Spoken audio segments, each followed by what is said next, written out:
Everything on my channel is completely free. Just drop a like to support me. Thank you so much. The man just summoned a basic class weapon, completely shocking everyone around him. This weapon belongs to the ultimate player at the absolute peak, Black Scythe. To get his hands on it, the first thing he did after reincarnating was slaughter 999 goblins to trigger the angel summon. But just as the angel was about to hand over the reward, he didn't hesitate to throw a punch. While she was still in shock, he stepped forward and ripped her wings right off. He knew this charming, innocent-looking angel was actually a demon who treated humans like worthless weeds, and his real reason for killing her was to obtain the angel heart. Consuming it unlocks the hidden class, Reaper.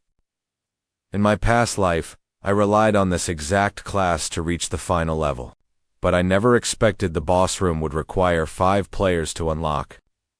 Since I couldn't meet that rule, I was wiped out. Now, waking up back on day 1 of the descent, this is my final chance. The moment the midnight bell rang, a golden glow filled the sky, turning night into day. Nobody knew what was going on. No matter how many times I see this face, I still absolutely loathe this angel.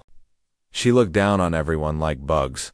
Someone laughed, calling it a New Year's prank, but he instantly exploded. The angel was breaking them in. Insects have no right to speak. Let me explain the situation. You are going to a brand new world to play a game. Your souls will be transported there. But don't you worry, we only want those aged 15 to 20. Once you complete the assigned tasks, you will return to this world and receive massive rewards. Now, your game begins. With a flash of white light, everyone was pulled into a virtual space. Here, you could customize your appearance and create a brand new username. I didn't hesitate for a second. Having used this name 99 times already, I would use it to finish my final mission. Soon, crowds of players flooded in, making themselves look stunning. But he knew that standing out only brings trouble. Suddenly, the angel descended, announcing the player count had reached 1.8 billion. People scoffed, seeing how empty the area was, making the angel furiously snap back at their sheer stupidity. There wasn't just one arena. She told everyone to summon their status windows mentally to check their stats and gear. Your only goal is to survive 20 seconds in this game. And now, it is your game time. With a sharp snap of her fingers, hordes of goblins spawned in. Terror washed over the crowd. The angel grinned, calling it a battle of 50,000 goblins against 10,000 humans. As the green beasts rushed in, panic set in. That was when I stepped forward. I knew that in a group, the first impression you give is everything. I did this to draw a line between myself and the weak. But more importantly, I had to catch the angel's eye and leave a lasting impression. Watching me effortlessly slaughter the monsters, the crowd thought they could do it too. But just as they stepped up, a goblin instantly brutally slaughtered someone. The harsh reality hit them. They were no match for these beasts. With the arena sealed by a barrier, escape was impossible. The angel loved their despair, but her eyes were soon glued back to me.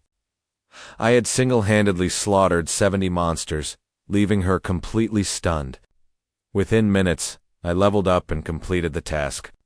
I spent 10 straight minutes butchering those beasts, wondering if the angel had noticed my performance. Plus, I did this to claim the top-rank reward, a rare weapon exchange voucher. Staring at the selection, I chose the dagger without hesitation. Since I finished first, I got 10 rune draws. Crushing the first one, I pulled the reincarnation rune. But the system warned I had already used it 100 times. As expected, I couldn't stack it. Still, I was first place, but these rewards were far too mean. I looked at the angel and demanded a bonus reward. The surrounding crowd gasped in sheer disbelief. He actually dared to demand things from a celestial being, expecting her to comply. The angel wanted to crush me on the spot, but her execution privilege was limited to once a day. Flashing a creepy smile, she said, "Your performance deserves better. Let's have a private chat." She thought she could easily torture me, but this private meeting was exactly what I wanted. As she went in for the kill, I threw a devastating punch right at her face. This completely derailed her script. She couldn't read me at all. Even worse, she couldn't believe a mere human had actually landed a hit. Furious, she tried to lock onto me, but I had already vanished. A deep chill ran down her spine as I reappeared behind her, grabbing her wings. The blinding pain sent a jolt of terror through her.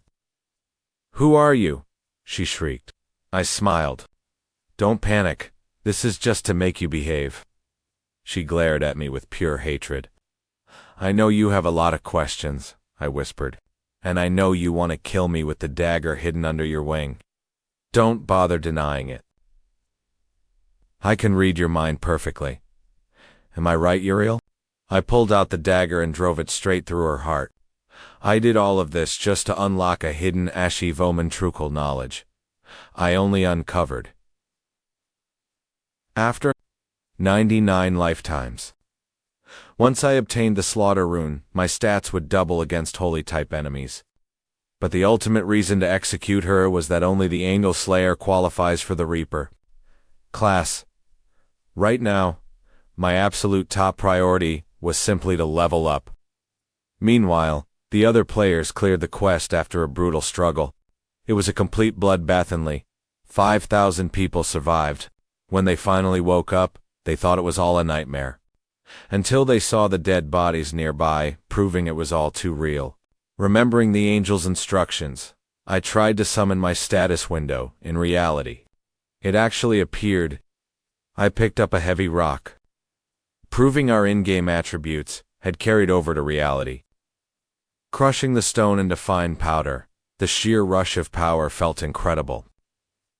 Soon, news channels everywhere were reporting on this new era of super. Everything was unfolding exactly as I had predicted.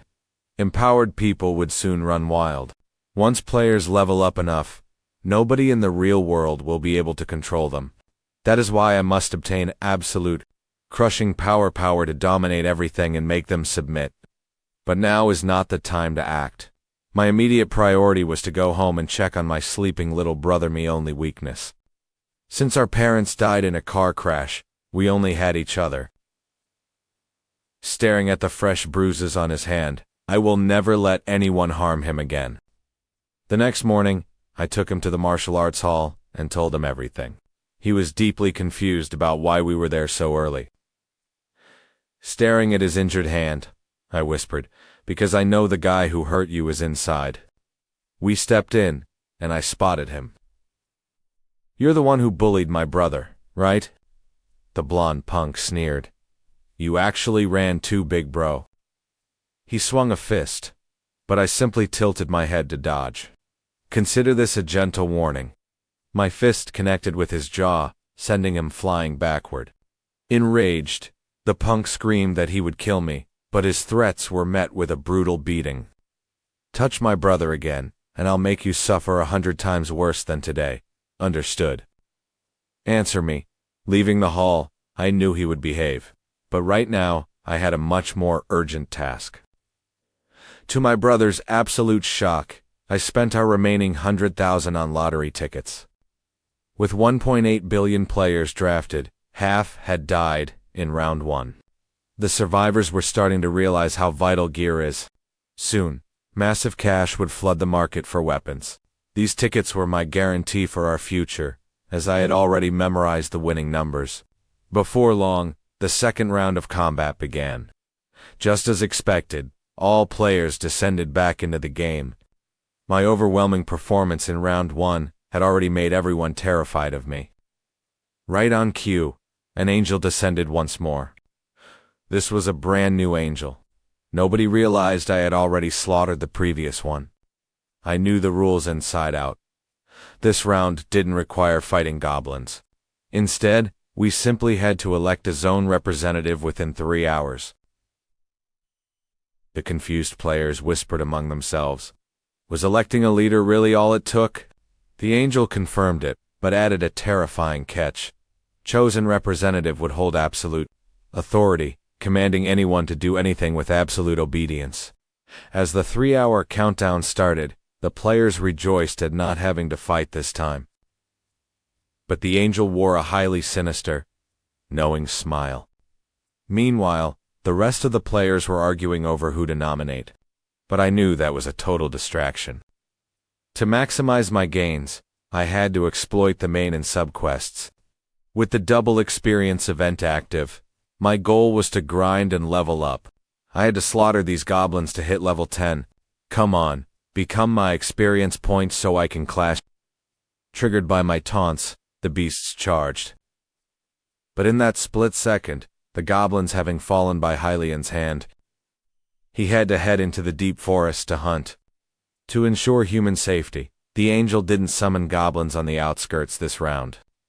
But when Hylian reached the deep woods, just as he expected, the goblin horde had exploded. It was hunting time. Ignoring the mountain of goblin corpses underfoot, I lost myself in the slaughter. I completely lost track of time.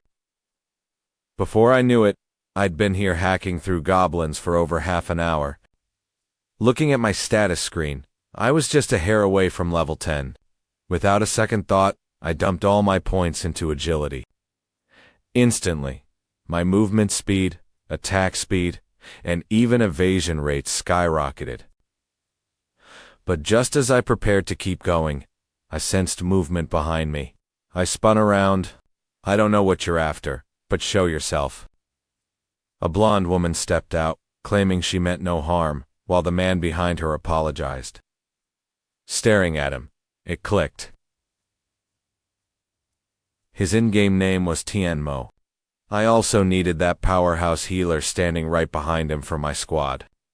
Could this woman be that priest? Why are you following me? I demanded. The woman admitted she was drawn to my strength, hoping that sticking with a top player would boost their survival odds. I want to team up, she pleaded. You can name any demand, and I'll do it, I sneered. I'd love to, but only if you're actually useful. Right now, you don't meet my standards. Watching me walk away, they thought my attitude was arrogant, but as I left, the woman finally collapsed, trembling. His power is real, she whispered. His aura completely terrified me. Meanwhile, I kept slaughtering goblins without pause. As they dropped one by one, the commotion drew in a higher-level werewolf. But I didn't feel a shred of fear. If anything, I was thrilled. One by one, the werewolves crashed down. When the final beast fell, I hit level 10. Instantly, a notification flashed before my eyes, confirming that, since I'd finished the prerequisite quest, I could now change classes. Everyone else was completely lost, with no clue how to promote their characters. But I'd already prepared for the Reaper class. The moment I crushed the angel heart, the system prompted me, asking if I wanted to become the Reaperth, only one of its kind. As I clicked confirm, ancient runes swirled around me. A message flashed. You have absorbed the Reaper rune. Stats vastly increased. Unique weapon, unlocked the Reaper Scythe. I also gained the exclusive skill, Eye of the Reaper. On top of that, being the first player to promote earned me a tracking skill. Now, simply entering any player's name would reveal their face and location. I typed in the name Huang Yongmin, and the system flagged him just 190 meters away. I couldn't believe he was out this deep in the forest, too. With the ground trail guiding me right to him, it was worth checking out. Nearby, Huang Yongmin was cornering a couple. The man pleaded, "We have no beef. Why target us?" "I'm not targeting you," Huang smirked. "My target has always been her." The woman behind him looked just like a celebrity, Sue Ollie. The boyfriend immediately regretted everything. If he'd known, he would have ditched her. As the heir to a massive conglomerate, Dying over some woman was a terrible trade. Just then, one of Huang's goons spotted me. They had no clue how long I'd been standing there. I stepped forward. Look, I hate drama, but these two are actually useful to me. So walk away. Staring at me, memories of my first-round dominance filled them with dread. But Huang Yongmin's fear quickly turned to arrogance. Back in the real world, he could punch through a 10-foot concrete wall. Maybe I wasn't out of his league after all. Brimming with unearned confidence, he sneered. Hylian, you talk too much? Trash, he lunged. But instead of drawing a weapon, I simply put mine away. Before a baffled Huang could react, I spoke cold and clear. I will crush you using the exact power you're so proud of. Huang assumed I was bluffing and threw a heavy punch. But before he could blink, I bypassed his guard and struck him. He gasped in pure disbelief, realizing he couldn't even survive a single blow from me. I grabbed him by the collar, unleashing a relentless barrage. His lackey tried to blindside me, but I was already steps ahead. Moving at blinding speed, I closed the distance before he could even raise a guard. I summoned my Reaper Scythe. With one swift slash, the man's arm went flying. He stared in absolute shock at the massive gulf between us. Don't worry, you won't be lonely, I told him. Your buddy's joining you. Playing hide and seek? I asked, turning toward the shadows. Hiding won't save you. I swung the scythe, and a blood-curdling shriek pierced the air. As they fell, memories of my past flashed before my eyes. Back when they had power, they rallied everyone to torture me. Now, every ounce of that pain is coming back to them. I turned to the rescued couple. You're safe. They can't do anything now, except cast their votes. They thanked me profusely, knowing I had no reason to save them. The guy even promised a massive cash reward once we got back to reality. But I had bigger fish to fry, so I left them standing there. Meanwhile, back at the camp, players were screaming at each other over the regional representative. Slot. Everyone was making empty promises to secure votes. That's when a green-haired guy stepped up. The moment he spoke, the entire crowd went dead silent. Greenhair smirked, thrilled that his persuasion rune was working so perfectly. But then, a burly guy snarled, "Shut your mouth." Greenhair tried to push his rune to force compliance, but the brute only grew angrier. My magic didn't work, Greenhair gasped. The brute glared at the crowd. You will all vote for me, or you end up like him. Without warning, he slaughtered Greenhair. The sudden violence left everyone paralyzed with shock. That's murder, someone screamed. The killer sneered. Got a problem with that. There are no cops here, and no prison. You obey me now. He knew that becoming representative would make him king of this world. Just then, I checked my status screen. While the crowd was struggling around level 5, I had already hit a staggering level 16. With my class change complete, the teleportation light enveloped me. When I opened my eyes, I was staring at a field of corpses. The killer was Zhao Zhongji, a notorious psycho. Spotting me, he swaggered over with an arrogant smirk. Hi, Leon, I've been waiting for you, I sighed. And I'm actually curious to hear what you want. Serve me and join my faction, he barked. You don't have a choice. I gave him a mocking look. Ever heard the saying, trash belongs in the bin? My cold, dismissive tone instantly set him off. I'll rip you apart, he roared. Ignoring his tantrum, I opened my palm, summoning the Reaper Scythe. The blade pulsed with a chilling, blood-red mist. Zal froze, completely stunned by the weapon conjured from thin air. Watch your tone, I warned coldly, or the price will be heavy. Sweat beaded down Zhao's face. His massive ego wouldn't let him back down, so he shrieked. Come on then, do it! I let out a dry laugh. The idiot was shaken, yet still bluffing. Honestly, if I didn't need him alive for round 3, I would have ended him right there. Right then, the angel descended before the crowd. 3 hours are up, the angel announced. Cast your votes. Zhao glared at me, then spun toward the crowd, howling, if anyone votes against me, I'll butcher you. I will get that representative slot, and then I'm killing Hylian. A virtual ballot popped up for everyone. Terrified players stared at Zhao as he kept screaming at them to vote. Finally, the angel clapped. Time is up. Let's see the results.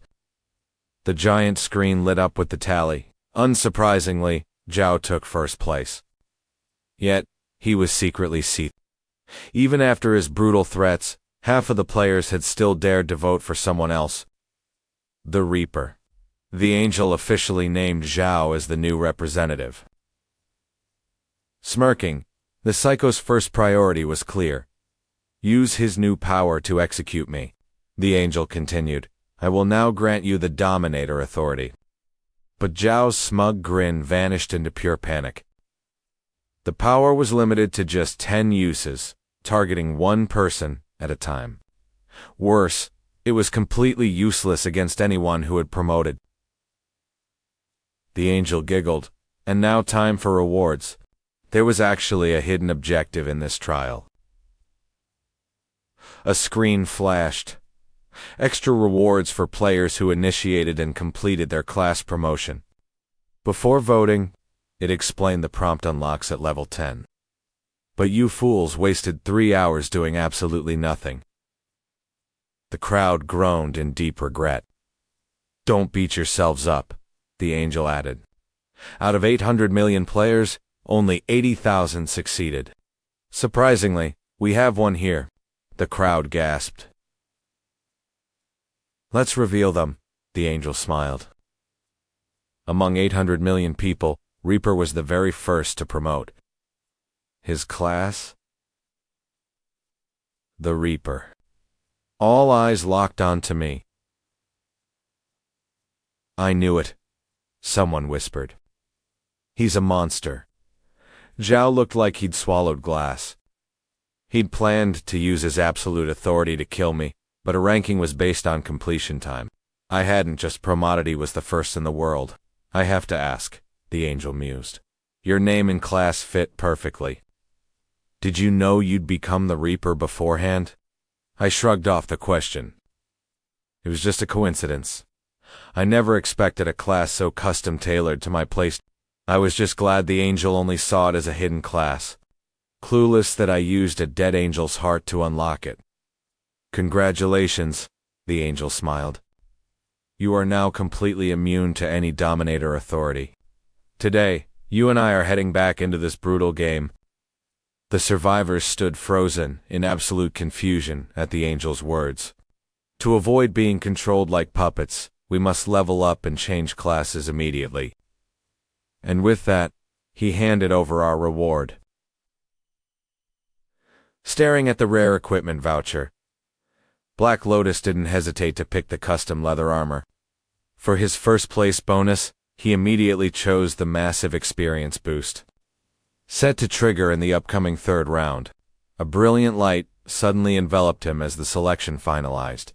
There was no time to rest after returning. Black Lotus immediately activated his tracking skill to locate Anshan. Sure enough, the guy was hiding inside a massive corporate building. Black Lotus slipped out of his apartment. It looked like his target was heading out to report. Just before this, Black Lotus followed An Shangjae right to the skyscraper's entrance. Inside, An Shangjae was meeting with Ma Tianlu, showering him with praise. He called Ma Tianlu an incredibly powerful player, pointing out that the Angels leaderboard ranked him as the second player to successfully become a Dark Knight. Ma Tianlu saw right through the flattery, knowing this guy wanted something from him. Sure enough, An Shangjae begged for advice on how to trigger the class change. But Ma Tianlu just played dumb and brushed it off. He lied, claiming he just got lucky after killing a few goblins. Only Matsuyan Lu knew the truth. Every player gets one random rune chance, and he relied entirely on his to succeed. Even to his closest partners, he would never reveal his secret. Watching from the street below, Black Lotus scoffed at how foolish the man was. Becoming a Dark Knight was actually a terrible decision. Sure, it is an incredibly powerful class, but it comes with a devastating, hidden flaw that makes it almost unplayable. That drawback is simple. They can't use normal mana, and dark mana is nearly impossible to find in this game. This turns the Dark Knight into a useless powerhouse. The next morning, Black Lotus headed over to the local lottery shop. But this time, he was there to apologize. Relying on his memories of his past life, Black Lotus had racked up billions in winnings, which forced the government to shut the shop down. He wanted to offer the owner a massive cash compensation. After leaving the money, he turned to walk away, only for the owner's daughter to chase him down. In reality, the lottery shop was just an excuse. Black Lotus wanted to cross paths with this girl. She was a rare top-tier support mage. In his past life, he had rescued her from a horde of monsters, and her genuine warmth had touched his cold heart. Looking at her now, he realized she might be his only weakness. He decided to tease her a bit. "Let's go on a date," he said. Julie gasped, completely caught off guard by his directness. But to his utter surprise, she quickly agreed, promising to be there. Just as Black Lotus turned to leave, she scrambled to her feet. "Do you really not remember me? We used to sit together in class." She still remembered how he was bullied, and how she had secretly called the police and followed him home to make sure he was safe. No matter what happened, he always kept smiling, and that smile had healed her. She had been secretly watching him for years, but was too shy to even say hello before graduation. This time, she promised herself she wouldn't let fear hold her back anymore. The next morning, both arrived early at their meeting spot. Looking at him, Julie felt like she was dreaming. "Actually, I have something for you," she said, pulling a glowing purple glove from her pocket. Black Lotus stared in amazement. "I got this from hunting monsters in the other world, so you can't refuse it." After their quick chat, they parted ways. Walking down the street, Black Lotus looked down at his status window. Thrilled to have obtained this item so early.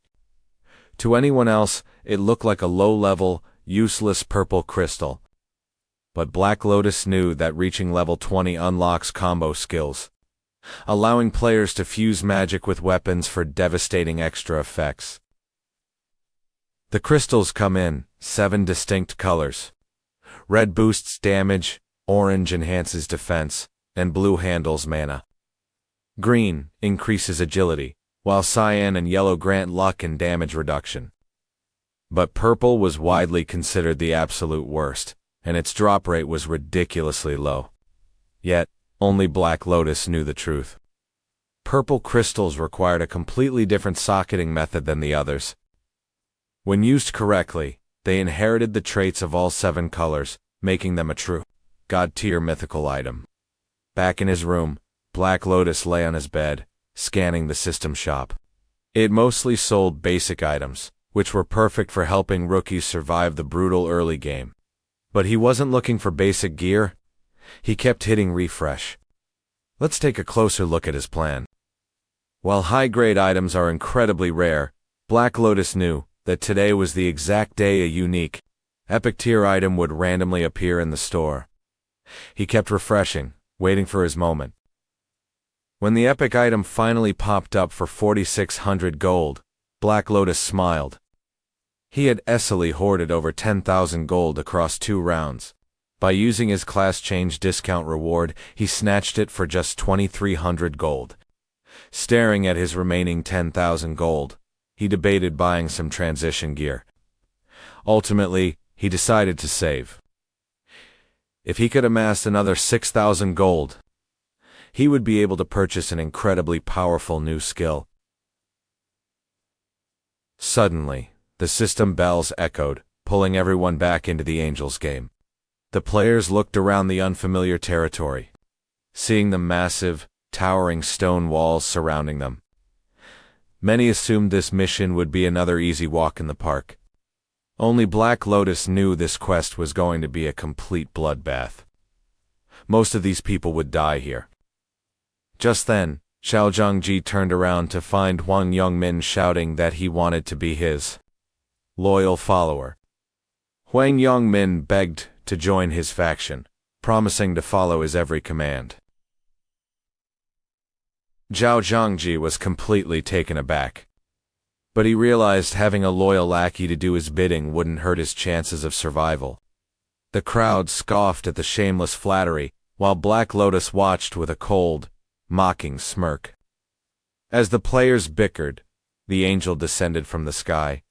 On the surface, the upcoming trial seemed incredibly simple. A system window popped up, showing 4,900 active players. Their task was to protect the central holy stone for 3 hours. Suddenly, a terrified player screamed that the game was glitched and the system had to be broken. The angel grinned, savoring their pure terror. There was no mistake. 75% of the players in this round would be systematically wiped out, since half the players die every round. And everyone survived the last one safely. Only a quarter of them could make it out alive this time. The relaxed atmosphere instantly shattered into absolute dread. Goblins would soon swarm from the town's 4 gates, and their sole objective was to demolish the holy stone. Everyone had to unite to defend the stone for 3 hours, or face brutal penalties. Win or lose, rewards would be handed out based on their individual kill counts. However, each round, the enemy numbers would double. Zhao Zhangji smirked, confident that his representative buff would let him easily slaughter Horde. But then, the angel called his name, adding one last twist. If a representative is killed by monsters, the position remains empty. But if another player kills them, that player becomes the new representative. Instantly, thousands of greedy eyes locked onto Zhao. He felt a cold shiver run down his spine as he realized what this meant. Sweating, he cursed to the angel. He was now a walking target. He tried to intimidate the crowd, but they already knew how his skills worked and showed no fear. Just as they were about to tear him apart, Black Lotus stepped forward. Zhao Zhangji knew he stood absolutely no chance if Black Lotus wanted him dead. But to his surprise, Black Lotus simply offered him a deal. Zhao was utterly confused, wondering what he wanted. Black Lotus proposed a simple trade. Agree, and I will personally keep you alive during this round. Zhao was stunned, and the surrounding players looked on in disbelief. Knowing they couldn't stand against Black Lotus, what do you want? Absolute, unquestioning obedience to my commands. Zhao couldn't understand why Black Lotus would protect him just for submission, and his pride refused to let him kneel. Yet, with a stadium of hungry eyes staring him down, he couldn't bring himself to bow. Black Lotus already knew what his choice would be. His pride was too stubborn. I refuse, Zhao snapped. Black Lotus shrugged. Fine, then your survival is on you. With that, he turned away. The hostile crowd was about to pounce on Zhao when a system siren suddenly wailed. The first wave had arrived. Everyone immediately scattered, rushing to form defensive lines around the holy stone to survive the incoming onslaught. Zhao Zhangji quickly realized he didn't have a single friend in this arena. Deciding to go solo, he spotted Black Lotus heading off alone toward the east gate. He quietly followed. Was this monster really planning to face the entire eastern horde on his own? Moments later, Zhao gasped in sheer horror as a sea of goblins flooded the entrance. Terrified, he ran up to a rooftop, where he watched Black Lotus stand alone. Countless goblins rushed forward in a terrifying wave.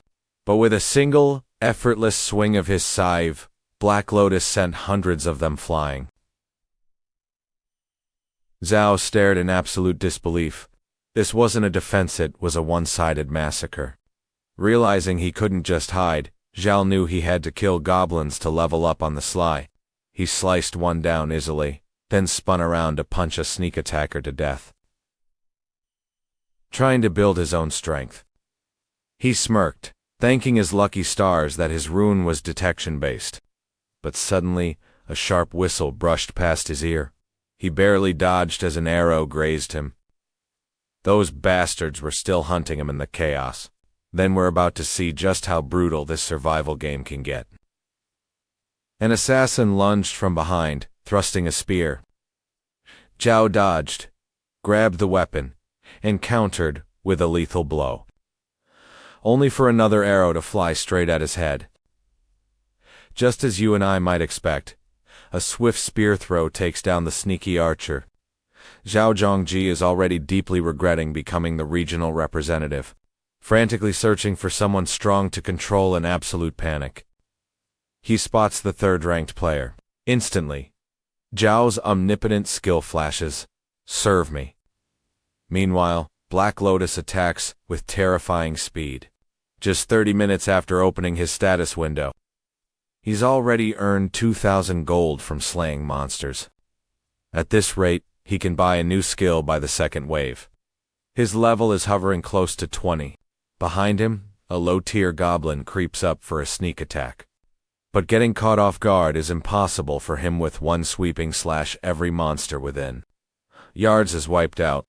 The nearby goblins shiver in fear, but Black Lotus won't let this walk-in EXP and gold slip away. Soon, the system announces the first wave is cleared, leaving only 3,933 players alive. Looking over the field of corpses, Black Lotus notes, he's actually still alive. Tough guy. By now, Zhao is completely broken. He's constantly dodging monster claws and watching his back for player betrayals. Luckily, he used his omnipotent skill to control other players to shield him. It's the only reason he made it through Wave 1.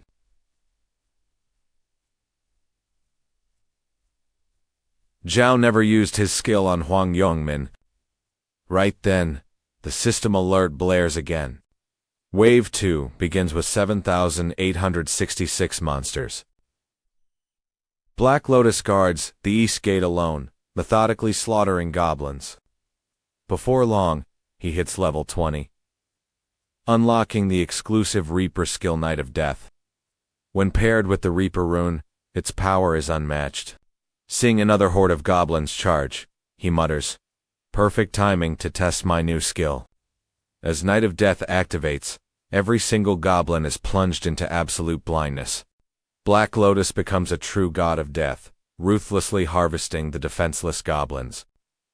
Quite pleased with the results, he opens the shop and purchases a basic skill, Detect. The moment he activates it, he can clearly sense that there is absolutely no one within 300 meters. Time flies by, and soon the final wave arrives. Zhao's 10 charges of Omnipotent are completely spent.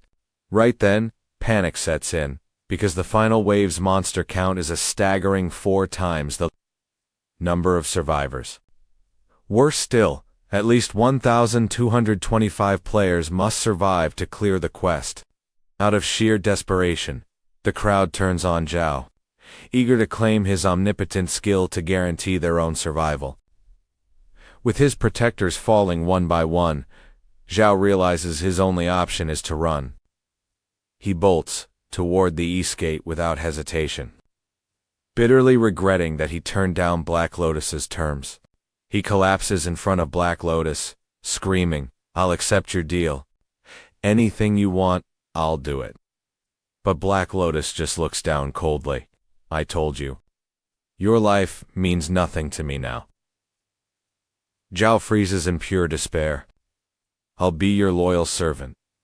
Why won't you take me?" Zhao begs.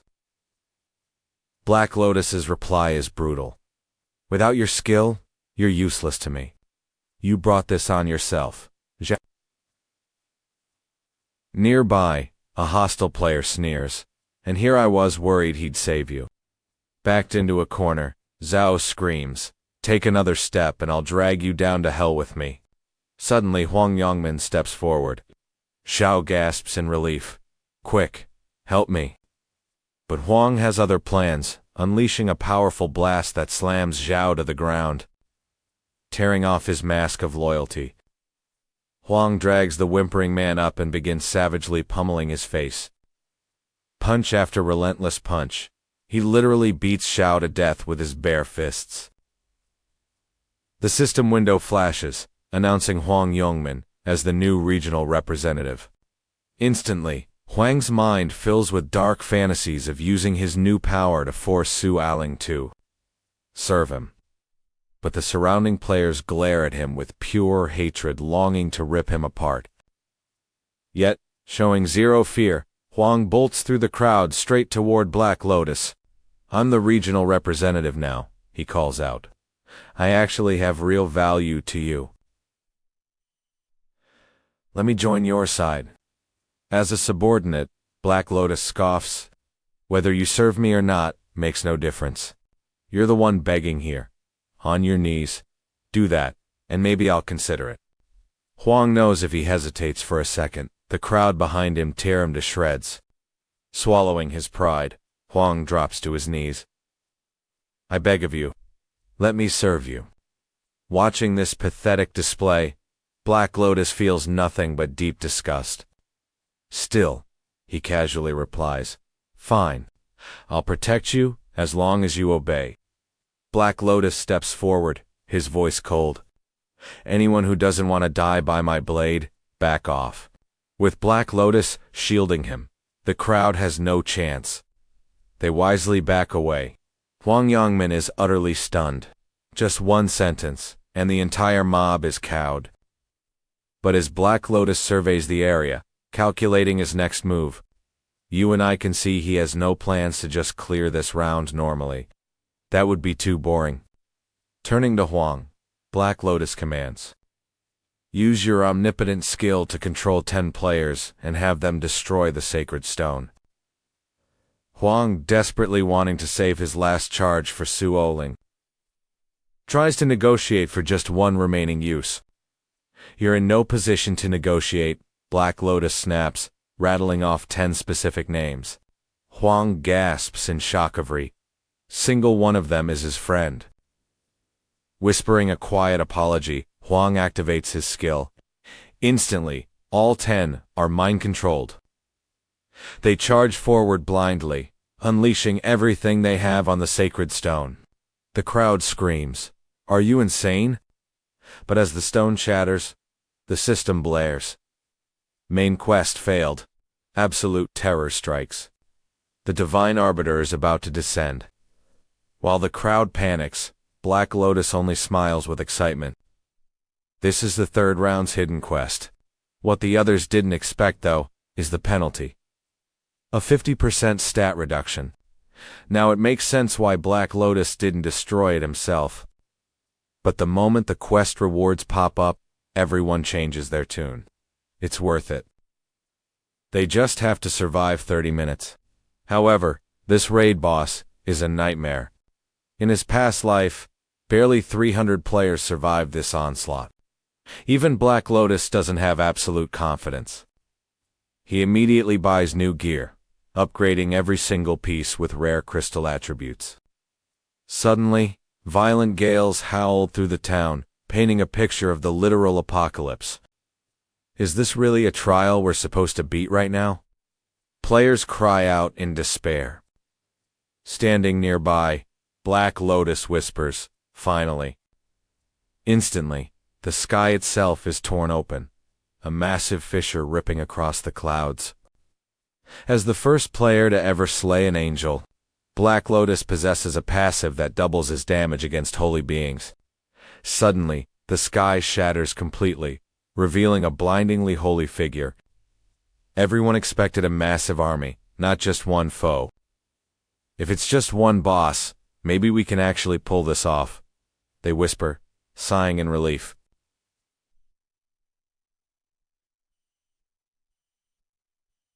the Divine Arbiter glides forward slowly. It raises its majestic angelic staff, lightly tapping the earth. Under the collective gaze of the players, a pale violet barrier surges outward in every direction. The blinding flash forces everyone to shield their eyes. Within seconds, the entire town is sealed off.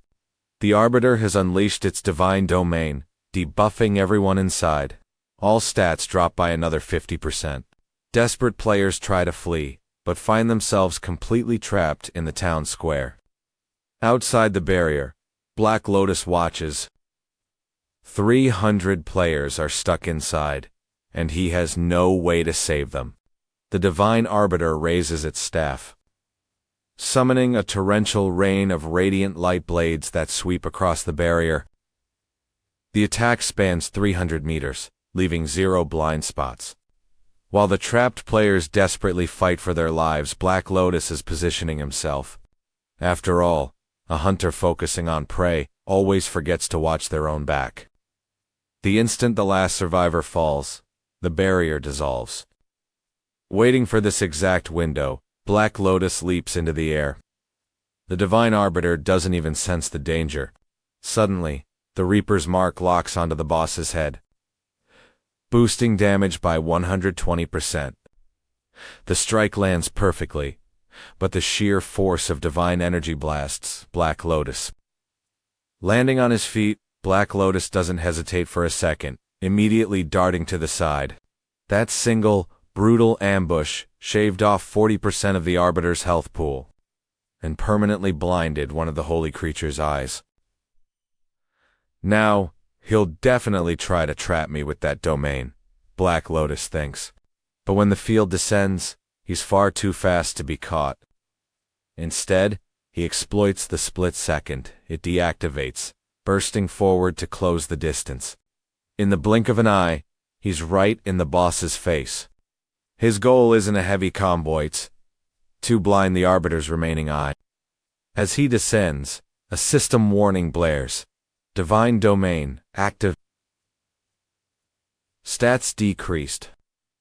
Yet, he doesn't panic. He knows the Arbiter is effectively blind now, forced to spam its sword storm in random directions. All I have to do is find the eye of the stormed ultimate blind spot. And I don't need to worry about him sensing my presence, because this thing has no ears. It's hunting season now. This next strike will end it. Slipping behind the boss, Black Lotus swings his death scythe with blinding, lethal velocity. But a boss of this tier must be worn down piece by piece. Feeling the strike on its back, the Arbiter swings its holy staff behind in retaliation. Yet, every single move is completely predicted by Black Lotus. Mid-air he delivers another brutal slash, shearing off the angel's wingsuit's only remaining way of sensing enemies. Without pausing for a second, Black Lotus rolls back and retreats. Glancing at the boss's health bar, he sees it's down to a mere 10%. The Arbiter trembles with rage. How dare a lowly human wound a god? Gripping its staff with white-knuckled fury, the creature begins chanting a low spell. Suddenly, the divine staff erupts with blinding light. Black Lotus is relieved he took out those eyes and wings first. Blind and deaf, the Arbiter can only swing wildly but you. And I know a 300-meter blanket attack leaves nowhere to hide. Launching a dimensional attack, I stared at the divine lightning crackling on the ground and hit would mean instant death. My staff kept summoning lightning. But seeing the wind swirling around the divine proxy, I knew his radiant power invincibility had triggered. It lasts for 30 seconds. Watching the divine proxy in front of me, I carefully calculated his remaining invincibility. The moment the countdown hit 0, a system alert made me smirk. His invincibility was finally over. Seizing the opportunity, I lunged at him with blinding speed. Only I knew that once his skill ended, he'd be weakened for 3 seconds. Crimson Reaper energy coated my death scythe as I swung, the blade cutting the air with a deadly howl, and decapitated the divine proxy. Countless level-up notifications pinged in my ears, followed by a massive announcement echoing across the heavens. The proxy of God has been slain. I had earned the God's adversary title, which reduces holy damage by 80%. The main reason I could pull off this kill was his divine heart, which massively boosts my Reaper abilities. Honestly, this item alone was one of the biggest reasons I had to hunt him down. It is a treasure only gods possess, the divine spark, a legendary god-tier crafting material. The heart itself turned out to be a radiant rune, capable of supercharging my Reaper energy. This haul of rewards was far better than I ever anticipated. The crowd watching erupted into wild cheers. They couldn't believe I had soloed a god, and my terrifying power only made them fear me more. Just then, an angel's voice boomed from the heavens. Are you really actually human? This is the first time a mortal has slain an executor of God. I didn't pay much attention to her. Seeing this, the angel awkwardly flew down to face me, whispering, "How did you even think of killing the divine proxy?" I sighed. What a foolish question. I looked at her. I just didn't want him to kill me. The angel shook her head. With your strength, you could have easily survived 30 minutes. Why go through the trouble to kill him? Look, even though I'm cold-blooded, I still couldn't stand him slaughtering humans right in front of my eyes. The angel finally seemed to understand, while the crowd whispered in surprise. No one expected a cold guy like me to actually have a heart. Right then, the angel announced the mission was over. But her next words struck absolute terror into the crowd. Since the divine proxy was killed, the head count hasn't hit the target. We will now eliminate players based on their overall ranking. Instantly, the leaderboard flashed before our eyes. Unsurprisingly, I was still sitting comfortably in first place. My exclusive reward for the top spot was a choice of rings. I grabbed the resistance ring without a second thought. No matter how high my stats get, getting chain crowd controlled by status effects is a nightmare. I stared at the reward window. As expected, no triple experience bonus. I really needed more gold to buy skills. Just then, the angel's cold voice echoed through the space. You all know where you stand now, right? Anyone ranked below 1,225 will be completely wiped out. Panic erupted. Everyone desperately wanted to escape this hell. But the angel loved every second of the terror. Her grin grew wider and more twisted as she prepared to act. The bodies of those who failed to meet the threshold slowly began to dissolve. A crisp notification chimed. Head count stabilized at 1,225. My vision went pitch black, and my consciousness slowly drifted back to reality along with everyone else. Meanwhile, Su Aline was absolutely thrilled. She was incredibly relieved to have survived. In the third round, she had unlocked a hidden class, Summoner. Staring at the little summon hovering in front of her, she smiled. If it weren't for this little guy, I would have died in the third round. Checking her inventory, she couldn't believe she'd actually placed third. Would Black Lotus like these rewards if I gave them to him? Meanwhile, Huang Yongmin was absolutely furious. Black Lotus had used him, and even slashed his stats by 50%. He swore a silent oath that he would kill Black Lotus. The next morning, Anxianje arrived early at the corporate headquarters to give his report. Ma Qianlu noted that, in this round, Black Lotus was still the top-ranked player. I'm here to update you on Black Lotus, Anxianje said, and to let you know, Su Aling successfully advanced. Her class is highly unusual. She's a summoner. Honestly, I never expected her to pull that off. Ma Qianlu was highly intrigued. She could be incredibly useful to us in the future, he mused. I need you to stay close to Su Aling. Date her if you have to. Just help me keep a tight, unbreakable grip on her. Anxianje had no idea what Ma Qianlu was actually planning, but he quickly nodded. We will always be loyal to you, sir. Also, there's an urgent update on Black Lotus. He soloed the divine proxy, and honestly, it looked like he knew exactly how to defeat him. Ma Tianlu frowned, deep in thought. Keep watching this mysterious guy. Do whatever you can to win him over. And Shangzhe sighed. I tried to get close, but he's too powerful. He doesn't need anyone's help. Ma Tianlu went silent for a moment. Fine, just don't offend him. Now, what was the other matter you wanted to discuss? And Shangzhe lowered his voice. Recently, a mysterious buyer acquired a massive block of our shares Zano to influence corporate decisions. Ma Tianlu was utterly baffled. This was just a newly founded virtual world startup. Sure, every youth on Earth was trapped in the angel game, and he'd hoped to cash in. But he never expected a massive investor to dump over $200 billion into this. Set up a call with them immediately, Ma Tianlu ordered. He was dying to know who would throw that kind of cash around. Meanwhile, back at home, I looked down at my phone muttering, I should be getting a call soon. Just then, my younger brother burst into the room, loudly asking what level I was in, the angel game. Apparently, some kid at his school had an older brother who hit level 11 and already advanced his class and was teasing him about it. I knew that if I told him my real level, it would cause massive problems. Don't worry, I said. I'm level 12 and already advanced my class. He smiled, thinking his big brother was still the best, stronger than anyone. But no matter how much he begged, I refused to reveal my class. So he eventually pouted and left. Right then, my phone rang. Just as I expected, the call had come. Since you're our new shareholder, I think I should call to pay my respects. I'd love to meet you in person if possible. I glanced at my screen. Let's meet next Saturday. I chose Saturday because on Friday, I would acquire the mind-reading rune.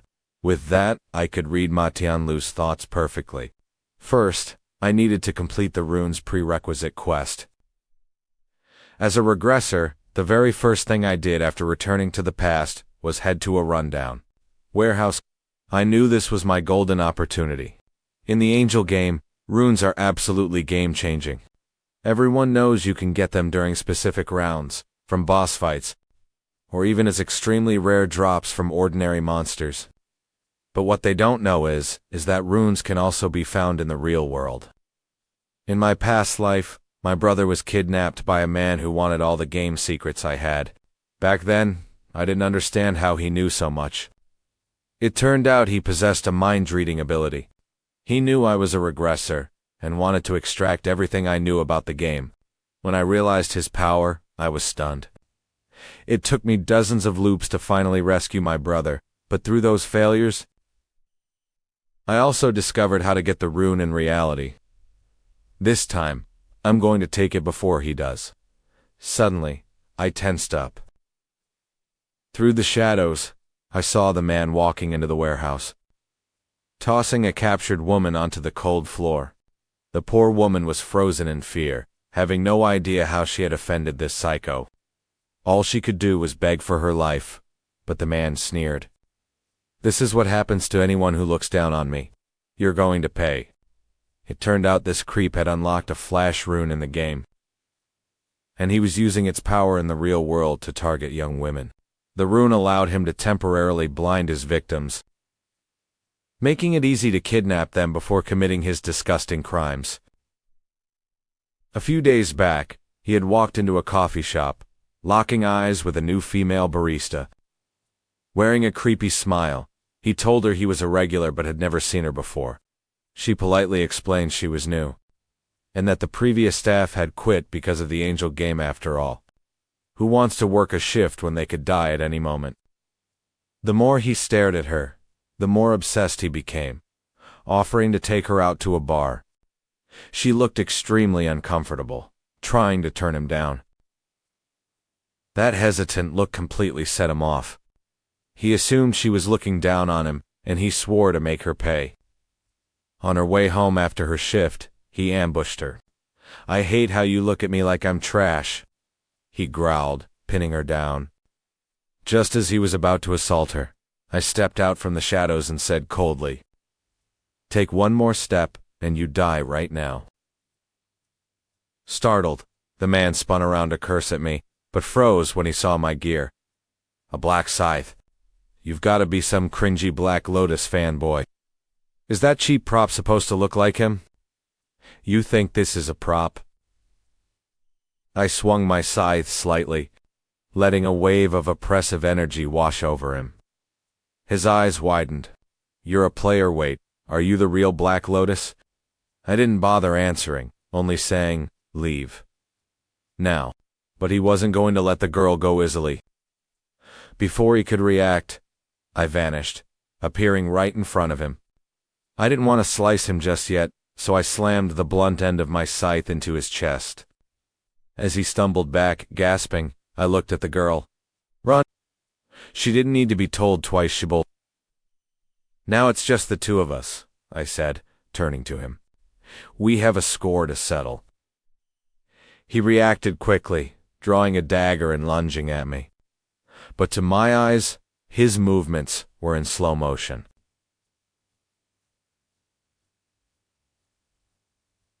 Staring at the blade, I shook my head. You actually brought a goblin dagger into the real world. Too slow. With a casual upward flick of my scythe, I disarmed him.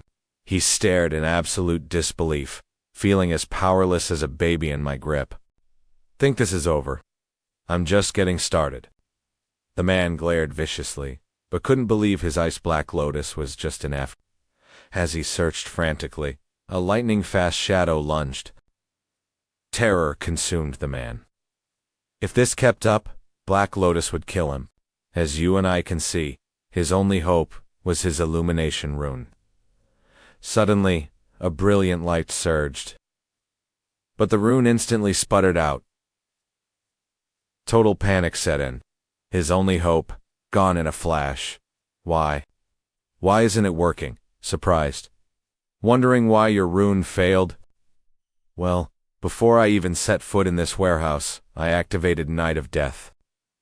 No light can exist in this zone. Without hesitation, Black Lotus lunged. The man froze, his body refusing to react as death closed in. Wanna know why? Why I'm killing you? To the man, Black Lotus was a pure demon. He desperately needed answers, but Black Lotus had no intention of making it quick.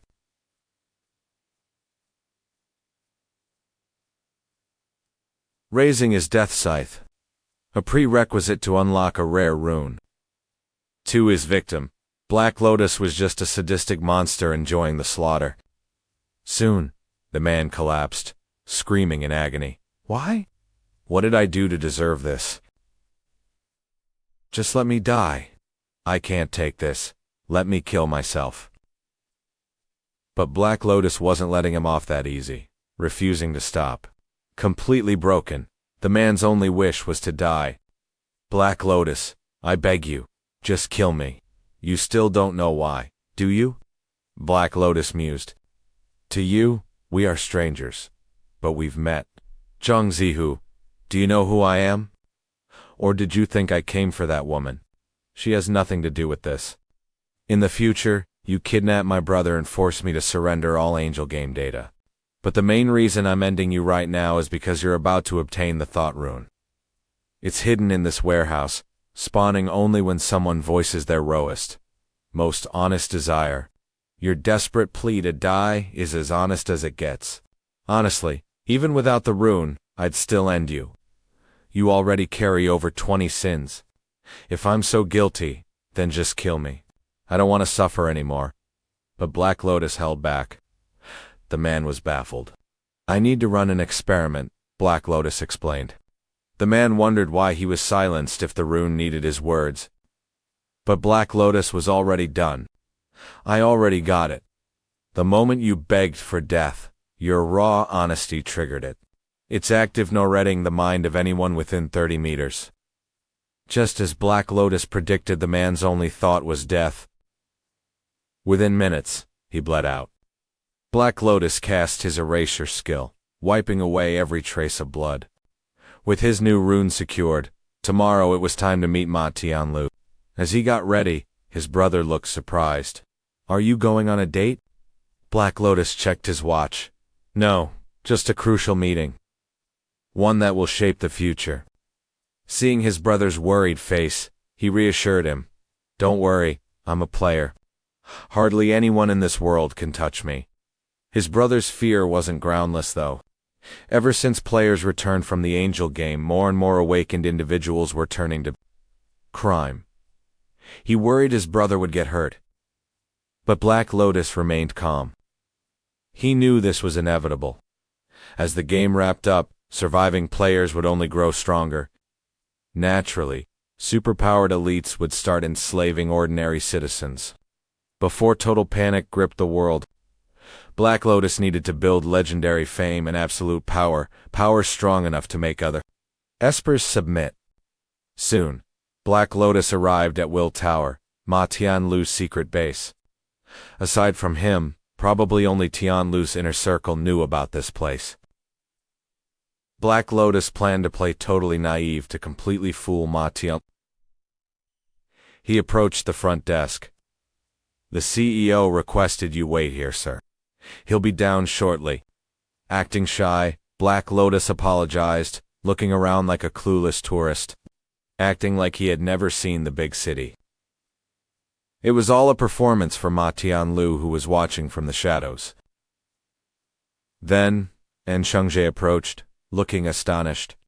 I can't believe you're barely in your 20s, and yet you invested 280 billion.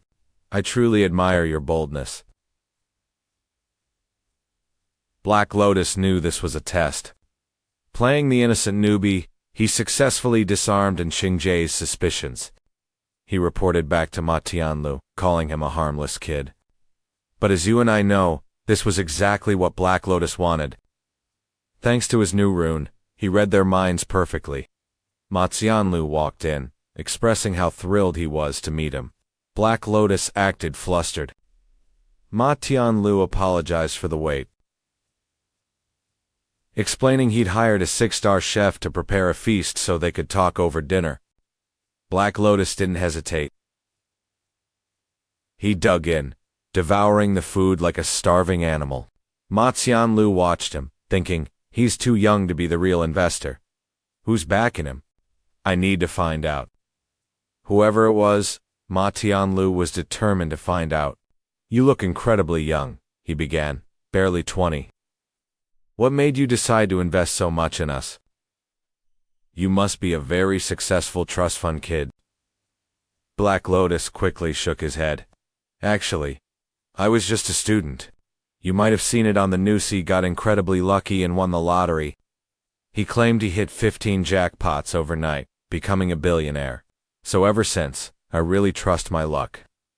But Ma Tianlu was skeptical. The news said the jackpot was 60 billion. How did he manage to invest 280 billion? Black Lotus anticipated this.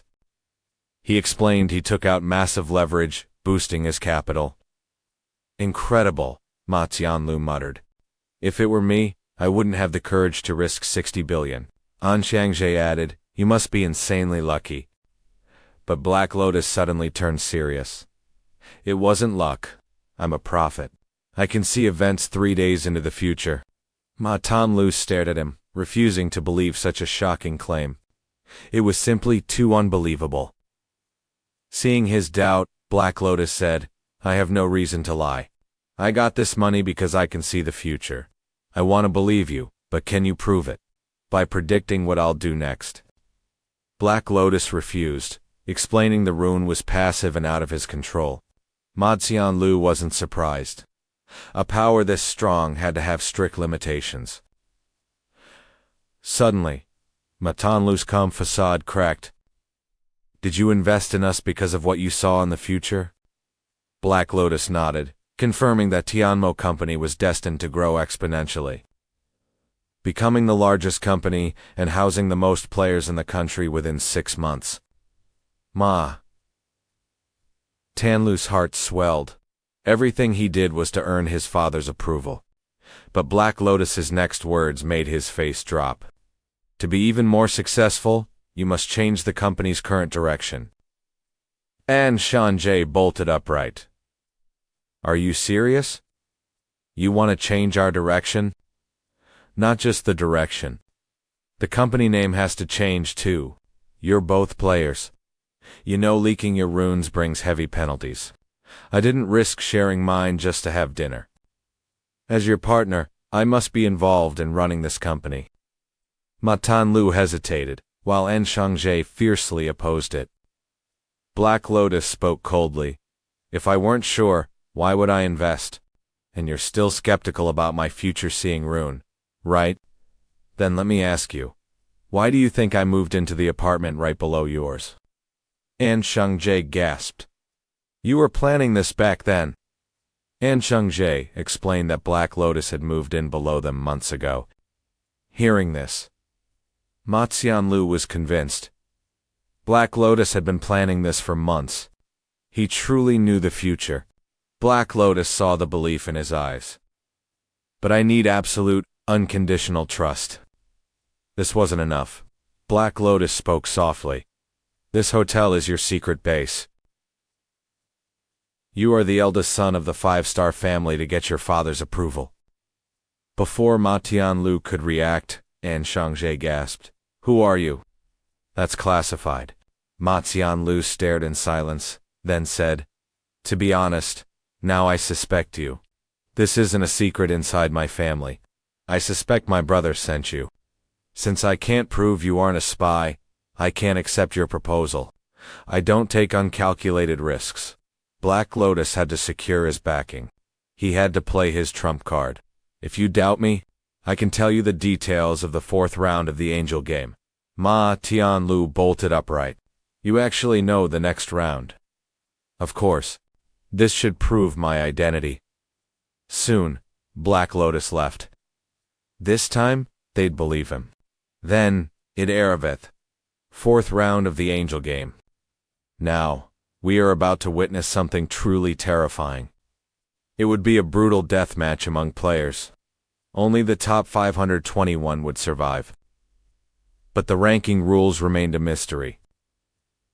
Just then, Su Ailing approached Black Lotus, holding a purple. The crystal was my reward from the 3rd round. I accepted it without hesitation, knowing she'd never have given it away if she understood its true value. Just then, Su Ailing turned to me again, asking if I needed a bodyguard since she was now a summoner. I turned down her kindness. No. One alive can match me anyway. She said goodbye, but my mind was already set on my next target, Huang Yongmin.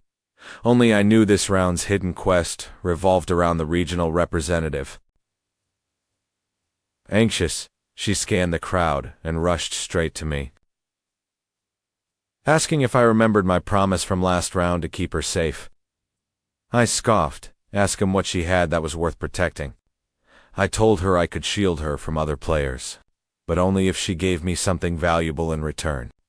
I mentioned Su Ailing gave me a purple gem. If she had something similar, I'd protect her.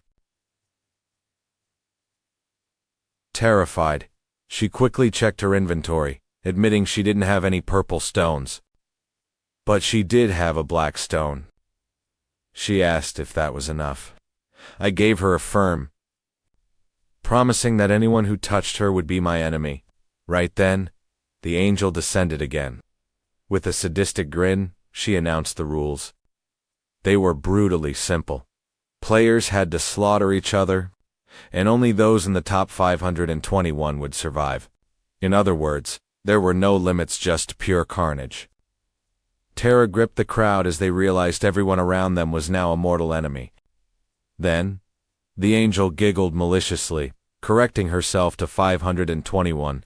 Only I understood the significance of that exact number, just as I knew the angel was merely a brainless puppet. Then, she declared the start of the game. Most players stood frozen, dazed by the sudden death. Nearby, Huang Yongmin smirked, celebrating her choice to seek my protection. With her weak skills, she stood no chance alone. But in the next instant, I suddenly flashed right next to her. She flinched, utterly confused by my sudden move. I looked down at her and said, I promise to keep you from becoming anyone else's target. Then, I summoned my death scythe and sliced her throat. Instantly, a system alert popped up. Hidden quest completed kill. The regional representative. I was rewarded with a magic card to draw magic stones, which would grant 1 to 5 stones. It was exactly what I needed. But my sudden execution of Youngman sparked outrage, with the crowd screaming that I was a murderer. Then, a system alert instantly silenced them all. I was now the new regional representative. The crowd scrambled to back away, terrified I would use my absolute authority to control them. Suddenly, they noticed my name turned blood red. I didn't panic. In a meat grinder like this, a darker name simply meant a higher body count. Glaring at me, the mob finally resolved to band together and take me down, viewing me as a monster. But then, the dead Huang Yongmin gasped back to life. No one could make sense of it until they realized players could revive in this round. And our leaderboard ranking was purely based on kill points. Instantly, the peaceful crowd descended into a chaotic bloodbath. I didn't hesitate, unleashing a casual strike that vaporized everyone in my path, leaving a massive vacuum. Seeing this, the survivors whispered to each other. If they could revive, they could ambush me without fear. Soon, 80% of the crowd was gone, leaving me with thousands of points. But look at this next guy who caught my attention.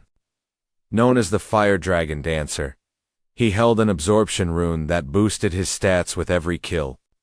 It was as if this game had been tailor-made for him, his power skyrocketing with every life taken. The higher his target's level, the bigger his stat boost. He even began to fantasize about the insane stats he'd get from killing me. But he quickly forced that foolish thought out of his head. His survival instincts warned him never to cross me. He went right back to slaughtering other players. I didn't intervene, simply watching him coldly. In a flash, he had already slaughtered nearly 100 victims. That's when I slowly walked toward him. He raised his guard, completely on alert, but I simply unleashed one casual strike. In a split second, he was completely crushed, never imagining such a gap existed. In this massive thousands-player free-for-all, I single-handedly wiped out a vast army, effortlessly taking first place on the leaderboard. As the fourth round escalated, chaos erupted everywhere. Meanwhile, Su Aling was terrified of the mindless slaughter. An Xiangjae tried to comfort her, and she claimed she was fine. But he knew how hard a slaughter quest was for a pampered celebrity. Suddenly, his eyes narrowed. Someone grabbed her, swinging a dagger downward. An Xiangjae ducked instantly, raising his long sword to completely disable the attacker. Turning back to her, he coldly warned her that to survive, she had to kill. Forcing herself to overcome her fear, she grit her teeth and finished the man off. Honestly, if not for Ma Tianlu's strict orders, An Xiangjae would have abandoned her long ago. He told her that her summons had probably scored her over 50 kills, so she could rest. Internally, though, he looked down on her. Viewing her as a helpless little flower he was forced to baby. While his own score was still lacking, he charged back into the crowd. As I sliced down another enemy, the countdown timer began to ring.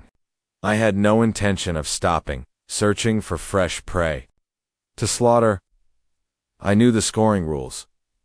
The leaderboard tracked unique players killed, not total kills. If you killed the same poor soul 100 times, it still only counted as 1 point. So instead of blind slaughter, I focused on hunting fresh targets. Meanwhile, Huang Yongmin was busy farming weaker players elsewhere, killing them over and over again, completely misunderstanding the rules. She counted hundreds of kills, absolutely sure she'd rank near the top, thinking she had far surpassed me. Meanwhile, dark energy swirled around my body as I prepared for the final strike. I delivered my final scythe strike right as the game over alert echoed. To ensure accurate calculations, angel shields enveloped everyone. My fatigue vanished instantly, And nearby, the angel smiled. She announced, "Now, let's review your data." Instantly, all the dead players revived. One man realized he was alive, then shrieked in absolute fury at Huang Yongmin, who had killed him over 40 times. Huang Yongmin just smirked and mocked him. Feeling her authority challenged, the angel snapped, "Keep making noise, and I will erase you all right now." The crowd froze in silence. Before we see the leaderboard, let's look at the hidden quest. A window popped up. Kill the regional representative within the time limit. Everyone gasped. Was it that simple? Did the guy with the Black Scythe have a cheat, since he killed the representative right away? Hearing the whispers, Huang Yongmin froze, realizing her regional representative skill was gone.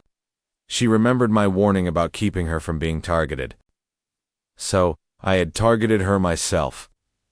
As they reeled in shock, the angel announced the ranking rules. The moment the details registered, sheer despair washed over most players. Unbothered, she snapped her fingers. First place on the regional leaderboard was me. Even the angel was deeply suspicious, wondering how I kept sweeping first place. The crowd stared at me in absolute terror. But my first priority was to claim my hard-earned reward. The angel watched me, curious because I acted like my victory was predetermined. I ignored her entirely, scrolling through my options. What I needed most was gear that boosted my attack speed. But my next choice was critical. Because the upcoming round's hidden quest would be insanely difficult. I had to be fully prepared, scanning the reward window. I chose the 50% stat boost without hesitation. Giving up on getting a response from me, the angel coldly began announcing the final rankings. Anyone below 521 was to be erased. Instantly, those at the bottom began to dissolve into dust. Screams of terror filled the air. Huang Yongmin panicked, then let out a manic laugh. Had made the cut at exactly 520. Their agonizing screams echoed. I couldn't save them now, but I swore right then to tear down this sick game and save humanity's future. The system chimed, confirming only 521 players remained. Our souls returned to our physical bodies. Back in reality, An Shangjae rushed straight to Ma Tianlu's office. Ma Tianlu frowned, asking why he was there without being summoned. An Shangjae quickly apologized for his rudeness, explaining that the fourth round was too brutal. A game so twisted it made his heart race. Ma Tianlu nodded, admitting the trial was exhausting. Even as a Haidir Dark Knight, he was completely drained. Ma Tianlu had one burning question. Who was Black Scythe?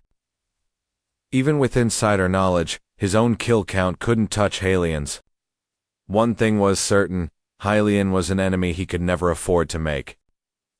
Last time, I wanted his advice on Hylian, Ma Tianlu recalled. When he predicted the fourth round, I didn't believe him. But he was dead on. Set up another meeting. He's young, but never underestimate him. An Shangjae knew exactly how vital a prophet of this caliber was. Cut to the supermarket, and Transilian was already waiting. Zhu Li was stunned. Even after such a brutal fight, Hylian looked completely energized. He even teased her, claiming he was exhausted from constantly dreaming about her. Zhu Li was caught off guard by his playful side. He seemed totally different from the guy she knew. She thanked him, knowing his intel was the only reason she survived round 4. But Hylian knew better Evan. Without his help, her own luck would have pulled her through. Soon, the two of them headed to a 5-star restaurant. But Zhu Li couldn't eat.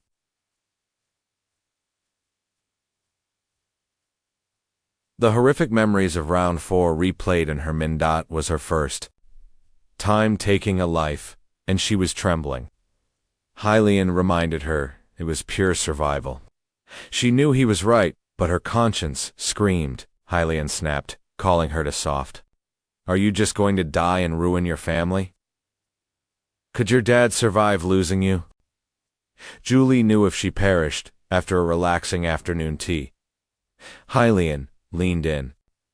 As you and I are about to see, he had a crucial reason for setting up this meeting. I'm here to give you the details on round 5, he said. Julie guessed. You already know? Hylian warned her that the next round was brutal and it would trigger a massive zone merger. Every isolated zone would collapse into one. Julie's heart leapage. We'll meet next round, he confirmed. Well, during the 5th phase, it moves incredibly fast, so you must follow my orders to survive. Look for a player named Black Scythe. He's my friend, and he'll keep you safe. Hearing this from Hylian, Julie realized that round 5 would be a slaughterhouse, and her odds of survival were slim. Panic set in. But Hylian told her to relax. In the future, he had foreseen things would play out differently. My friend will have your back. Julie was skeptical. To her, Hylian was a legendary figure sitting at the very top of the rankings. She whispered, would someone that powerful actually need me? He smiled, reminding her of her unique blessing ability. He'll be desperate to team up with you. Julie gently touched his palm, transferring a glowing green aura that maxed out his luck stat. Back home, Hylian pulled out a low-tier magic card. While most players dismissed these as worthless trash, Hylian knew a secret. When your luck stat is pushed to the absolute limit, there's a microscopic chance to pull a top-tier item. He crushed the card. A chime rang out, and 5 god-tier gems materialized before him. Even Hylian had never seen anything like this. Stunned, he muttered, is this the luck of my 100th regression finally paying off? He opened the fusion menu, combining the god-tier gems into a saint-tier jewel. In his past life, he had failed even with god-tier gear. This time, he was going all the way. He socketed the saint-tier gem, completing his build. Feeling a massive 50% power surge, he smiled. The next morning, Hylian got an invite to Ma Tianlu's banquet. He was ready to leave when he found Shanghai already waiting outside.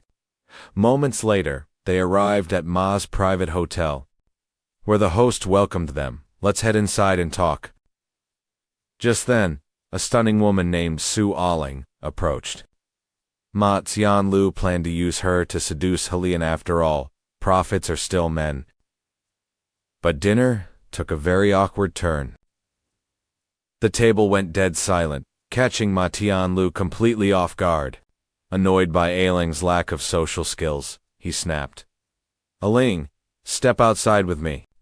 She quietly followed him into the hallway. She smiled, mentioning how delicious the food was. Ma Tianlu nearly exploded. You think I brought you here to eat? I need you to charm him. Are you completely blind, or are you doing this on purpose? Didn't Shanghai warn you who he is? He's a prophet with full intel on the Angels game. I need you to do whatever it takes to wrap him around your finger. I want him completely under my control. Make him fall for you.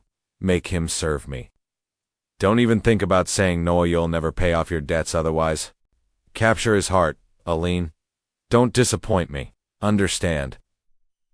With their private talk over, Ailing's marching orders were clear. She had to seduce Hylian. As the dinner wrapped up and Hylian stood to leave, Ma Tianlu flashed her a warning look, signaling her to make a move. But before she could, Hylian's younger brother spoke up, excitedly asking Aline for a photo. Seeing this, Ma Tianlu immediately pulled out his phone to text her. His new instructions made Aline freeze. He wanted her to target the brother instead. Win over the kid and Hylian would follow. To speed up this trap, Ma Tianlu decided to upgrade their venue. He escorted everyone to the hotel's VIP suite, offering free-flowing drinks, karaoke, and gourmet platters. He even promised that any special requests they had could be handled instantly by Hylian smiled politely. Actually, I do have a small favor. My brother really is a massive fan. Could she step outside for that photo?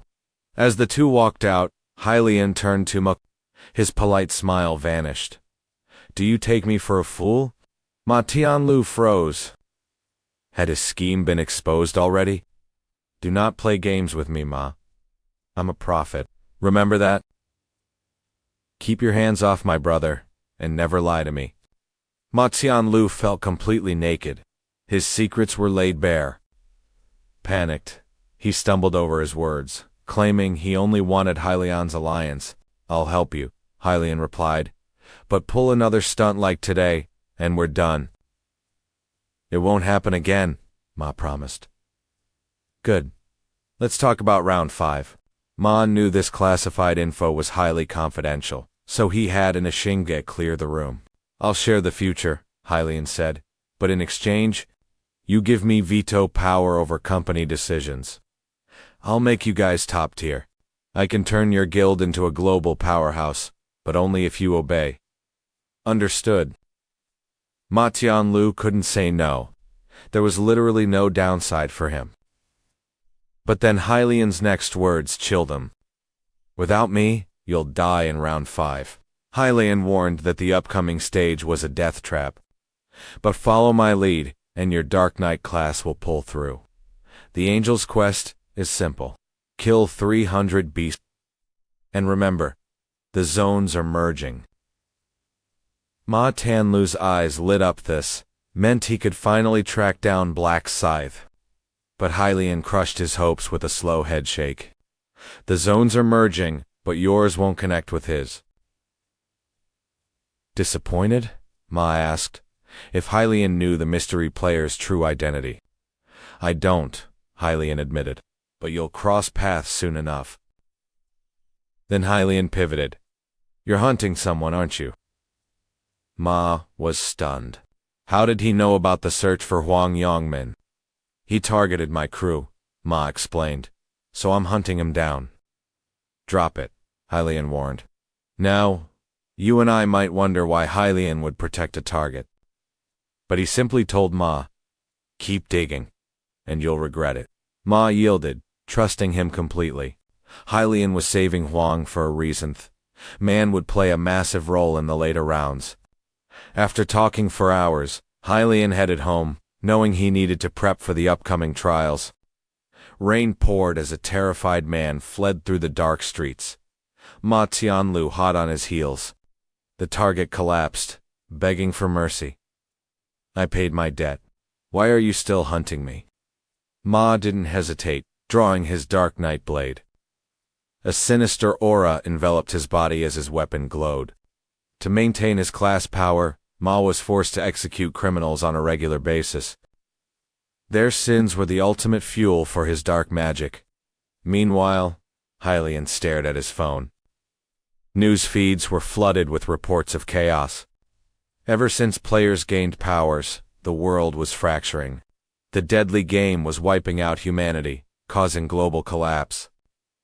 Rogue players formed dangerous online syndicates. But as you and I will see, Hylian had an unexpected target in mind.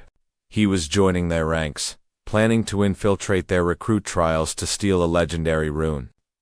Right then, a heavy-set guy walked into the room, whispering, "This must be the place." The man stands up when he sees us. "Are you here for the player interview too?" he asks. Once the fat guy nods, he asks for his username. The fat guy says he's Blackfire Dragon. Then the interviewer points to me, introducing me as Little Turkey. To them, I probably look weak. They're wondering if a scrawny kid like me is really a player.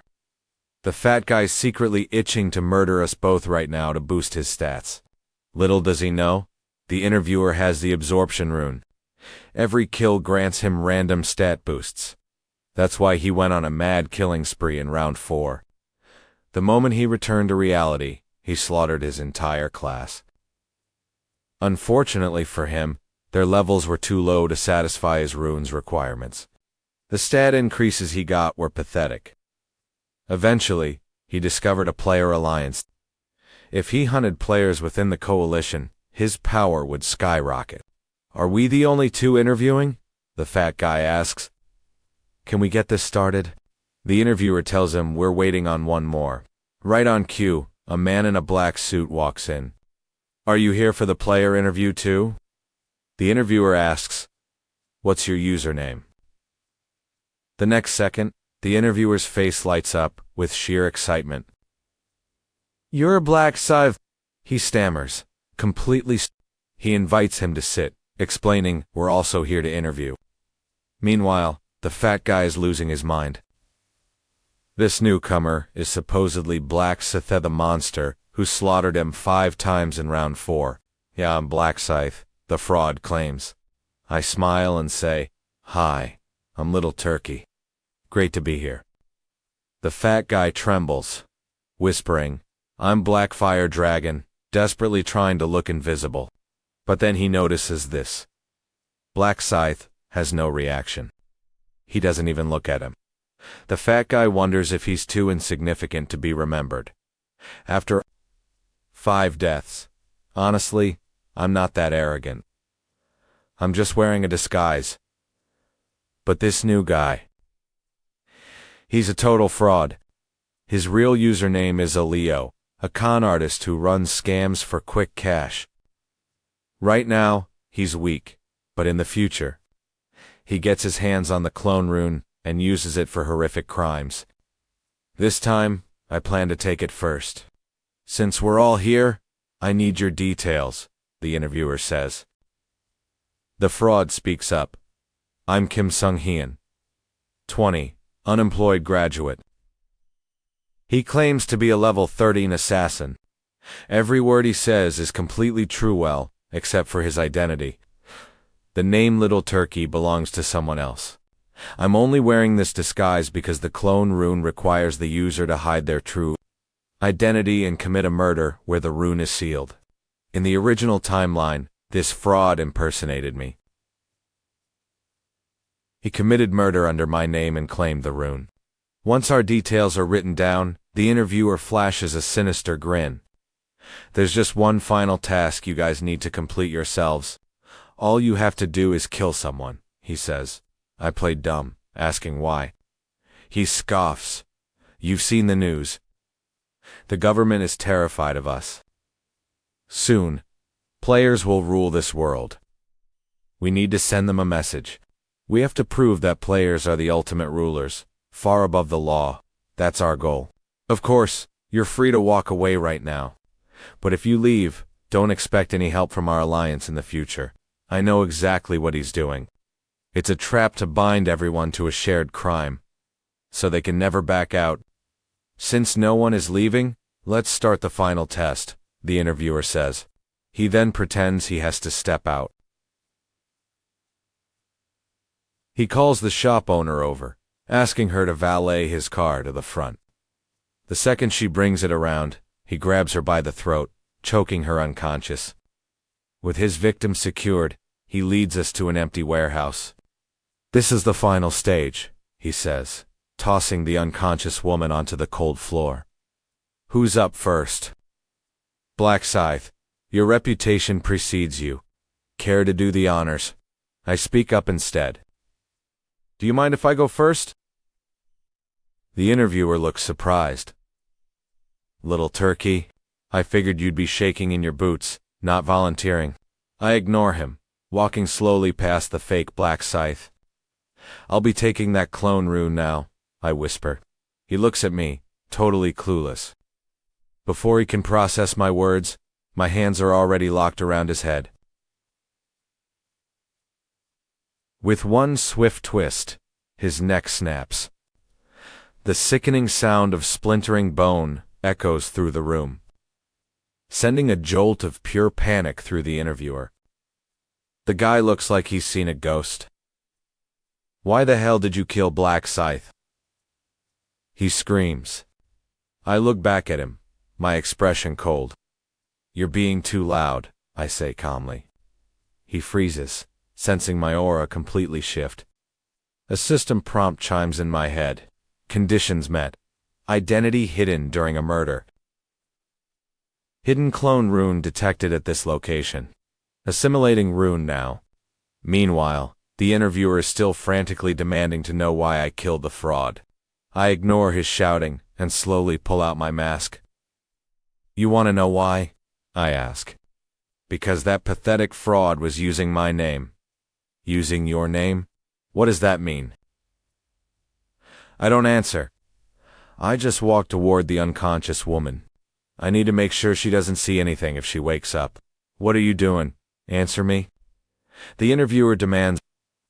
I ignore him and draw my blade. The sheer pressure I release terrifies him. I casually point my finger downward. Dark energy swirls, and my giant scythe appears in my grasp. What is that thing? He gasps, choking on the suffocating pressure rolling off the blade. He's never seen a player use a massive scythe as their primary weapon before. Then, realization hits him like a truck. A giant, black scythe, he stammers. Connecting the dots back to my warning about identity theft, he stares at me. All his fight instantly evaporating. Yo, you're the real Black Scythe. You were never, little turkey. His voice cracks with absolute terror as he drops to his knees, begging for mercy. But before he can finish his plea, a strange weightlessness washes over his body. I have no intention of letting him live. Mercy today just means more innocent victims tomorrow. Seeing my massive Scythe, the same weapon from the 4th round, finally knows the truth. My chilling presence leaves him paralyzed with fear. I don't stand a chance, the fat guy whispers, terrified. I didn't even see him swing. I turn my gaze to him. Now it's just the two of us. Kid. You know what comes next, right? I won't beg, he stammers. Butthave. We met. You want to know why I targeted you 5 times in round 4? I ask. He nods. Yeah, I don't get why you hunted me. Simple, I reply. Back then, you were the most skilled player there. I eliminate threats early. But I'm no threat to you now. He pleads. Why kill me today? Because you're still a killer at heart, I tell him. You came here willing to murder an innocent woman. But I didn't do it, he cries. I was just watching. I'm just a bystander. I haven't committed a crime yet. I stare at him for a moment. Fine, I'll give you a single chance to live. But it'll cost you. Hand over every piece of gear and item you own. Instantly, a pile of loot clatters to the floor. I scan the pile of items. The total value is barely 2,000 gold. That's everything, the fat guy whines. Please, take it. Honestly, only the gems are worth my time. I'll take the gems, I say. You can keep the rest. As promised, I won't touch you. The fat guy bows repeatedly, practically weeping with gratitude that he survived. With him out of the way, it's time for me to clean up this crime scene. He offers to help, but I tell him to beat it. Watching me walk away, he sighs with relief, knowing he barely escaped. But as his panic fades, anger takes over. Why did he treat me like a criminal? I didn't even do anything. Why did I hand over my hard-earned loot so easily? He mutters, staring at my exposed back. His guard is completely down.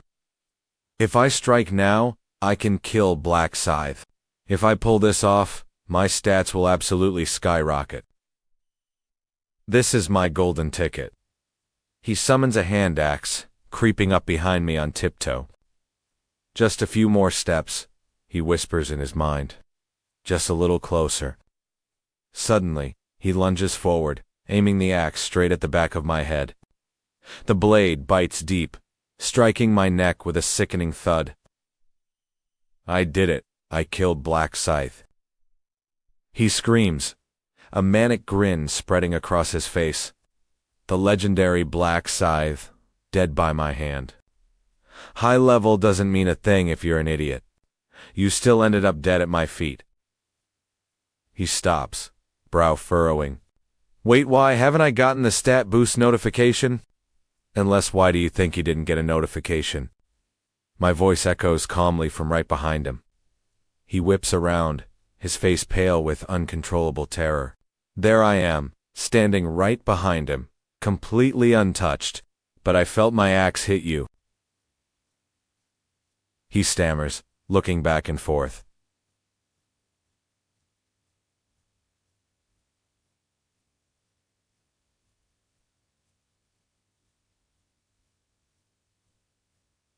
Looking back and forth, he stares at my dead body on the floor.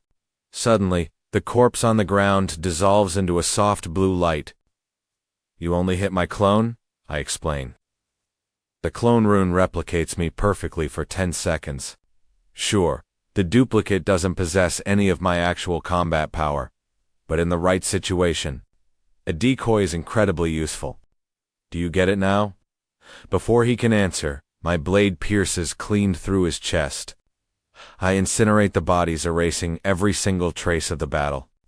With the mess cleared up, I turn to the woman on the floor. How long are you going to play dead? I can read minds, you know? She panics, swearing she saw nothing. Do you remember what we look like? I ask. She only remembers a 40-year-old man, nothing else. My mind-reading ability confirms she's telling the truth. Count down 60 seconds before you take off that hood, I instruct her. When she finally removes it, she finds herself alone in a dusty, abandoned warehouse. Left wondering what just happened. Meanwhile, I head back to my room after a long day. With the clone rune finally secured, I check the time. The 5th round should start any second. The clock strikes midnight, and a familiar light engulfs me. Teleported once again. The 5th round is finally starting, and this one is critical. Only 500 players survived the last round.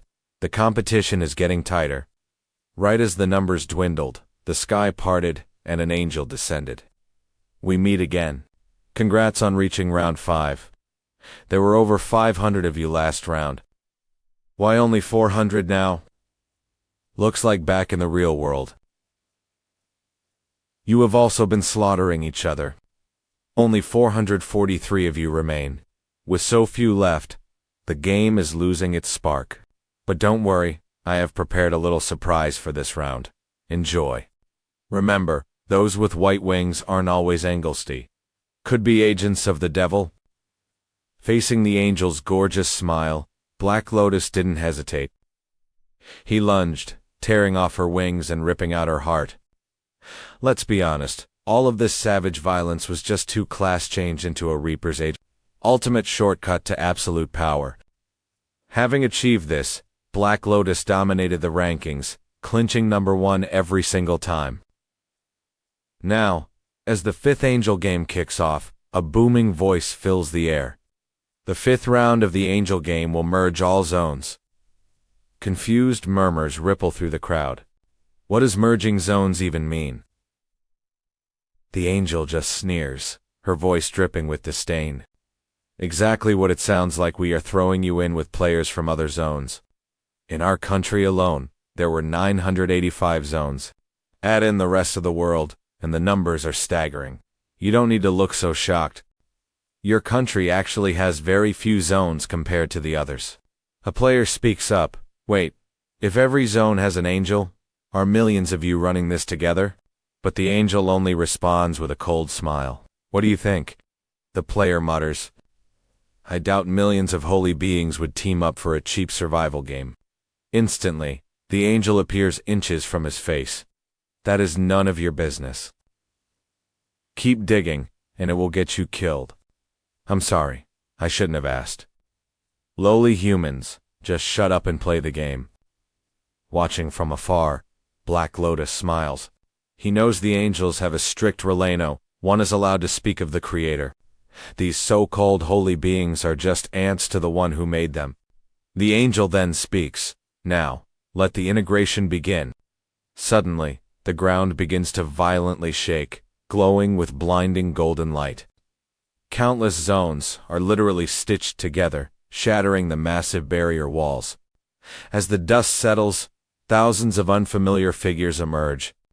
You and I can already guess who they are, the players from the other zones. The angel's voice booms. Integration complete. Seeing dozens of angels hovering together is an absolute shock. Even for those who thought they were prepared. But they don't even have time to process it. Since so many of you died, we've merged every 10 zones into one. Your current sector now holds around 5,000 people, officially named Zone 7.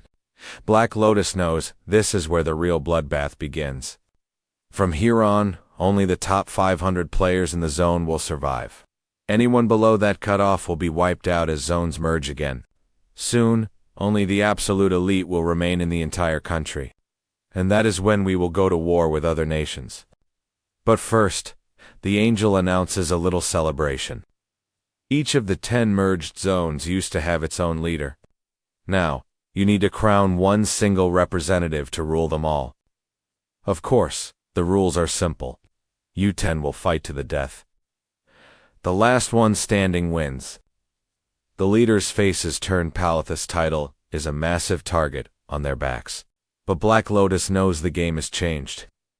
Before, the title was useless. From now on, it means everything. The angel adds, "Don't worry, losers will respawn afterward. You won't actually die in reality, and the winner gets crowned as a ruler." This status lets you force absolute obedience on anyone at a lower level, regardless of their class, as long as they are lower level than you. They are under your absolute control. You get 10 charges to make them do whatever you want, to become your personal puppet. Hearing this, most players were wicked grins. Talk about absolute power. Looks like you all are ready. The fight begins shortly. Since the zones are merged, we 10 angels also need to select our own representative. But honestly, it is a tedious chore. Surely none of us actually want the job. So since none of us want it, let's settle it with a little wager. Since the humans are already fighting for their leader, let's tie our fates to theirs. Every single angel raised their hand in agreement. That's when Black Lotus's angel proposed a twist. The angel of the winning zone becomes queen, gaining absolute authority to command all the other angels. Another angel clarified. So the queen literally gets to dominate us. Instantly, they all agreed this was a thrilling bet. The angel from Zone de Pros smirked, incredibly confident in his own champion. "My guy is a beast. He's always dominated his zone." "Oh, really?" Black Lotus's angel smiled mysteriously.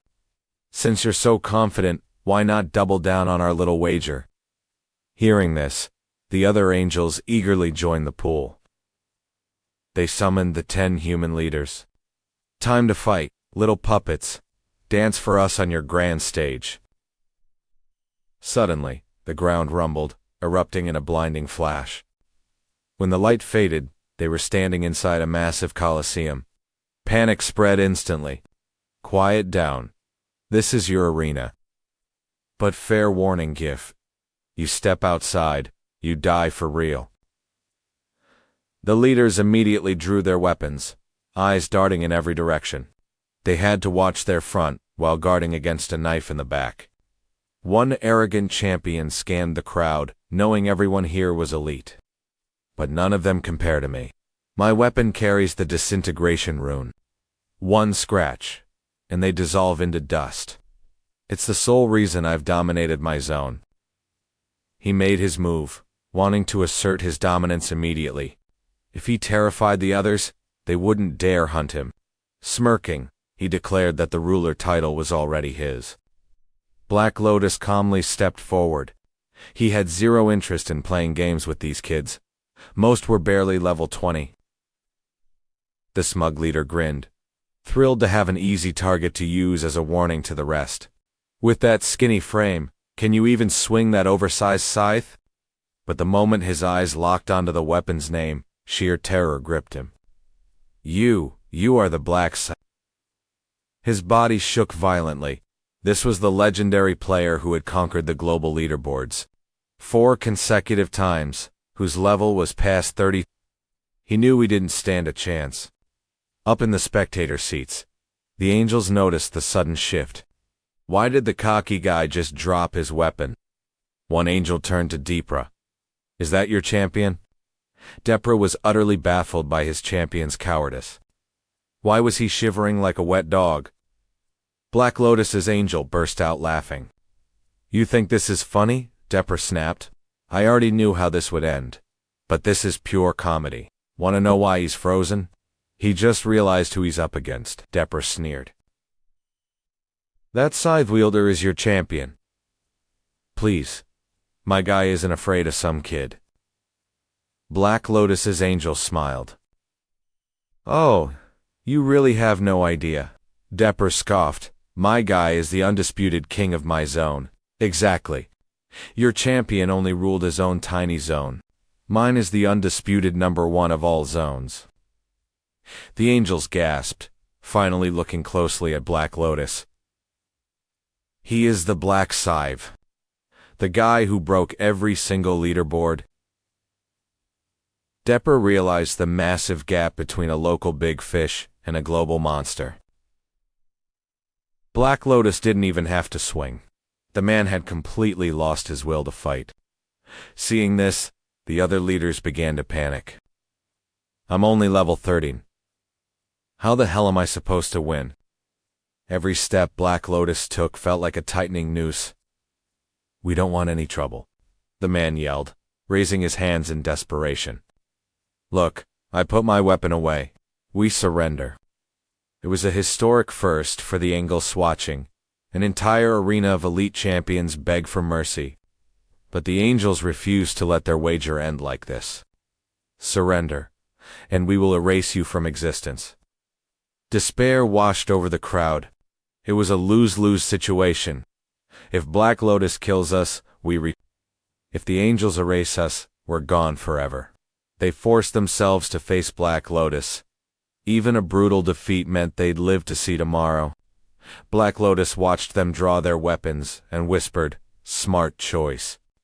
Too bad you're still just ants to me." He unsheathed his pitch-black scythe, a scorching, dark energy wrapping around the blade.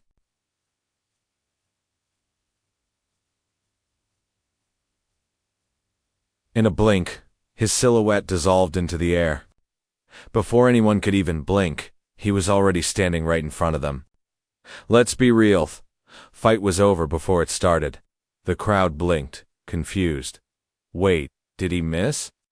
I don't feel anything. Then, their vision went black as their bodies collapsed. The angels could only watch in silence. It is honestly mind-blowing just. Complete, speechless shock. We knew the fight would end quickly, but we never expected Black Scythe to crush them so ruthlessly. By our rules, he is now the regional newest representative, and the regional angel is queen. An indignant Depra demanded, "You knew you would swing this match." "I only proposed it because I was confident," he replied. She was furious, having assumed her victory was a guaranteed lock. She never imagined she would actually lose. "Since the game is over, we must follow the rules," another angel interjected. "We are angels. We shouldn't look foolish before humans." With that, they announced the results. Black Scythe was now the sole regional representative, gaining the temporary skill dominator to command players to do anything. It does not work on higher-level players. As expected, Helion secured the crown. As representative, the fallen reps from other zones would Depra bitterly announced that Black Scythe was in charge now. Then, the 5th round kicked off. "We have jacked up the difficulty for this round," the angel declared. "Your task is to hunt down 300 orcs in 10 hours. Most players thought orcs were complete pushovers, but the angel smirked. "We threw in a little twist this time." The crowd immediately broke into worried whispers. Orcs, in their eyes, were a breeze. Depra did not bother explaining, only muttering, "You will find out soon enough." Another player piped up, asking, "Why are the sub-quest rewards for collecting balance stones hidden?" "They are classified this time," the angel replied. "You will only know once someone actually clears it." but standing nearby, Halian remembered perfectly. This round's subraw was the balance rune, and its difficulty would dwarf the main quest itself. Even clearing it did not guarantee satisfying the rune's harsh rules. The angel also revealed there were only 4 balance stones in the entire zone. That meant only one person could pull it off, and even then, getting all 4 was highly unlikely. Of course, you can always hunt other players to steal theirs, the angel added. Now, let the games begin. Remember, death is permanent. With that, the angel vanished. Lian's top priority was clear. Slaughter 300 orcs. The players behind him decided to tag along. Since the angel warned that the difficulty had spiked, they wanted a safety net. He just became the regional rep, one protested. You want to be a slave? We all know how crazy strong Black Scythe is, another replied. We just follow his lead to stay safe. The scene shifts. The crowd trailed Halian to an orc village. The monsters spotted him and charged, but in a literal blink of an eye, they were ripped to shreds. Fortunately, their numbers here were not too overwhelming. Roughly 50 or 60, Halian muttered. Sensing an intruder, the sleeping beasts scrambled to their feet, swinging massive batlaxes straight at his head. But with a single swipe 3 more orcs fell. Halian went to work, unleashing an absolute massacre through every single hut. Watching him tear through them so effortlessly, the onlookers whispered, "Huh. These orcs actually look pretty weak. We could easily do this ourselves." Pumped up, they split off to find their own targets. Soon, they stumbled upon a massive settlement, Cecily, 3 times the size of the one Halian just cleared. The orcs immediately spotted the players, and a loud war horn echoed. Orcs flooded out of the huts, surrounding the party in seconds. Wait, one player stammered, panic rising. Why do these guys feel so dangerous? And there are way too many of them. Do not lose your heads, the leader yelled.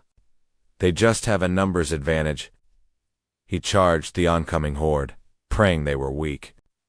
Steel clashed against steel, and indeed, the orc swings were incredibly sluggish.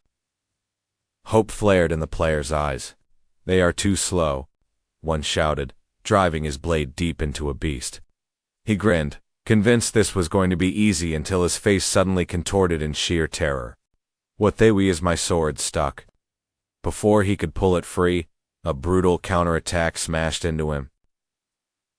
Panic spread as other players realized they were trapped too. The screams echoed through the bloody camp. Meanwhile, Halian realized most of his tail had vanished. Though 30 persistent players still followed him, he shook his head. If they had just stuck to small camps like him, they would be fine. But those massive, horn-blowing villages are death traps. They usually pack 300 hider orcs. These 5th-round monsters have reinforced armor, meaning you have to aim strictly for the throat to get a clean kill. It is the only way to avoid getting bogged down. With one final, decisive slash, Halian's kill counter hit 300. He had cleared the entire main quest in just under an hour. Out of nearly 5,000 players, he was still the undisputed first. Main quest is done, Halian muttered, checking his map. Time to go find my target. Meanwhile, a nearby squad was struggling, venting about how these orcs were built different. They had fought tooth and nail for an hour just to kill 50. The captain's face darkened. At this rate, we will run out of time, and failure means we die. I want to play it safe, but we have to raid a larger camp to hit our quota. But Captain, facing more than 3 at once, pushes us to our limit. Shouldn't we stick to small camps and chip away at them? You are right, but slow and steady will get us killed. We have to roll the dice. Desperate, A teammate led them toward a massive camp they had spotted earlier by pure luck. We stayed clear before because of the sentries, so we need to ghost this entry. But as they crept inside, the silence felt eerie. Why was a camp this size totally deserted? Maybe they are asleep in their huts, the captain murmured. If it is just 5 per cabin, we can sweep and clear each one in 5 minutes. Sneaking up to the nearest door, they prepped their breach waiting for the signal. On 3, the door was kicked wide open, and the squad breached the room. But the second their eyes adjusted, sheer panic set in. Despite the cramped space, there were 9 massive orcs staring right back at them. Fighting 9 head-on was suicide, but fleeing would alert the entire camp. Backed into a corner, they had to grit their teeth and fight. They lunged forward. A giant battle axe swung with a deafening whoosh, forcing them to parry frantically. Spotting an opening, the captain slid under the monster's guard. Instead of aiming for its torso, he slashed its groin, instantly crippling the beast. A third teammate leaped in, cleanly executing another. But in the blink of an eye, before they could even celebrate their small victory, the kill enraged the remaining beasts. One massive orc unleashed a suffocating aura, far stronger than the rest. Before anyone could react, its massive fist slammed directly into a teammate. Thinking fast, the captain lunged forward and buried his blade in the brute's neck. But seeing their comrades slain by human ants drove the other orcs into a frenzy. Outnumbered and with a teammate badly injured, the captain made the call. Retreat. We cannot take them all. They bolted for the exit, the howling horde hot on their heels. But the teammate in the lead suddenly froze, his face pale with absolute despair. Outside, dozens of orcs blocked their escape, weapons ready. Was this really the end? Total terror gripped the squad as they counted nearly 20 beasts closing in. Just as the team prepared to accept their fate, the captain drew his sword and charged. Captain, stop. There is no way we win this. A teammate screamed. I know we cannot win, he yelled back, but look at their faces. They are laughing at us. Why haven't they attacked? Because to them, we are just toys. We can die today, but I refuse to let them play with us.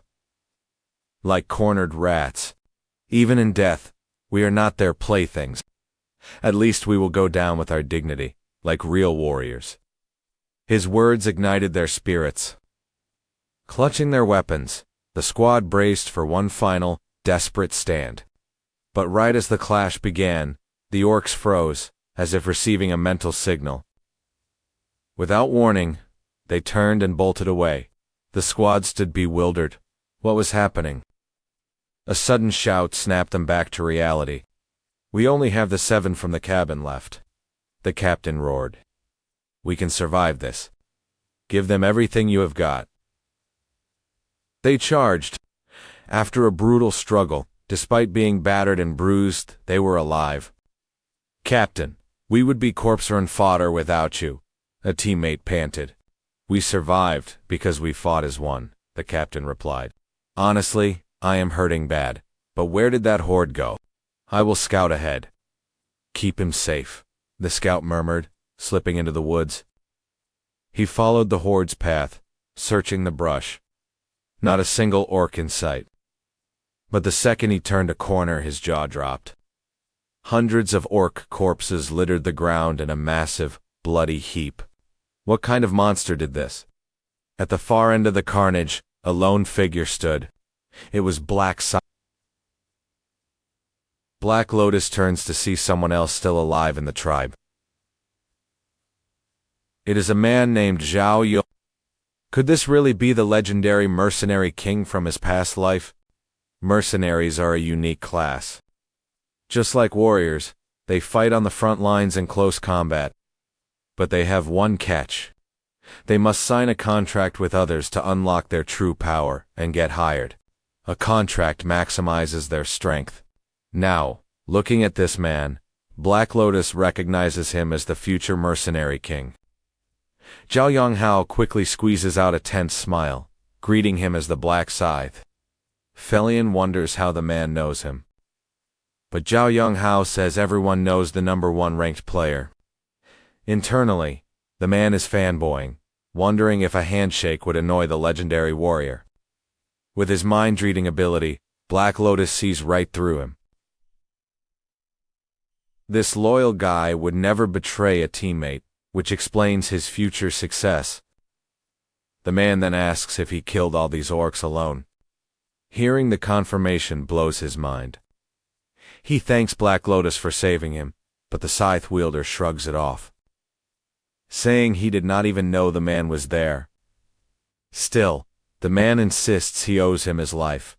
Black Lotus tells him to suit himself, adding that the tribe is cleared. But the man gasps, wondering how he knew he had a team. Felian simply points behind him.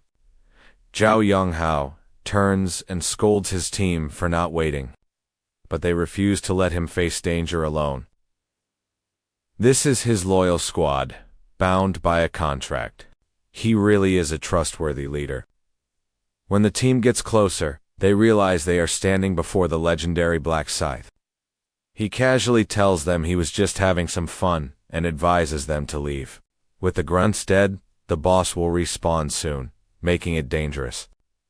They eagerly agree, expressing their deep admiration. But just as they turn to leave, a strange noise echoes. A creepy low growl vibrates through the air.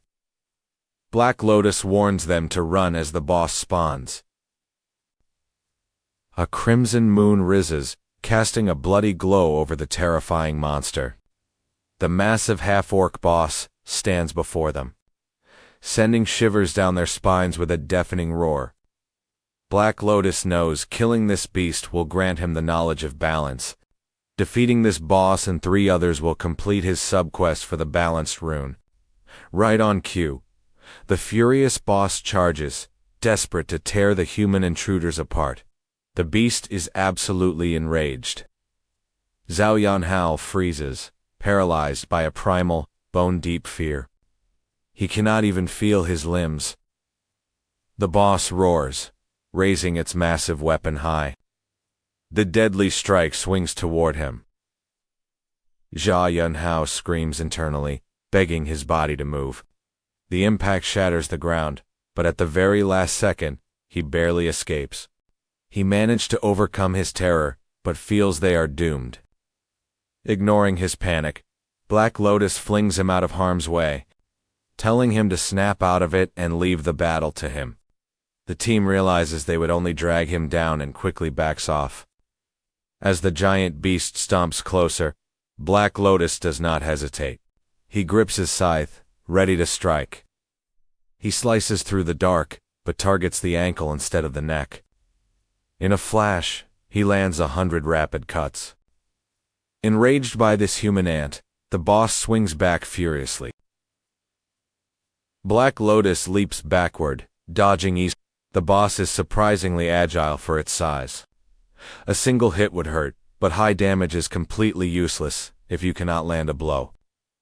He dodges effortlessly, moving so fast his body blurs into thin air, reappearing in a flash at the monster's blind spot.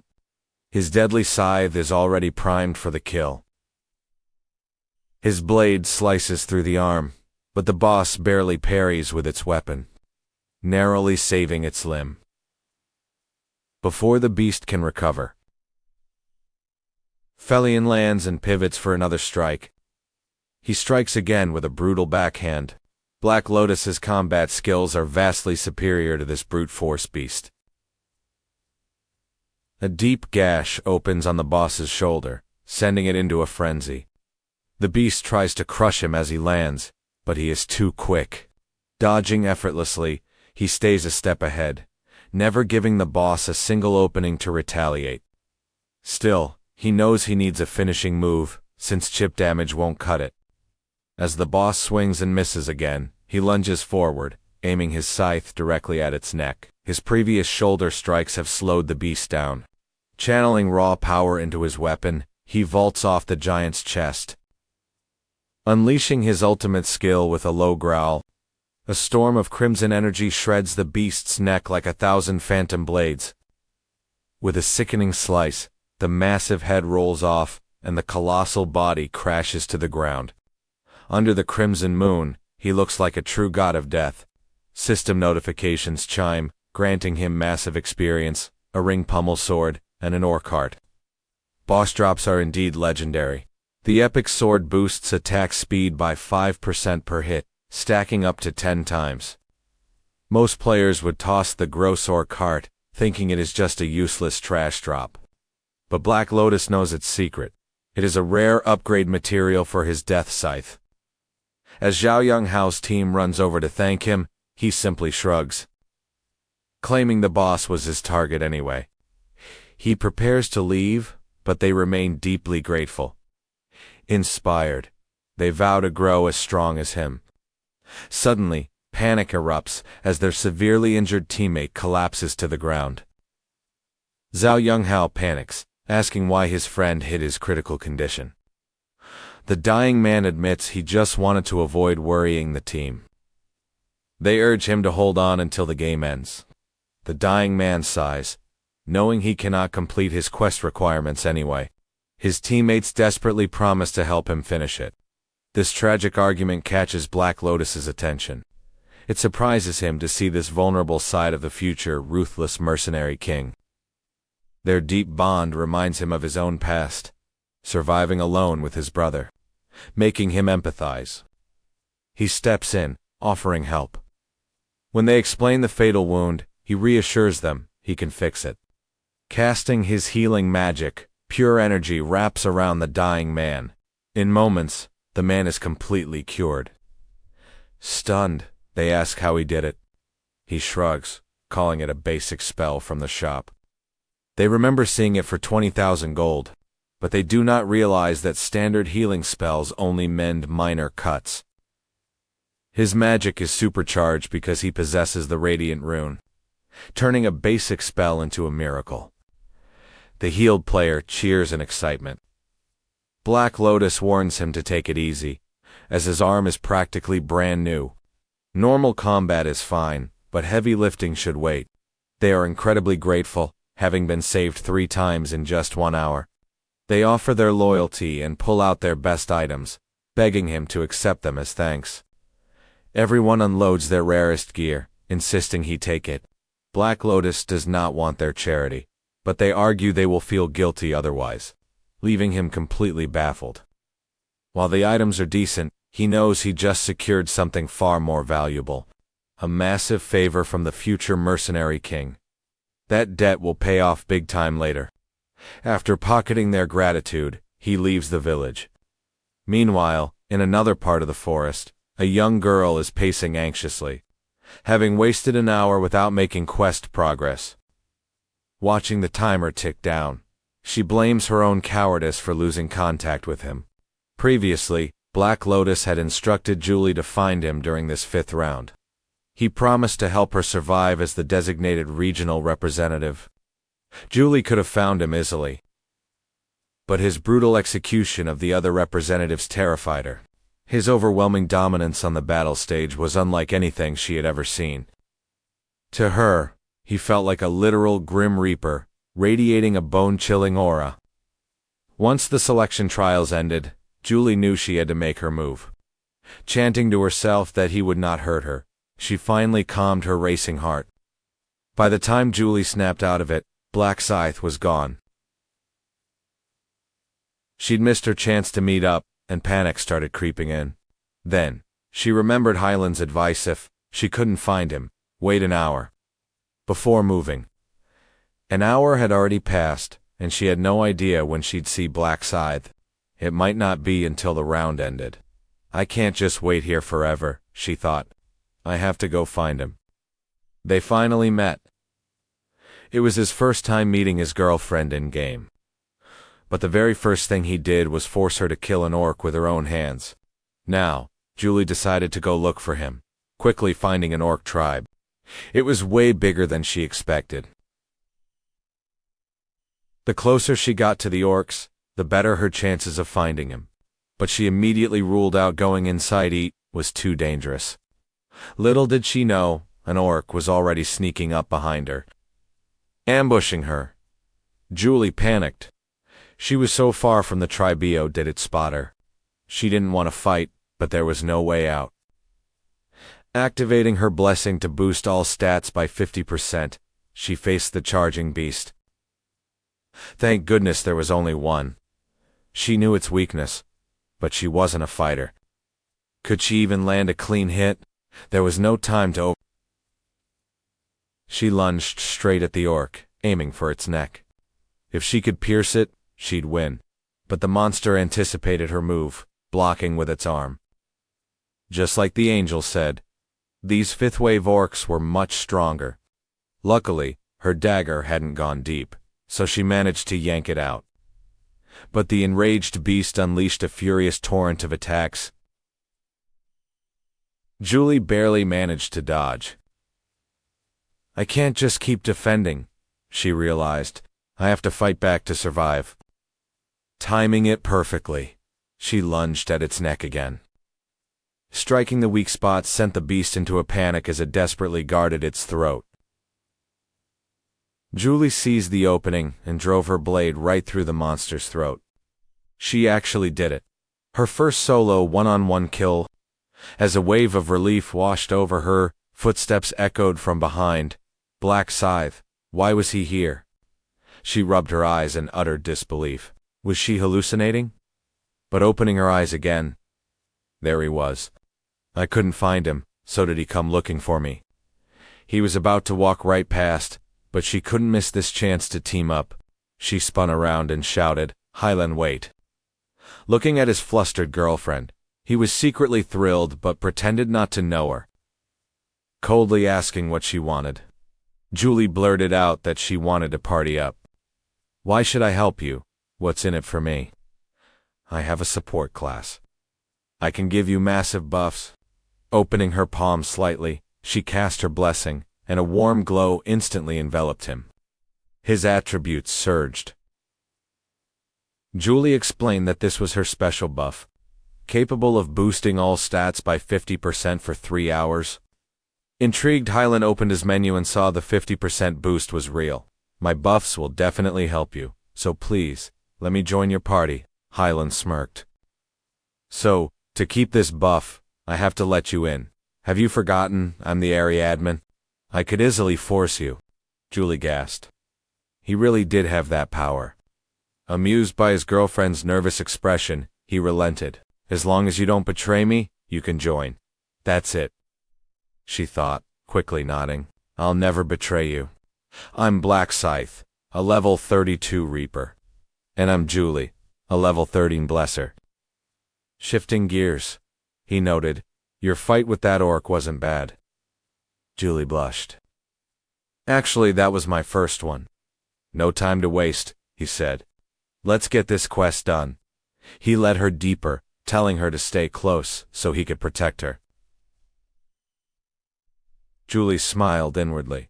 Maybe Black Scythe wasn't as cold as he played. But right at that moment, 3 orcs blocked their path. Julie gasped for 3 at once. Hylan muttered, wait here, and instantly lunged forward. The beasts froze in absolute terror, completely overwhelmed by Black Scythe's suffocating aura. He could have easily one-shot them, but instead, he just neutralized them, swinging his scythe, as if torturing them. Julie watched in utter shock. He was insanely powerful, but she had no idea why he was doing this. Then, he looked back coldly. Come here. Finish him off, so it counts for your quest. In just 30 minutes, 1/3 of her quest was done. This was a speed Julie had never even dreamed of. To normal players, this pace was terrifying. But to him, it was still too slow. Large tribes were too risky for Julie. They got swarmed by 50 orcs at once. He wouldn't be able to keep her safe. We'll have to hunt a shaman. Julie beamed. I can finish in 3 hours. I'll get it done in 1, he countered. Julie gasped. 1 hour? Are you serious? We just need a shaman, he explained. Shamans summon orcs, and I know exactly where they hide. Julie was curious. How do you know that? I've cleared this place solo before. It's incredibly dangerous, so make sure you stay close to me. Hearing this, Julie froze. He wasn't the cold monster everyone feared was surprisingly warm and easy to talk to. Soon, they reached a tiny hamlet. Julie doubted it. A small village like this really has a shaman. Only Hyland knew this village was a shaman's trap. They hide slain players to look weak. Once a player steps inside and triggers the trap, a horde of hidden orcs will ambush and slaughter them. In reality, the shaman is the only resident here. Each time, he summons 8 to 12 orcs to fight. Just follow my instructions. Exactly. And this quest will be a walk in the park. Hyland laid out the plan, and Julie promised she'd nail it. He's always protecting me, she thought. Let me do this part alone. Hyland smiled and wordlid was an easy task, so why not let her try? I'll wait outside. The shaman is in this building. Julie pushed the door open to reveal a long hallway. Heart racing, she stepped forward. This was the trap Black Scythe had warned her about. She had to stay fully alert. All she needed to do was touch the edge of the red carpet and run back. Out simple, right? But her nerves were totally shot as she stepped up to the carpet. Suddenly, the shaman materialized in front of her. Julie didn't hesitate, bolted back outside. Sighing in relief, she told Hyland. She succeeded, but wondered, will he really send guards out? Just then, the door flew open, and dozens of orcs charged out. They were instantly met by Black Scythe's blade. In a blink, the whole mob was neutralized. He looked at the sheltering Julie. Come, finish them off. Once she finished them off, Black Scythe told her to go back and repeat it. Julie doubted it. Will he really fall for it again? He smirked. He's sneaky, but his memory is like a goldfish in only 7 seconds. Armed with this knowledge, Julie happily got to work. Under his guidance, she successfully completed her quest to defeat 300 orcs.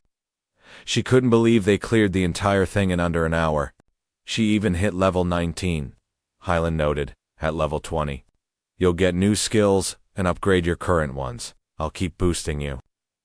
Julie stared at him, realizing how incredibly sweet he actually was. Black Scythe was genuinely a sweet guy. Can we party up forever? She asked softly. But before she could finish, a sudden racket behind them interrupted her. They turned to see a player party staring at the carnage. They looked from the bodies to Black Scythe. Did he kill all of these? The leader quickly apologized. Sorry, we were just hunting orcs. We didn't know anyone was here, but the others were still in shock. Hundreds of corpses. Did just 2 people clear all this?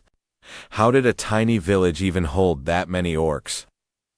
Who was this girl, his teammate? A chubby guy was shocked. The legendary solo player was actually in a party. Meanwhile, a skinny punk was leering at Julie, sizing her up with a sleazy grin. You're not welcome here. Get lost in 1 minute. The voice was like ice. They had officially crossed Hyland's line. The skinny guy sneered. We just met. Who are you to order us around? Julie was shocked someone actually dared to talk back to him. Without a word, Hyland swung his scythe in a flashing sweep, slicing the punk's helmet clean in half. You have 20 seconds. Terrified, the party scrambled to flee. Are we seriously just running? Damn Black Scythe. Equipped with a mind-reading rune, Hyland knew exactly what they were thinking. But to Black Scythe, those ants were beneath his notice. Let's keep leveling, he told Julie. Meanwhile, the fleeing party glanced back. He's not chasing us. I'm sneaking back to see where all those orcs came from. That tiny village couldn't possibly hold them. If we hide far away, he won't spot us. Just then, several more orcs spawned. Spotting Black Scythe, they snarled. eager to tear him limb from limb. But Highland simply clenched his fist and threw a devastating punch. The lead orc was sent flying, slamming violently into its companions. The entire squad was blown backward. Before they could even hit the ground, Highland's lightning fast slash cut through the air. In a blink, the orcs were neutralized. The spying party gaped in awe. So that's the power of the number one player. But why isn't he finishing them off? Under the crowd's watchful gaze, Julie stepped up to land the final blow. That's when it clicked for Themi was protecting her, letting her power up safely. The other team was green with envy, watching her soak up all that solo XP. Julie ducked back inside the room and emerged a moment later. That's when the onlookers noticed the pattern every time she went in. A few more orcs chased her out.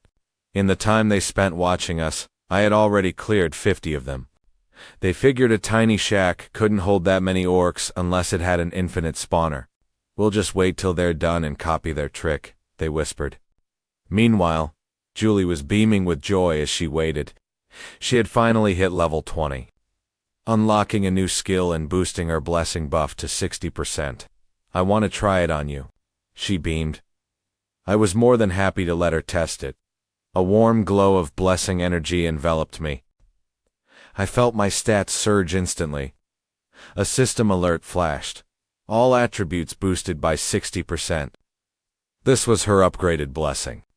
Now for my newest skill, she said, as a swirling breeze began to wrap around her. A split second later, the wind elemental aura enveloped me, too, making me feel light as air. A crisp chime confirmed it. Attack and movement speed increased by 60% for 30 minutes. Checking my status panel, I was thrilled. A massive stat boost, plus 60% attack speed.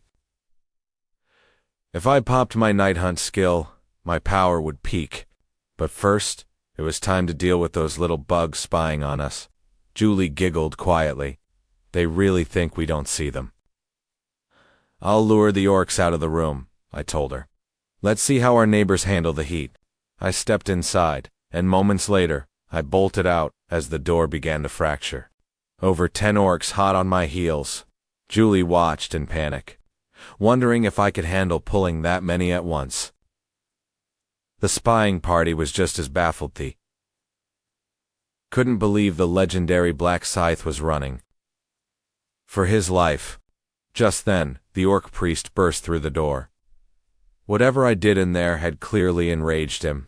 He brandished his staff, launching a blast of dark energy that slammed down right in front of me, instantly boxing me in. I was trapped with nowhere to run. What's up with that masked orc? The onlookers whispered. He's completely different, must be their boss. Ah, I see. That masked leader is the one summoning all these extra grunts. He can summon an infinite horde. Julie panicked, looking for a way to bail me out. But as she watched, her worry turned to confusion. I was completely surrounded by a sea of monsters, yet my face was dead calm. Not a single trace of panic. The priest kept spawning reinforcements, trying to drown me in a wave of bodies. But no matter how hard they pressed, I danced through their ranks with absolute ease. I was even monitoring the hidden party while I fought. That boss looks fragile, like a glass Ganon summoner, their leader whispered. Since Black Scythe is pinned down, we can steal the kill. If he spots us, we'll just say we're helping. Even someone like him will take a while to clear this mob, they figured. They started creeping around to flank my target. Julie caught them red-handed from the sidelines, realizing they were trying to steal my prey. I have to stop them, she thought, determined not to let them rob me. She had already felt bad that I'd let her take all the previous kills, but I had made it clear that my goals lay elsewhere. My own quest was already done. My real target now was the orc priest. Having already secured one balance stone, I needed to hunt down every boss I could find. There was no way I was letting these scavengers take him. Just as they prepared to strike, I uttered a low whisper. Night of death. Absolute dread gripped their hearts. Total darkness swallowed the area, blinding them instantly. All they could do was freeze and pray. They tried to stay silent to avoid the priest, but fear kept them choked up. Too bad for them. Priest had spotted them long ago. His staff flared, and dozens of orcs materialized, completely surrounding them in the pitch black. Blinded and panicked, they had no idea where the attacks were coming from. It took mere minutes for the horde to tear them apart. I swept through the remaining orcs around me, shaking my head at their foolishness. Trying to steal a boss right under my nose. Talk about overestimating yourself, I muttered. The priest summoned another wave, but I was done playing games. In a single breath, I cut down every last one of them, with both Julie's speed and stat blessings active. Plus, my Grim Reaper exclusive rune boosting my scythe attacks by 100%. I was unstoppable. If I stacked my Knight of Death active skill on top of this, my attack speed would surge by another 50%. Combined, my stats were downright terrifying. In the blink of an eye, my scythe was already resting against the priest's throat. A clean slice, and his head rolled. As the shaman dissolved, system notifications chimed in rapid succession. Massive XP, a mountain of gold coins, and a legendary necklace called the Hour of Eternal Sleep. I also looted a mysterious totem and another balance stone. This legendary necklace was incredible. It gave 0 raw stats, but its passive was insane. Every single kill granted a permanent attribute point. The catch: every stat gain drained 1 point of durability, and at 0, the item breaks forever. But I knew a trick during the 8th Angel round. I could grab a durability rune to repair it. A quick visit to a master blacksmith, and I'd be able to infinitely stack my stats. Nearby, Julie was searching for me. Completely blinded and cut off by my active Knight of Death field. Before lifting my dark dome, I had to clean up the mess. With a flick of my wrist, forest green flames consumed the corpses, leaving nothing but ash. I deactivated the field, and Julie blinked as her vision returned. What was that? 1 second, it's pitch black, the next it's normal, she said, running over to me. Did you see those guys who tried to steal the shaman? I didn't want her carrying the weight of their brutal end. I have no idea, I lied gently. She frowned, swearing she'd heard screaming. I just wanted to keep her safe and innocent. In this life to me no need for her to see the blood. Let's not dwell on this place. Let's go hunt the next boss together. Soon, we laid waste to another orc stronghold. I was already trading blows with their chief. Naturally, there were no surprocessi. Cut him down in seconds. The reward logs flashed. Massive XP, a stat boost, orc archer boots, a rusty arrowhead, and my 3rd balance stone. I opened my inventory, eyeing the new gear.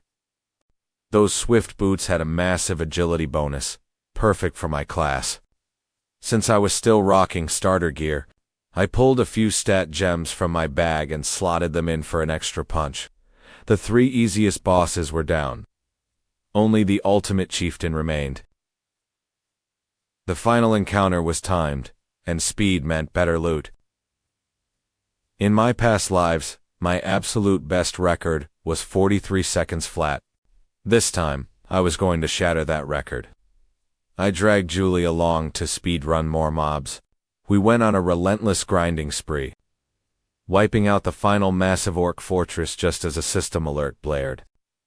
Only 30 minutes left on the clock. I'd hit level 39, but there was no time to grind 240. My necklace was down to its final points of durability, meaning I'd successfully farmed 900 bonus stats. Time to face the final boss, I told Julie. We have to split up here. I can't bring you into this arena. She knew how devastating the final chieftain was. She'd only be a target. I can't fight by your side, but I can still max out your buffs, she offered. That should give you an edge. She pressed a rare gem into my hand, You've done so much. Please, take this. I told her to keep it, but she insisted. Without my help, she knew she'd be dead. Besides, she had a spare int. She wanted to save the other one for her boyfriend. Hearing that, I smiled and accepted it, touched that she was always thinking of me. I'm heading out. See you next time, I said. She watched me go, wondering when that next time would actually be. My tracking magic pulsed through the trees. A ping confirmed the boss's location. 1,121 meters ahead. The fact that the signal was live meant the boss was still breathing. The first 3 bosses were nothing compared to this guy. To defeat him, ordinary players needed an army of 300 level 20 fighters. In my past 100 regressions, he'd personally taken my life 4 times. But those deaths gave me the experience to build my 43-second record. I finally reached the clearing, but the sight stopped me cold. I couldn't believe my eyes. A bunch of low-level players had actually teamed up to challenge him. It was pure suicide. They were locked in combat with the final boss. How calling it a fight was generous. It was a total slaughter. They'd formed a makeshift party hours ago just to get through their quests. Fighting together had built their synergy, and with everyone playing their roles perfectly, they had power leveled through the ranks. But against this boss having hit level 20 and cleared the orc quest, the squad unlocked some incredibly powerful skills. The beasts they once struggled against were now absolute jokes to them. But as their power grew, so did their massive egos. They bragged about hunting down even stronger tribes. Right then, the massive orc boss stepped into view. It was their first time seeing a beast this huge, but they immediately jumped to raid it anyway. They agreed to split the loot once it died, but the moment they drew near, the boss sensed their hostility. With just one deafening roar, primal fear gripped them. They thought they were strong, but facing him, they realized how delusional they had been. In a single breath, the boss lunged forward. Before anyone could react, he crushed one teammate like an ant, and kept pushing. In the blink of an eye, 2 players were dead. The archer was too paralyzed with fear to move, quickly becoming the next victim. The leader fell into utter despair. This was no fight. Meanwhile, the boss grabbed a 4th player, smashing them into the dirt. When the boss locked eyes with the survivor, the man choked up. Screaming in pure panic, he prepared for death. But just as the massive fist swung down, a Black Scythe leaped from the shadows, delivering a lightning-fast slash. The unstoppable orc boss collapsed instantly. Before the man could even process it, the beast was dead. "Is that Black Scythe?" he muttered. Even Halion didn't expect to one-shot the boss. System notifications immediately started chiming. You have slain a high orc. Level up to 40. Title upgraded from common to expert. Negotiation unlocked. Death ward is now 100% active. Night of Death range increased to 1,000 yards. New skill unlocked. Moonlight Ruin. This Reaper exclusive skill deals a staggering 1,200% bonus damage. Combining both physical and magical elements, next time he gets mobbed, a single cast will wipe the field. More notifications popped. Obtained High Orc Bracers. Obtained Orc Fangs. Obtained Balance Stone. With the subquest cleared, the Balance Rune materialized in his hand, automatically fusing into his body. This rune allows stat doubling as long as his stat gap is under 10. Black Scythe had been prepping for this exact day, carefully keeping his bonus stats within that tight 10-point gap. Now, let's see what kind of surprise this balance rune has in store for him. The next second, he stared in pure disbelief. He knew it would boost his stats, but doubling a pool that massive was insane. Stunned, he stared at the mountain of attribute points. Another prompt rang. You defeated the High Orc in under 1 second. Slaying the boss within 10 seconds earns you 100,000 gold. In his past life, it took him 43 seconds to get just over 20,000 gold. You have broken the record, earning a unique item. This was a first since his rebirth. In 100 regression loops, he had never broken a record like this. The prompt allowed him to choose one unique item. With a racing heart, he opened the reward screen. He didn't need a special weapon, because his Scythe of Death upgrade materials were already complete. He needed a helmet. While Halion focused on his reward, the surviving players stared in absolute shock. Black Scythe had one shot at that monster. Before the man could even speak, Halion vanished into the distance. Suddenly, the angel appeared, addressing the crowd. Has everyone cleared their quest? It was clear many had died in those 10 hours. But with teamwork, victory should have been easy. Now, let's look at the results. The top rank in this zone was Black Scythe. Globally, it was him too. Everyone gasped at A had actually reached level 40. They couldn't believe he had slain 300 orcs in 1 hour. But Halion only cared about his rewards. Ding! You achieved first in your zone and first place globally. Zone reward. Epic necklace, chest. Global reward. Special title. Having dominated 5 rounds of this death game, he unlocked a unique title that placed him far above the rest. Exactly what he wanted.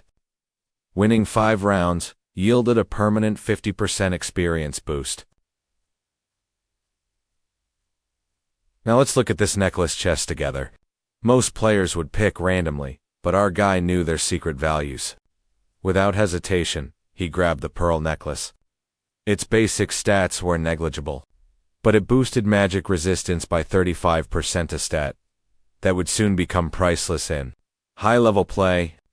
In fact, resistance gear like this would eventually sell for astronomical prices.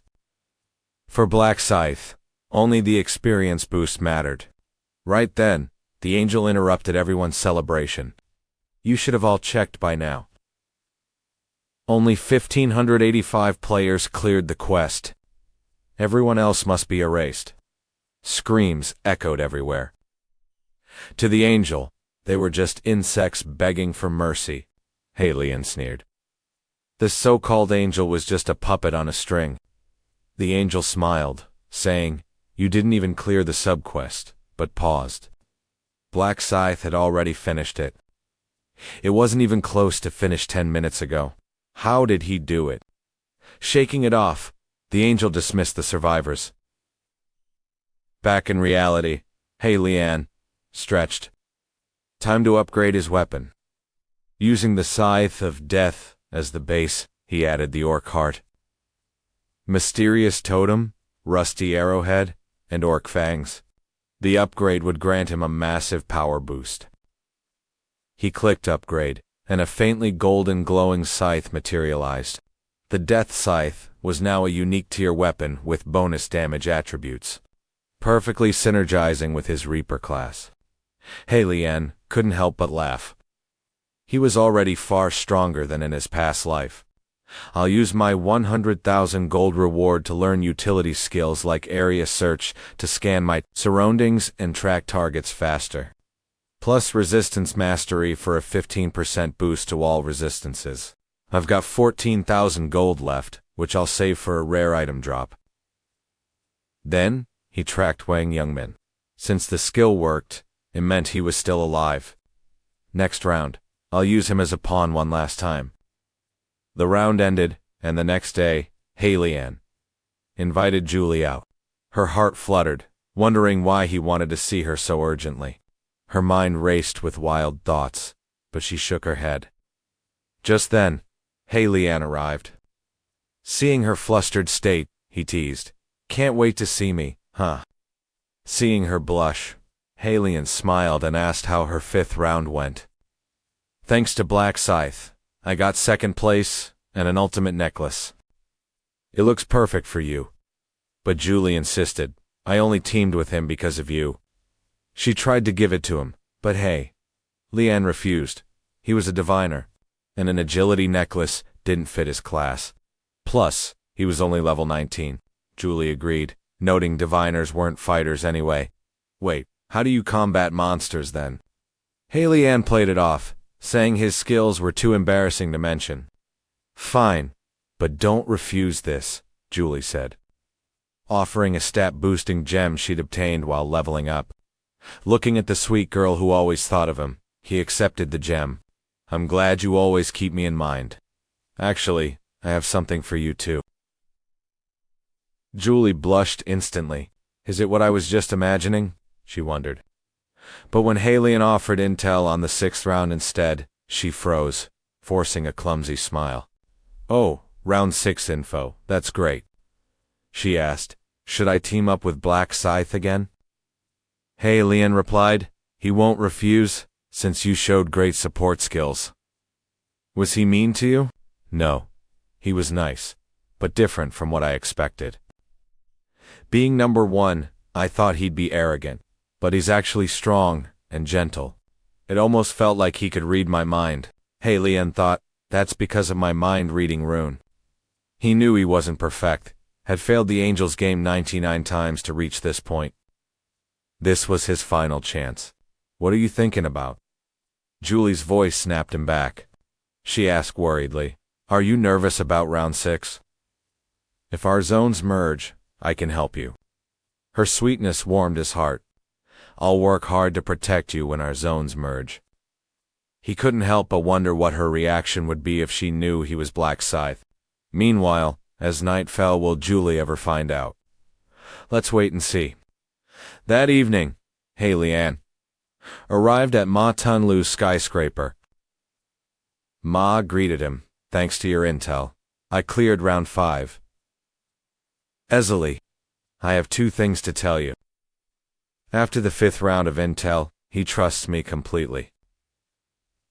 But besides the 6th round, I have something far more important to tell you. We need to call a shareholder meeting. In my prophecy, you must change the company name and the business direction to succeed. What do I need to do? I will cooperate completely. I will make the proposal at the meeting. You just need to agree. If the other shareholders object, it is up to you to persuade them. Skilled players are flooding into the Angel game. We need to build an exclusive player community. Before we unlock the secret, Black Lotus needs Ma Tianlu to launch a trading website. But Ma Tianlu does not see why we need to pivot our direction to a player trading platform. Do powerful players really still need money? Of course they do. In my vision, future players will need tons of gold. In my prophecy, even level 40 players were still using gold to trade. Once they hit level 40, a trading system will unlock. We just need to build a safe, reliable platform. We will keep their transactions secure and collect a service fee. It really is the perfect time to start planning this site, but once it is up, will players actually use it? We cannot sell our in-game loot to NPC shops. Plus, after 5 rounds of hoarding, everyone has a mountain of items to dump. Once players reach level 20, they will definitely start exploring the deeper uses of these items. Once everyone hits level 40, the demand for trading materials will skyrocket. After thinking it over, Ma Tianlu agreed this is a golden opportunity. Ma Tianlu figured an auction house might even come next. He completely believed me now. This was a massive chance for me, to. I could corner the market on items whose true value only I knew. With these items, I can craft legendary, or even mythical gear. Since we are doing this, as the majority shareholder, you should choose the name. Since it is a platform for players, let us call it Player World. This should be completed before the 6th round ends. Speaking of the 6th round, please tell us what it is like. After a moment, Ma Tianlu pondered. It seems teamwork is still needed in the 6th round. Thank you so much for sharing the intel on the 6th round. Befriending him is paying off big time. I will schedule the shareholder meeting immediately. I will need you to pitch it to them. Black Lotus agreed. A few days later, Black Lotus kept checking his phone. The second it hit 12, he refreshed the shop. It was just a piece of tattered clothing, yet it cost a whopping 20,000 spirits. Only a lunatic would pay that, but Black Lotus bought it without hesitation. Only he knew those rags had a hidden purpose. Only players with the crafting recipes knew what these items were for, allowing them to buy materials easily craft hider gear, and rely on these items to make a fortune. Anyway, my next move is to convince everyone at tomorrow's shareholder meeting. The next day, the boardroom was packed. But when Black Lotus brought up the proposal, everyone thought that players with real power would never need money, so they opposed the site. But after Black Lotus addressed their concerns, the proposal passed. You did better than I imagined. Leave the setup of the website to me now. Of course I have other things to do. From here, I have only one goal. Use Hwang Youngmin. Meanwhile, a secret meeting of the PCW was taking place. The PCW was an anti-government player alliance that Black Scythe had contacted, under a fake identity, to get the clone rune. This meeting was called a few days early. A woman wondered what was wrong, but a man looked grim. Our recruiters have gone completely silent. Even after the 5th round ended, we have heard nothing. They must be dead. A chime echoed as the chairman entered the chat. We are short on numbers today, but I am glad you made it. Our recruitment team has vanished, and every player who applied to join is dead. Only Black Scythe survived. I saw the results of round 5, but it is strange. Why would Black Scythe apply to join us, only to back out? I investigated and found that someone was posing as Black Scythe last time. He died mysteriously, too. It was definitely an imposter. Another moderator interjected. Of course it was fake. Why would the real Black Scythe join an organization like ours? What do you mean, an organization like ours? The man realized his mistake instantly.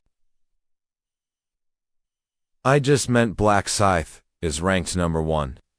He must be arrogant. Do not bother explaining. You are clearly unhappy here. As of today, you are stripped of your rank. I will not tolerate anyone disrespecting this alliance. Immediately, the man was booted from the channel. Just a minor bump in the road. Let us continue. Though many of them secretly agreed, they kept quiet. Suddenly, a member gasped.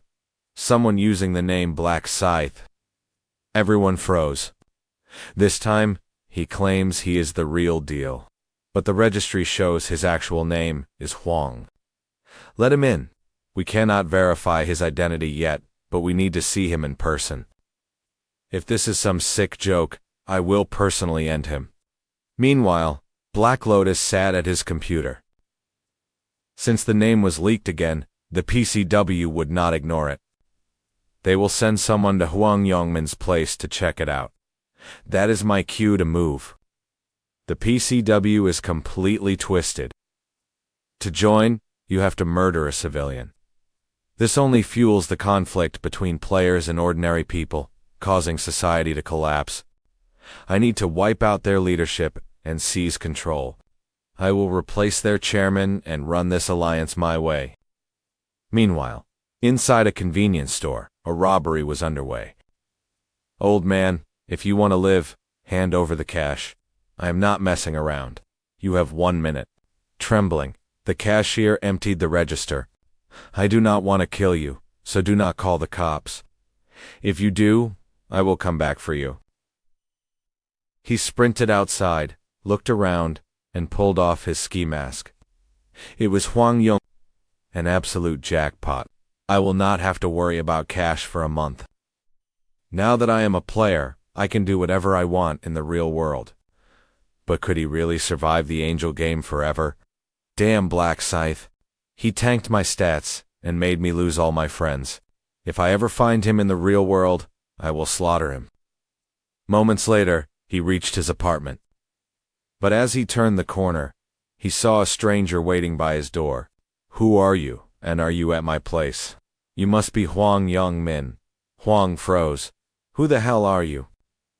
A cop, the stranger chuckled. Why so tense? Did you use your player status to commit a crime? I am a PCW executive, and I got your application this morning. Huang was baffled. What invite? I did not send anything.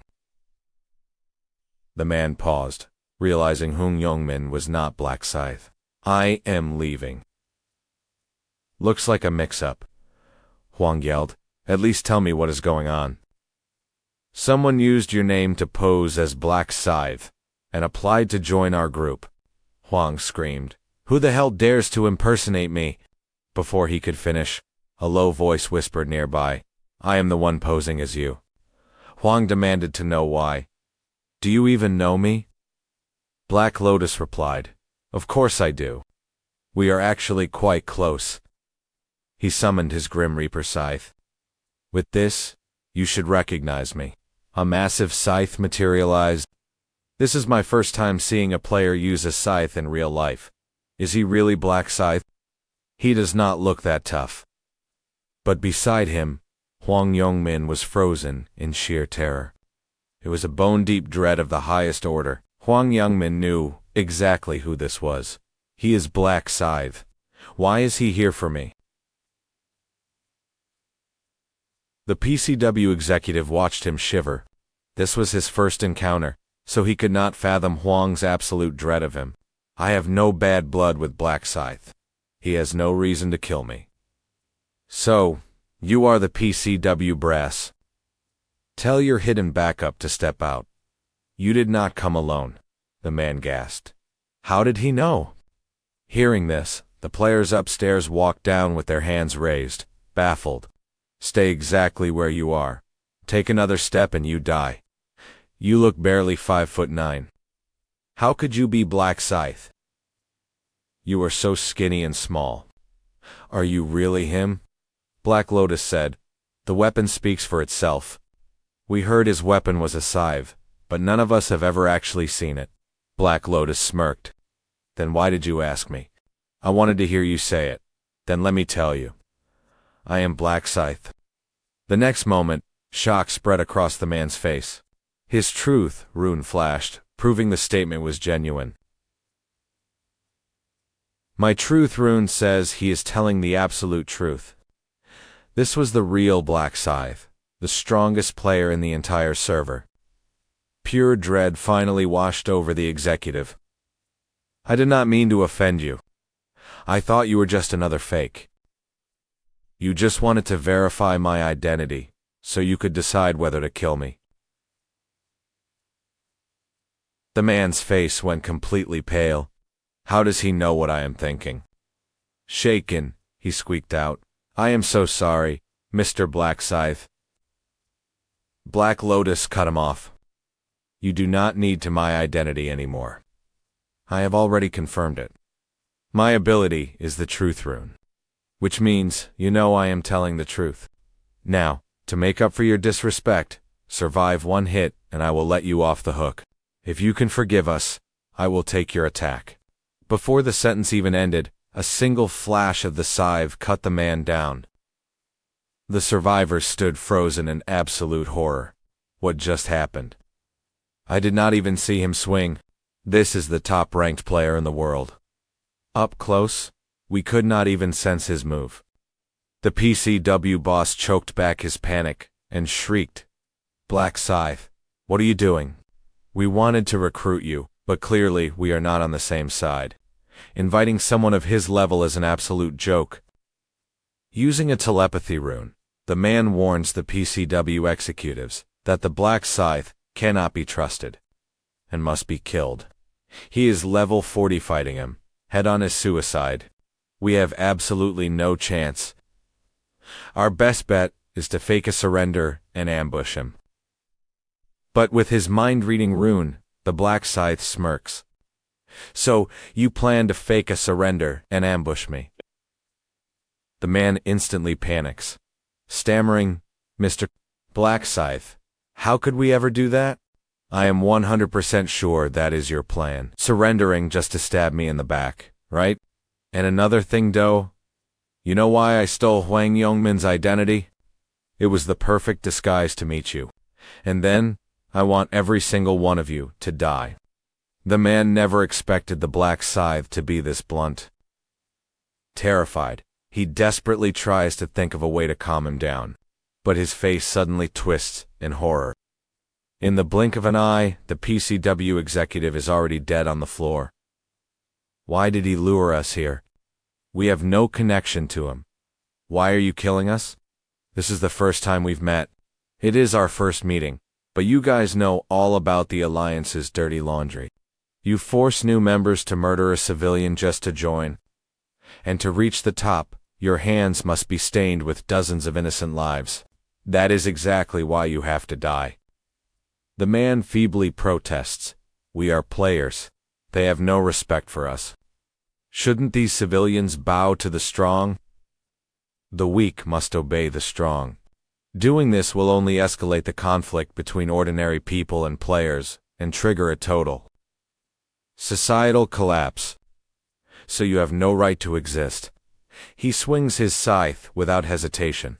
What a bunch of self-centered trash. He turns his head, and Huang Yongmin cannot stop shaking with fear. Realizing his death is imminent, his body trembles. Don't worry. The Black Scythe whispers, I'll send you to join your friends soon. But when he pulls off his mask, Yamin freezes. The face underneath is someone he never expected. You're the real Black Scythe. Yongmin is in utter disbelief.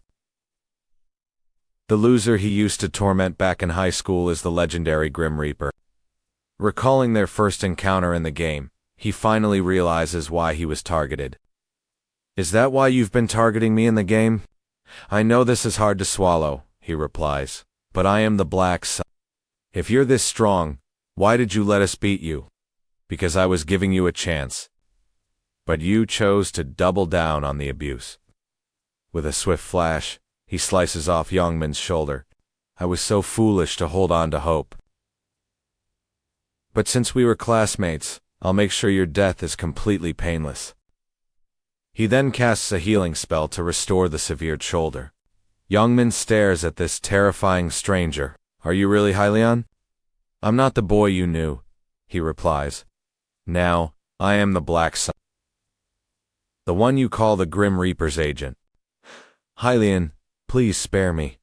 I know I've done terrible things. Let me make it up to you. There's no need for that anymore, he cold-heartedly replies. I can be your slave.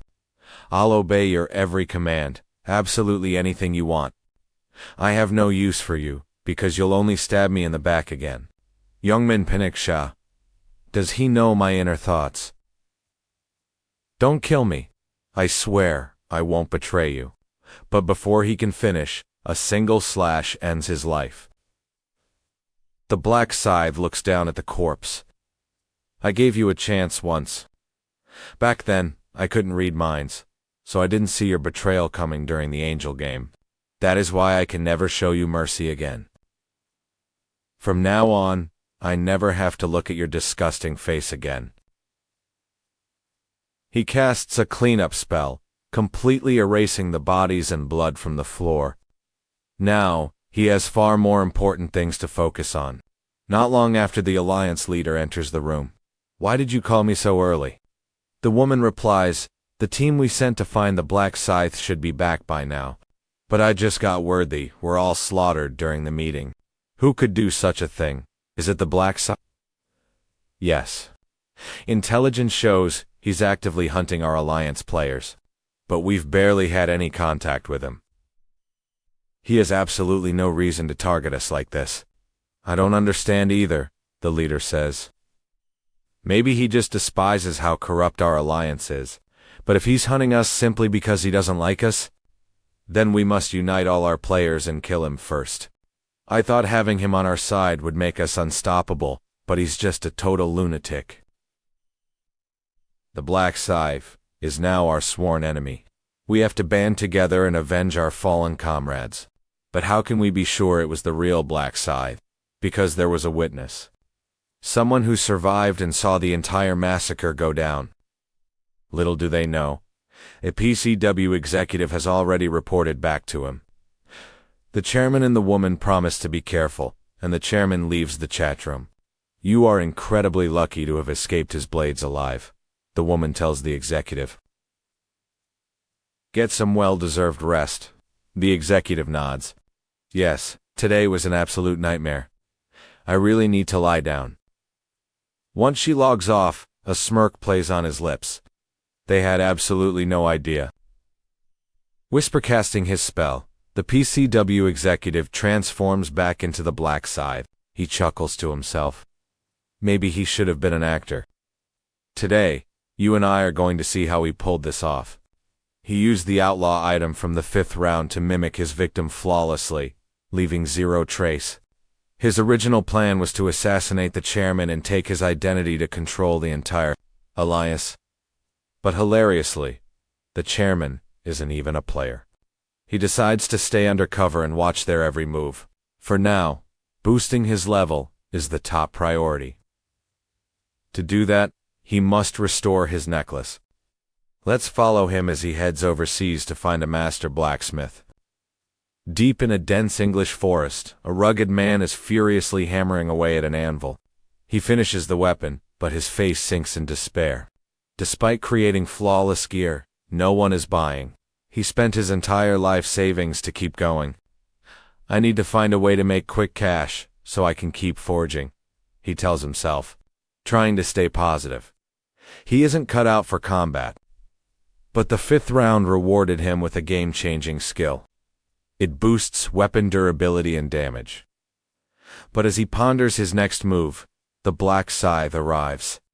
Hearing a noise, the blacksmith turns around, shocked to see a visitor in the middle of a dense, isolated forest. Who are you? Are you lost? The blacksmith asks, confused. I'm not lost. You're Daniel, the legendary blacksmith, aren't you? How do you know my name? Have we met? It's our first time meeting, but I've heard of you. I'm a prophet, he explains. I've seen you in my dreams multiple times. A prophet?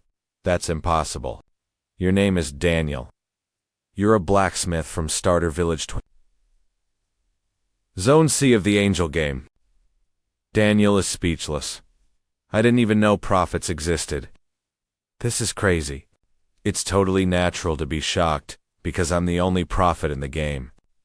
But with a class that rare, what brings you to my workshop? I need your help. The Black Scythe replies. I want you to repair an item for me. In exchange, I'll give you exclusive intel on the upcoming 6th round. Intel on the 6th round. If I get that early, then I can easily take the lead in the game. I just have to boost one item's durability, and you give me the 6th round intel. That deal seems too easy. Honestly, I'm giving you this info because I want us to be allies. Daniel is confused. In my visions, you become a master blacksmith with unmatched skills. But you end up dying in the 15th round. I want to prevent that. I want to help you grow stronger and cheat death. You've shared so much with me, Daniel says. What do you want in return? I just want a reliable comrade to watch my back. The Black Scythe tracked Daniel down because he knows how valuable he'll become. He needs a trustworthy partner. He knows Daniel is the only elite blacksmith to survive until the 15th round. Having him as an ally is extremely valuable, but the blacksmith still seems a bit hesitant. Don't worry, the Black Scythe reassures him. All I ask is that you occasionally repair my gear. In return, I'll feed you intel on every upcoming round. You'll level up faster and avoid unnecessary dangers. Daniel knows he can't refuse a deal this good, but can he really trust this mysterious stranger? I'm flattered by your praise, he says. But let's see how the 6th round goes before making a final decision. But I'll gladly fix your item today. Hylian hands him the Eternal Slumber Necklace. Its durability is down to just 1. Can you repair this? The blacksmith nods, immediately activating his exclusive class skill. Intense flames engulf the necklace as a glowing hammer of fire and gold appears behind him. Within moments, Daniel hands it back, completely repaired.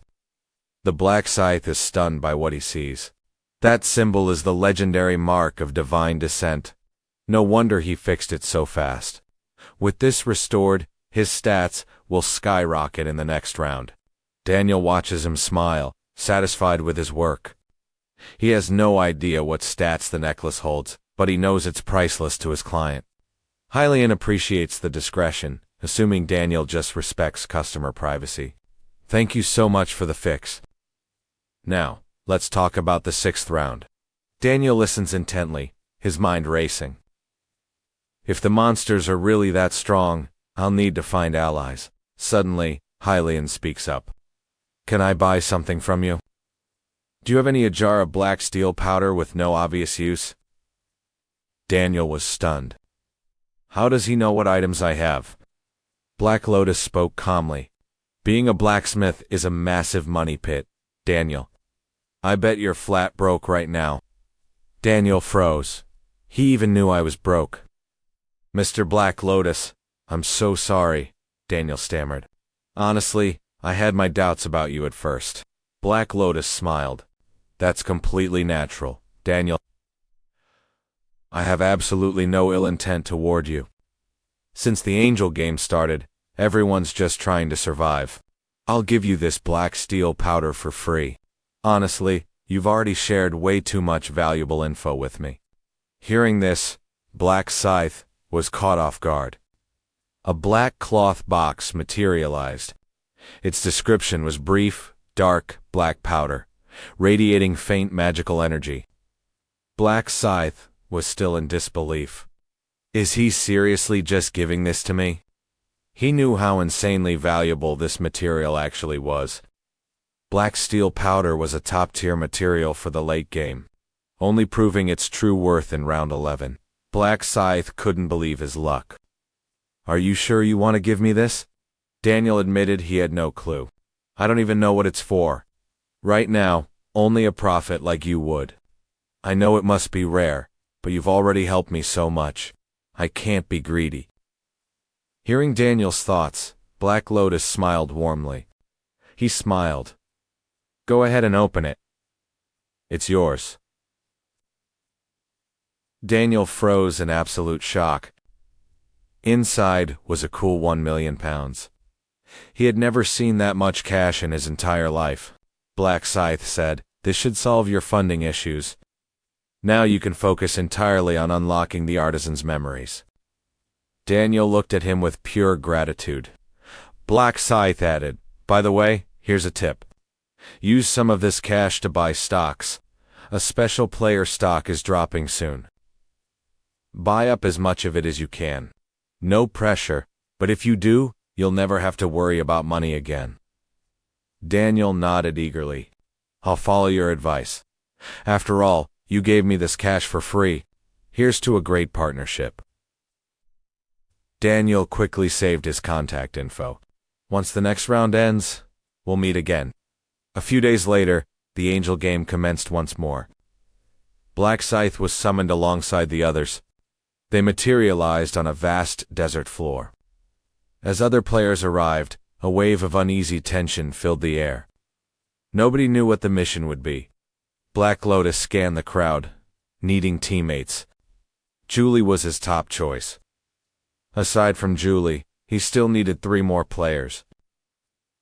Just as he was brainstorming, a familiar voice called out behind him. "Mr. Black Scythe." Julie ran over, beaming. "I'm so lucky. I found you right after getting summoned. Please look after me again this round." Julie chirped, completely oblivious to the crowd staring at them. Whispers broke out instantly. People muttered, wondering who this girl was to be so close to the legendary Black Scythe. Jealous eyes locked onto them from every direction. "Mr. Black Scythe, did you really defeat the final boss in the last round?" Julie asked. When he nodded, she gasped. "How did you kill it so fast?" He just smirked. "I'm not telling you how I killed the boss, and I'm definitely not revealing the rewards." Julie puffed her cheeks, clenching her fists. "Hey, I didn't even ask yet. How do you always know exactly what I'm thinking? Black Scythe broke a sweat. A woman's sixth sense is terrifyingly accurate. Julie suddenly blushed, realizing how that sounded. It almost made it seem like she thought he was obsessed with her. She frantically tried to back. She apologized over and over for speaking out of turn. Black Lotus chuckled. I'll take that as a compliment to my sharp eyes. Julie breathed a sigh of relief. He was surprisingly gentle and kind. Nearby, another woman watched them closely. Su Aling stared at Black Scythe from a distance, highly curious about the girl next to him. She walked over to greet him. Instantly, Black Lotus's friendly smile vanished, replaced by his usual icy glare. Can I help you? Is she on your team? She asked. Black Scythe's gaze turned freezing cold. I have zero obligation to answer your questions. Su Aling bit her lip. He was just smiling so warmly at that other girl. Why the sudden cold shoulder? We aren't partners for this mission, Black Lotus stated flatly. He knew exactly what they wanted. They were fishing for a team-up. On Sang-sel stepped forward, bowing slightly. Mr. Black Scythe, please. We really want to join your squad. Why should I? Black Scythe countered. What's in it for me? On Sang-sel whispered. We actually have intel on round 6. Join us, and we'll share everything. Black Scythe stared at him, pretending to weigh the offer. On Sang-sel held his breath, sweating bullets. Now that he's asking, I need to test his loyalty. Black Lotus then spoke up. I don't need your round 6 intel. On Sang-sel gasped, completely thrown off. But getting early intel should give you a massive advantage. On Sang-sel argued. Black Lotus scoffed. I don't know your source, so I can't verify if it's real. I fight my own way. But if you tell me who leaked it, I might consider letting you in. Spill the name, and we have a deal. It's a fair trade. After a long pause, On Sang-sel bowed. I'm sorry. It's a strict secret. I can't leak it. Black Lotus smirked inwardly. Good, he knows how to keep his mouth shut. He wouldn't expose the prophet. As a dejected On Sang-sel turned to leave, Black Lotus called out, Fine, you're in. On Sang-sel froze. I respect people who keep secrets. Those are the kind of people I want on my side. Snapping out of his daze, On Sang-sel thanked his lucky stars he'd kept quiet. We won't let you down. Black Scythe nodded, gesturing to Julie. This is my exclusive support. Nice to meet you. I'm Su Aling. Julie's jaw dropped. She stared at her. Wait, did you alter your avatar? You look exactly like that massive superstar. Su Aling smiled. That's because I am her. Julie practically squealed with excitement. On Sang-sel raised an eyebrow. Mr. Black Scythe, are you sure you don't want the round 6 intel? Positive. I can handle whatever comes next. On Sang-sel sighed inwardly. I hoped that info would score me some points, but he clearly couldn't care less. He turned to Julie instead. What did he mean by exclusive support anyway? Julie smiled proudly. I can buff player stats. Once the game gets going, you'll get to experience it firsthand. I can apply buffs too. Su Aling chimed in. What kind? Julie asked. Just a basic barrier shield. On Sang-sel realized Black Scythe was highly protective of Julie. He quickly introduced himself to her, wanting to stay on her good side. You two seem to go way back, Julie noted. On Sang-sel glanced at the quiet powerhouse. He saved our lives. Julie beamed, thrilled to have her instincts validated. Beneath that cold exterior, Black Scythe really was a good guy. Suddenly, the angel materialized in the sky. Delightful to see you all again. The entity scanned the crowd. We have 1,100 players active today. Your goal is simple, Eliminate the boss within 6 hours. Only 505 of you will survive. Murmurs rippled through the crowd near Black Lotus. Only one boss. It must be an absolute monster. The angel smiled. In this round, no matter how powerful an individual is, you cannot take it down alone. This is a carefully designed team challenge. You must form 5-player squads to fight. Teammates cannot harm each other. Of course, that friendly fire ban only applies to your own squad. You can absolutely still murder rival squads, as long as someone in your team kills a boss. Everyone gets gold and loot scaled to their damage and contribution, but stray too far from your group, and you get nothing. Is it an even split? A player called out. Of course not, the angel scoffed. It's based on your damage percentage. However, if you're incredibly lucky, you might still snag a drop with barely any effort. So even with 1% damage, I could strike gold if I'm lucky. The angel nodded. Precisely.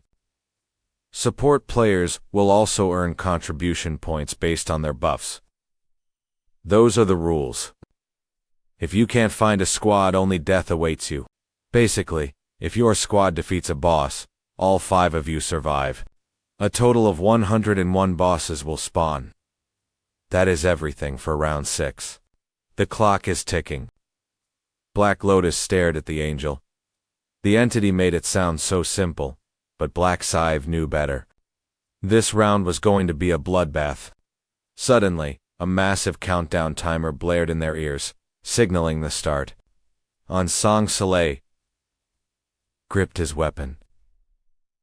It's exactly as the prophet warned. We need a full squad. Thank God I'm with Black Scythe. I'm actually going to make it. He cleared his throat. We only have 4 players, though. You already have a 5th? Julie asked, surprised. Black Scythe smirked. He should be nearby. If I play my cards right, I can stage a casual run-in and recruit him without looking desperate. Around them, the other players panicked. Everyone scrambled to secure a squad before the countdown hit 0. Players blasted out, invites left and right, terrified of being left with weak teammates. Some even screamed that they would forfeit all loot just to be carried. Naturally, all eyes turned to Black Scythe. Since coupe was mandatory, everyone saw a golden opportunity to ride his coattails. Within seconds, a desperate player broke from the crowd and rushed toward him. Mr. Black Scythe, we don't want any of the loot. Please, just let us join you. Before they could even finish, Black Scythe cut him off with a cold rejection. The rejected players retreated, pale with fear, wondering if they'd survive. Originally, Black Scythe planned to just grab some random bodies to fill the slots. But now, he wanted a core team he could actually build a future with. He ignored the hopeful stares, turning away applicant after applicant. Everyone enviously stared at the player standing near Black Scythe. Under his wing, their survival this round was guaranteed, and Xianjie wondered who the powerhouse would choose next. If only Ma Xianlu was here, I would definitely recommend him to Black Scythe. Julie also knew that if Black Lotus were here, he would join. Suddenly, a voice called out behind them. Mr. Black Scythe, long time no see. Looking back, they saw him.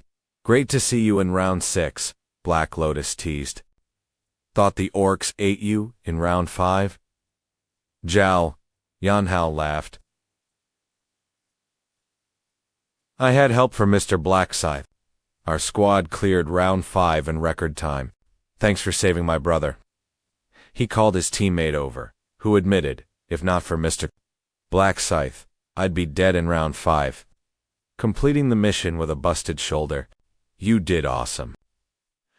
Zhao Yanghao asked, Are you looking for teammates?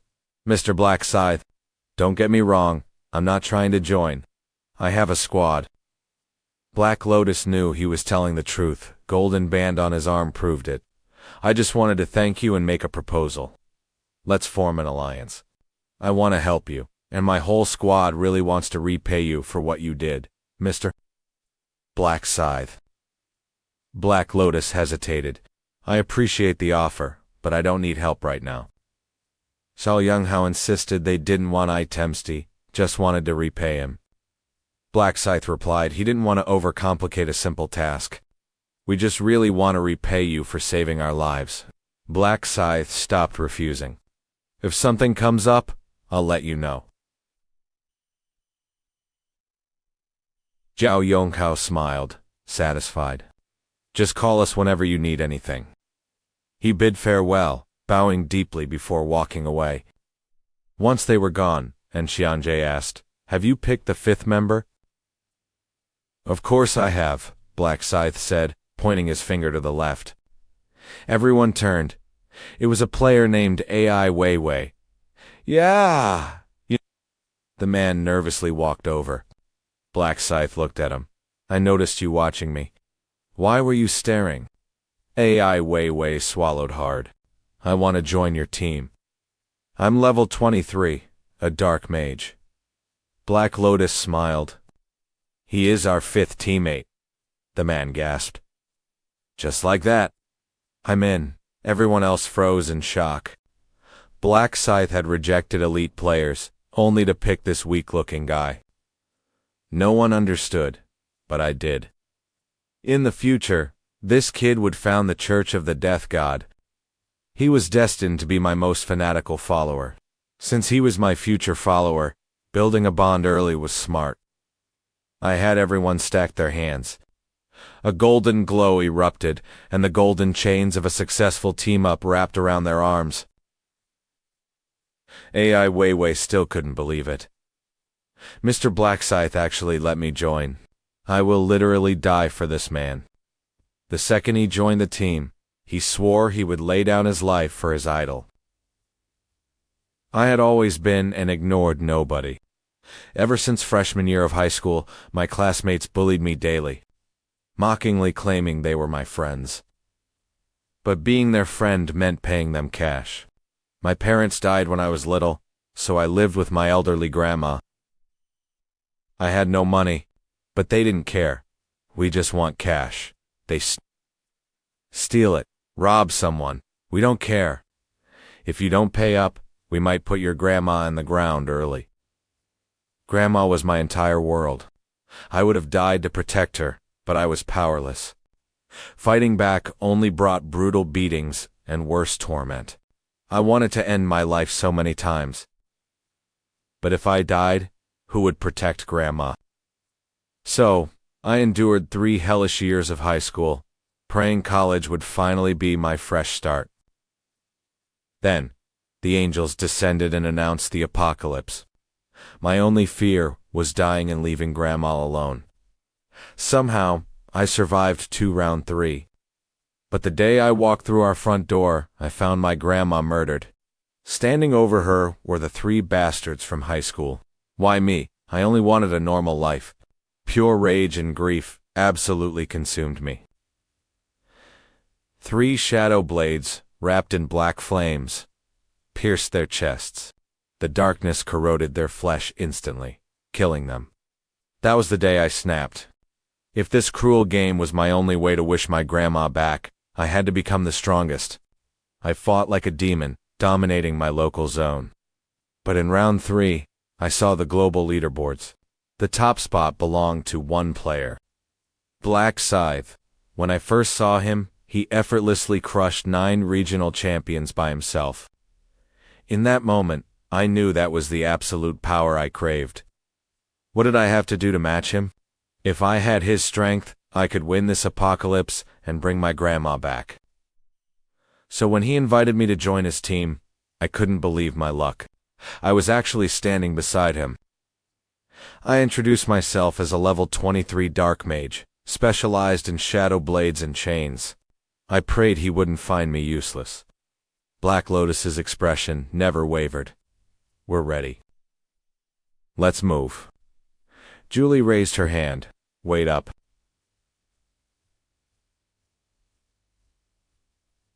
She cast a massive team buff. boosting all our stats by 60% for 3 hours.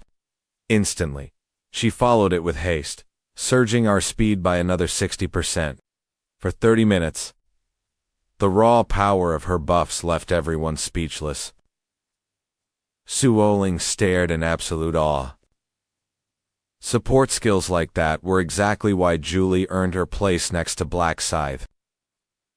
Snapping out of her daze, Suoling summoned her cute spirit bird, eager to contribute. Julie couldn't resist trying to pet it. Oling proudly smiled. I am a summoner. My bird provides defensive shields. Then, she cast another spell. The air rippled as massive stones gathered from all directions, stacking into a solid mass. This is my level 20 skill, Rock Golem. It has 0 offensive power, but it's perfect for drawing enemy aggro. Black Lotus nodded. All right, let's head out. AI Weiwei was completely blown away. The synergy and raw support power in this team were insane. Within moments, they materialized in a vast desert. Hearing clashing weapons nearby, AI Weiwei scrambled up a sand dune. He looked down and saw a 10-foot-tall centaur warrior roaring furiously, while a squad of players fought it. They were thrilled to find the target, charging forward without hesitation, they quickly realized the boss was a powerhouse. On first impact, the lead fighter's sword was blasted clean out of his hands. Drawing his backup weapon, he yelled, "Don't tank him. Split up and kite, what's the plan?" A woman screamed, "Wait for him to strike, then hit him from behind." Black Lotus watched from afar, analyzing their moves. Decent synergy, but awful strategy, Black Lotus murmured. True to his word, the flanker was instantly kicked away by a massive hoof. Back legs are a horse's strongest weapon. Still, the centaur was wearing down. Thanks to their ranged archers and crowd control, the squad kept their distance and slowly chipped away at its health. Finally, the roaring beast collapsed right in front of the exhausted players. AI Weiwei gasped. Did they just kill the boss? Did they seriously just win the round? The random squad celebrated their fastest clear ever. AI Weiwei looked worried. They beat it. Are we just going to wait? I never expected the fight to end so fast. Mr. Black Scythe must be disappointed. Yet, looking at him, he was incredibly calm. Suddenly, the celebrating squad over by the corpse began to panic. Did anyone get a system notification? My screen is blank. What's happening? We killed it. So, they finally noticed. I knew all along that the centaur they killed was nothing but a decoy. The real boss is a rampaging minotaur, a monster far beyond any single player. Defeating it requires 20 level 20 players, meaning at least 4 teams must cooperate. This is the system's hidden trick. By capping teams at 5 players, the system fooled everyone into believing a single squad could clear it. Even worse, if 5 people slay the centaur together, they get locked in place. Completely. I quietly watched AI Weiwei and scanned the crowd. Everyone was desperately trying to make sense of the system. I cleared my throat, ready to put my own strategy into play. Everyone snapped back to reality as I spoke. Looking at their expressions, they didn't kill the actual boss. We need to target the centaurs, strictly for experience. This decision caught them completely off guard. As long as 5 players don't attack simultaneously, the freeze trap won't trigger. Just follow me and stay within 100 meters to leech the experience. I will solo the centaurs myself. Otherwise, killing them together freezes us, wasting valuable grinding time. And Shang-Jae stared at me, dumbfounded. He couldn't believe I had figured out the hidden game rules in a matter of seconds. AI Weiwei worried we might lose first place to another team. I told him that, even if we did, the raw leveling gains would be massive. Besides, this round isn't just about racing to the finish. So, kill order determines the ranking. An Changjae stood, frozen in shock. How did Black Scythe already know this round wasn't about speed? Julie frowned, warning him that fighting a centaur alone was suicide. Do you really not need our help? Just keep up with me, I said, and leave the rest to me. Sualin gasped. A 5-man squad barely survived one centaur, yet he was going solo. But AI Weiwei trusted him completely. She knew Mr. Scythe was right. You do nothing and soak up my experience points, I told them, but I keep all the loot. AI Weiwei agreed instantly, promising they would follow right behind me. Her eagerness surprised everyone. Was she a bit too obsessed with Black Scythe? Try to keep up, I warned them. We are moving. The next second, you and I would be just as shocked as they were. How could anyone move that fast? In a blink, I had already sprinted dozens of meters ahead. As they stood there dazed, someone yelled, "Stop staring and run." My figure practically flew across the sand, leaving nothing but an afterimage. The group scrambled to keep up, completely exhausted. Julie panted, wondering just how insanely high my agility stat was. Even AI Weiwei, a dark mage used to high speed, thought she was fast. But my speed was on a different level. Suddenly, she froze and screamed. Mr. Black Scythe, watch out on your left. But I didn't even flinch. My speed didn't drop as I charged straight ahead. In a flash, I vanished, reappearing right behind the beast. It was dead in less than a second. By the time the group caught up, only a corpse remained lying on the sand. Terror and all washed over them. What just happened? Was this the true power of the #1 player? They couldn't even see my movements. Suddenly, more centaurs emerged, and my Black Scythe became a blur of death. Monsters dropped one after another. I was moving like a tireless match, and every single swing of my blade meant another centaur hitting. The desert was quickly covered with their bodies. Then, the system alerts started chiming. 3 times. Experience boost active. Title bonus, 150%.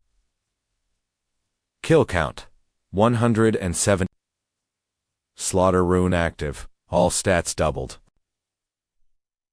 I frowned slightly. Only 172 kills in 30 minutes. There were 2,000 centaurs spawned in this zone. At this rate, it would take me 6 hours to clear them all. Still, other teams would definitely take out a few. Behind me, heavy panting echoed as the group finally caught up, looking completely drained. I realized they needed a break. 10-minute rest, I announced. Julie sighed, admitting they could barely keep pace. They collapsed onto the sand, utterly shocked. Just staying within 100 meters of me was a nightmare. Julie looked up at me with pure admiration. You're too fast, Mr. Black Scythe, and you slay those beasts so effortlessly. Looking at her flushed cheeks, I gave her a gentle smile. Should I slow down? Before she could answer, AI Weiwei interrupted. You are Azoli, the most terrifying person I've ever met. Suddenly, heavy footsteps echoed. A group of dozens of players was marching straight toward us. My team tensed up instantly, the air turning thick with tension. My expression went ice cold as they approached. Just as things felt like they might boil over, a man stepped forward with a flattering smile. It's a true honor to find you here, sir, he said. I kept my face blank. What do you want? I was hoping we could team up, the man started. I cut him off immediately. I don't need help. The man blinked in shock. But sir, your strength is undeniable. But this round's boss is terrifyingly powerful. Look over there. He pointed toward a massive sand dune. A colossal minotaur stood like a mountain. It was the 6th round boss, far too huge for one team. A random squad just glanced at it, and they were wiped out in under a minute. That's when I knew a 5-man team stands no chance. I stared back coldly. I'm not interested in your raid. The man panicked, waving his hands. We don't want any loot. You can even take the final blow. My eyes narrowed, freezing him in place. I don't like repeating myself. Terrified, the man stumbled backward. Sorry to disturb you, he cried out, fleeing. Back with his group, he sheepishly explained that I had rejected him. They couldn't believe it. I needed to kill the boss, tooted. I really think I could solo it. They stared at the beast. Despite their terror, they knew they had to work together to bring it down. Gripping their weapons tightly, they crept forward. But the second they got within 20 meters, the monster spun around, glaring with pure rage. The 20-man squad didn't expect its detection range to be so massive. When the beast charged, panic rippled through the ranks. It's coming straight for us, someone screamed. They quickly formed a defensive circle to surround the giant. Meanwhile, I climbed a sand dune to watch. Let's see how long it takes, 20 players to clear this. Honestly, the boss wasn't that terrifying. Its attack power and defenses were insane, sure. But its speed was absolute garbage compared to other mobs. Any experienced player could easily dodge its swings and counter. If they kept up a steady pressure, they could overwhelm its defenses through pure numbers. It was a classic strategizing attack speed to make up for low damage. Eventually, a warrior charged up his battle axe, burning through most of his mana. He unleashed a devastating blow right into the beast's chest. After 10 exhausting minutes, they finally cracked its armor. Cheering, the squad rushed forward, unleashing a flurry of attacks like a heavy downpour. They focused entirely on the wounded chest. But one player got greedy, trying to squeeze in an extra hit.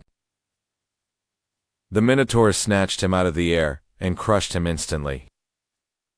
Then, a final fireball erupted. The beast let out a final, agonizing roar before its massive body crashed down. Instantly, a glowing barrier of light enveloped one player, then another 4. They had done it. They finally beat the boss. Safe inside their shields, they wondered if they had to wait there until the timer hit 0. Meanwhile, the leader looked back toward my dune, debating whether he should try to recruit me one last time. He shook his head and walked away, knowing I'd just reject him again. It went exactly as I expected, I told my team. Rushing the boss early just wastes time. Let's pick up the pace. Before they could even answer, I sprinted ahead. As time ticked away, more players were locked in safe zones, crying. Tears of joy. But suddenly, someone pointed into the distance. Wait, is that Black Scythe? I tore through the desert one-shotting centaurs with effortless swings. The onlookers were dumbfounded. Normally, it took a 5-man party to bring just one down. They couldn't wrap their heads around my insane power. He could have finished this hours ago, one player muttered. Grinding now won't even change his rank. Guess nobody stays on top forever. But right then, I sliced down the very last centaur in the zone. My tracker came up empty. Out of 2,000 centaurs, I had personally slaughtered 1,920 of them. With only 20 minutes left on the clock, Julie collapsed, gasping for air. Can we please rest? Just keeping up with you is killing us. We're done hunting centaurs, I replied calmly. Now, we can take our time finding the boss. Julie stared at me. Wait, no more hunting? According to my tracking skill, they're wiped out. An Shangje mindlessly opened his status window, then suddenly shrieked. Open your menus right now. The entire group froze in absolute shock. Their levels had skyrocketed. What did you hit? I asked them. I went from level 20 to 34. An Xiangje yelled. Suoling hit 34 too, while Julie reached 34. AI Weiwei gasped. She was level 36. Even without active bonuses, they had gained up to 14 levels. With my 4 times experience multiplier, I gained 14 levels myself. Reaching level 54, I also obtained 19 mana stones, 9 pieces of gear, and tons of loot. Best of all, I got a rare crafting material, Radiant Ponytail.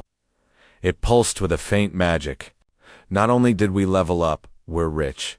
Everyone received about 110,000 gold. And Shangji had literal stars in his eyes. I've never seen this much cash. I chimed in, advising them to buy tracking skills and vision upgrades immediately. Hearing this, AI Weiwei spent 60,000 gold instantly on my recommended skills. Now that you're all geared up, I said, let's hunt the Minotaur Chieftain. You and I both know the real fight starts now. I activated my tracking skill and charged north. When I stopped, a massive crowd of players was already gathered. Recognizing me, one yelled out, "Mr. Black Scythe. Are you here for the boss too?"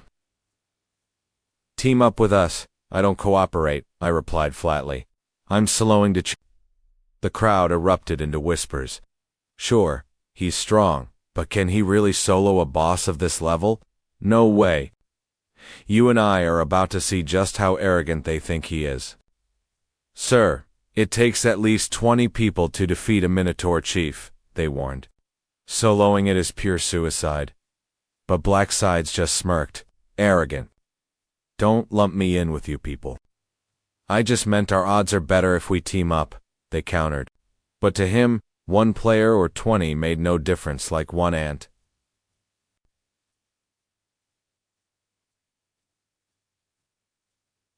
Griping his desk scythe, Julie called out, "Mr.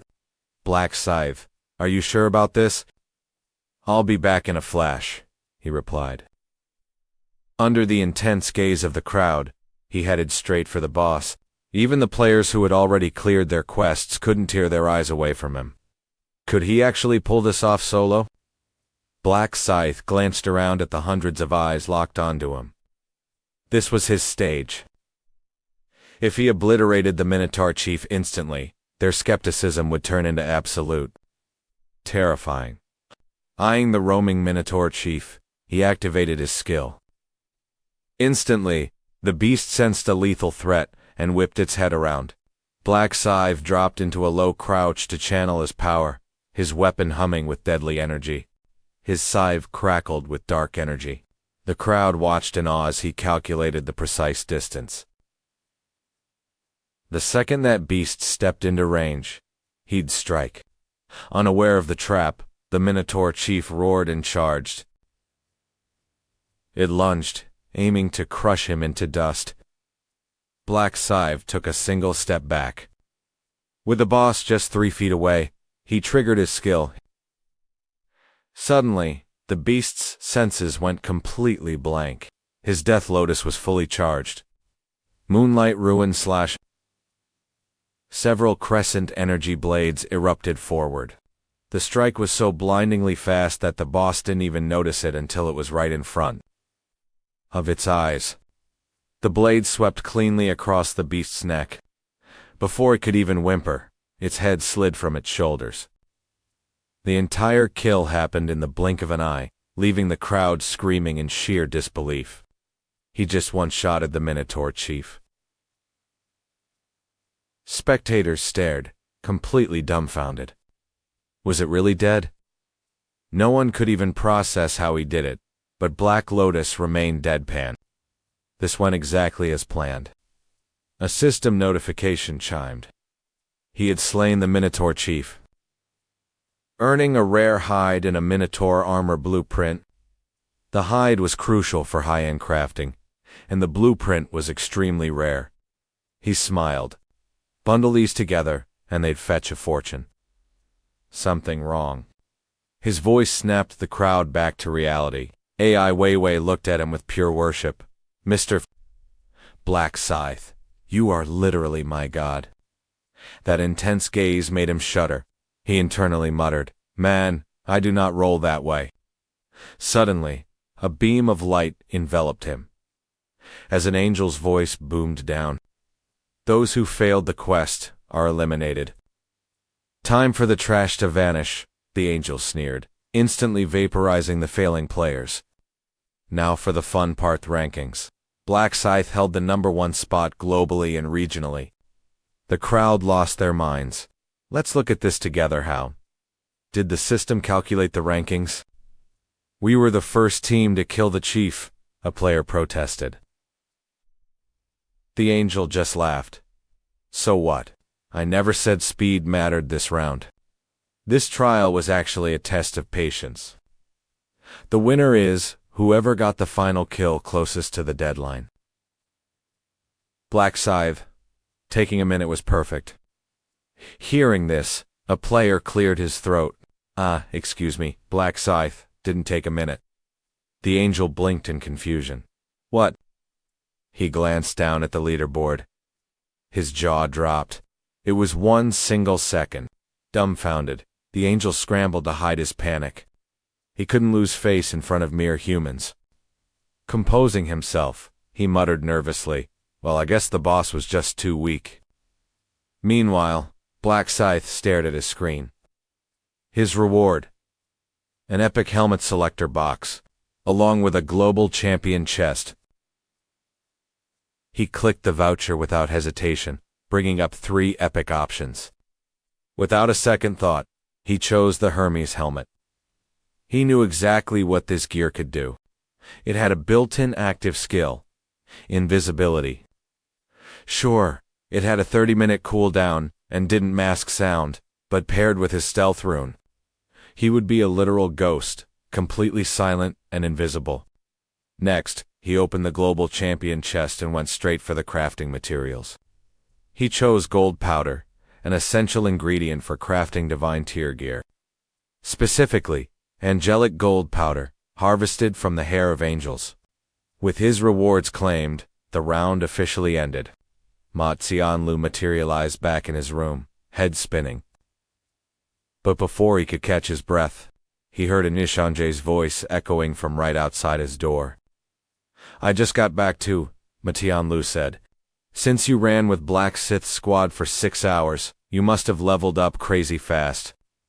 How high did you get? An Shangje proudly revealed he shot up from level 20 to level 30. Ma Tianlu stared at him, dumbfounded. 34?